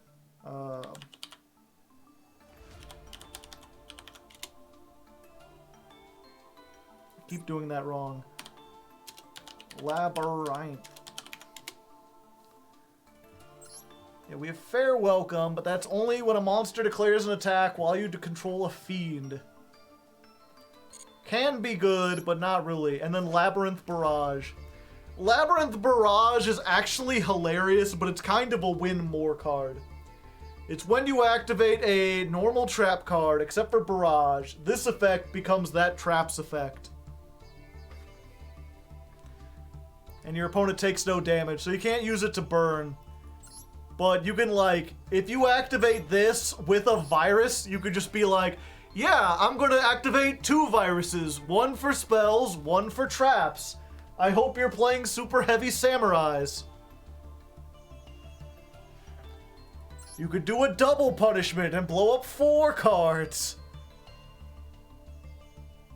I would definitely add a second Lovely. Who needs a second Lovely? We've got Labrynth Archfiend.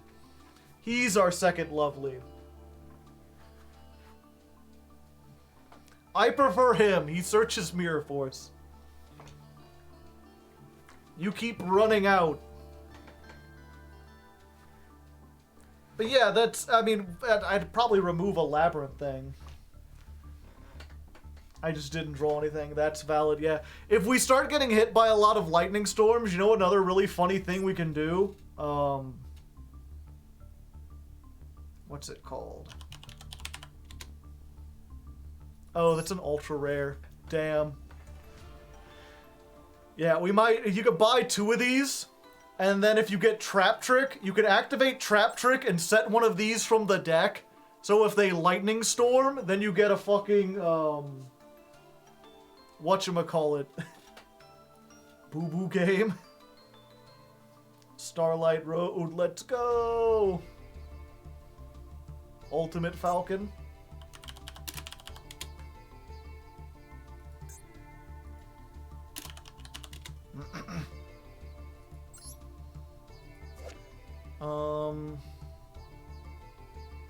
If this set card is destroyed by your opponent's card and sent to the graveyard, target 2 normal traps in your graveyard except for Boo Boo Game. Set them to your field.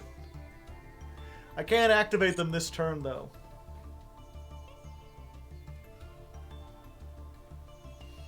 Where are the floodgates? Yeah, we're not starting with floodgates. I already feel bad enough.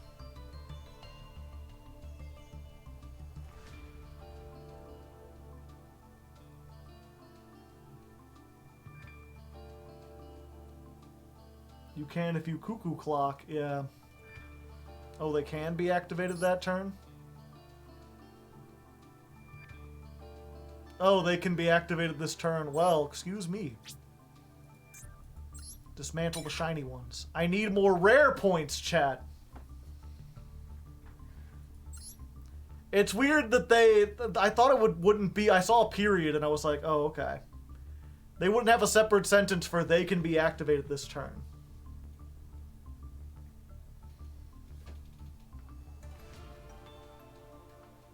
Yeah, we'll see. Once we get onto the actual ladder, we might change out what traps we're playing.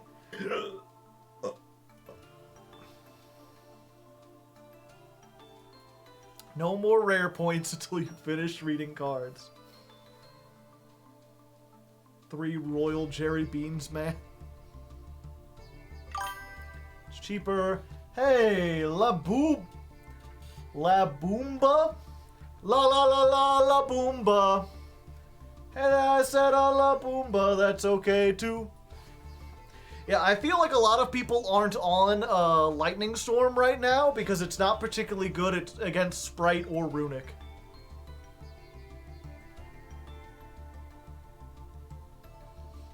Yeah, I looked at the ledger book. I didn't particularly like it.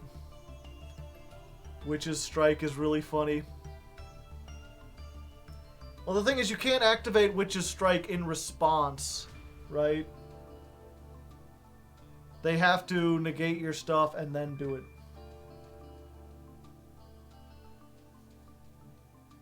Are we not running Ghastly Glitch? No. Because I found that oftentimes, especially in this version, I don't end with a monster on the field at all.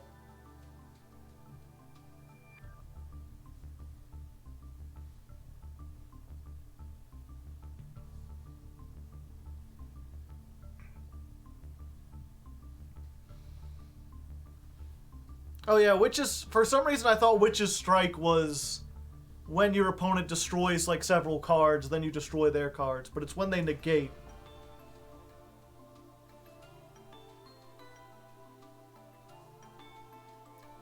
Yeah, it's Witch's Strike. It seems good because you really like the idea of like being able to put this. But again, if you miss the beginning of this, here's the strategy behind this, right? The thing that makes this deck good is that it has more plays going second. If we can open with a Furniture and a Backjack and a Lord of Heavenly Sky Prison, we can set up to do some stuff on like our opponent's first turn. We can perhaps, even if we're going second, like they can set 5 and we can Eradicator Epidemic in the end phase and get rid of all their traps before they can even activate them. That's the potential it has to do. This whole deck is designed to have more plays going second. That's why we're playing stuff like Maxx C. And the reason we're doing this is because if you go first, we've already got enough setup that we're most likely going to have a big advantage going first. A lot of decks basically design themselves to be even better at going first. And the idea here is we don't need to be better at going first. We've already got a huge advantage going first. Instead, let's improve our going second game. That's what we're doing right now. Not sure if it'll work, but I mean the problem with Labrynth, right, is that Labrynth was never completely meta in the TCG until the new support, until they got Big Welcome and the other lady. There's a lot of people who tried it, and they only really had success at like the regional level. And because of that, there's not really like a best version of the deck. I was talking over with MBT about this, because he's like, yeah, the thing is, like, if you try to look at people who have tested and tried to make this good, there's like 5 or 6 builds that are all regional good, and none of them have really proven themselves statistically to be the best version of the deck. But as a result, depending on what people settled on, there's a lot of people who will swear by certain ratios, certain deck ideas, because that's what worked for them. Yeah, until you have people who are like, you absolutely need 3 Compulse. There's people who hate the viruses. There's people who love the furniture. People who think the furniture is worthless. There's people who rely on the Lord of the Heavenly Prison. Some don't play it at all. Imperial Iron Wall, yeah.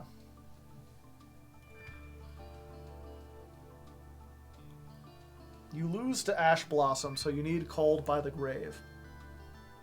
Possibly. I'm hoping to chain out the... bait out the Ash Blossom with, what's it called? Maxx C. We'll see. You can run Dark Virus instead of Called by, sort of, yeah.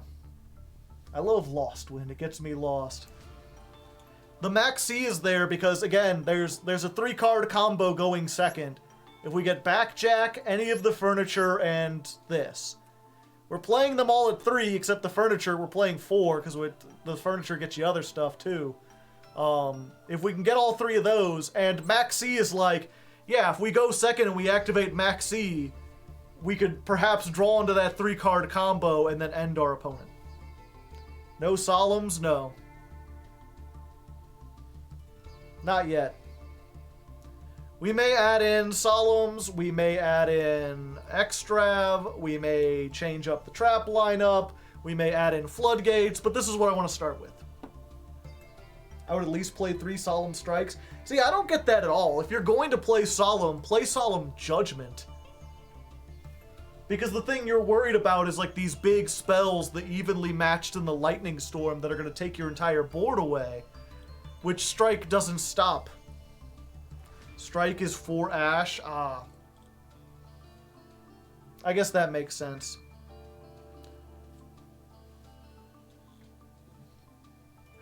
No, you have Lord for that, yeah.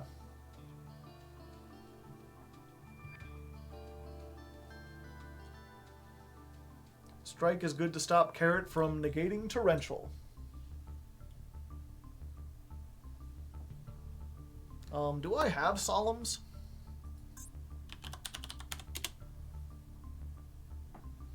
I have 3 Judgment. I have 0 Strike.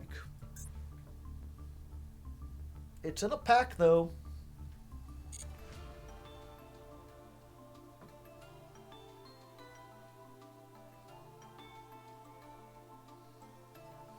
Yeah. And that's the thing, is I got so many people telling me, you definitely need this, you definitely need that, and I don't know who to trust. You gotta realize that you're one voice and there's not a lot of agreement, so I'm just getting pulled in like 10 different directions. But either way, I think we're good for now. Probably going to end it. We'll go ahead and raid someone.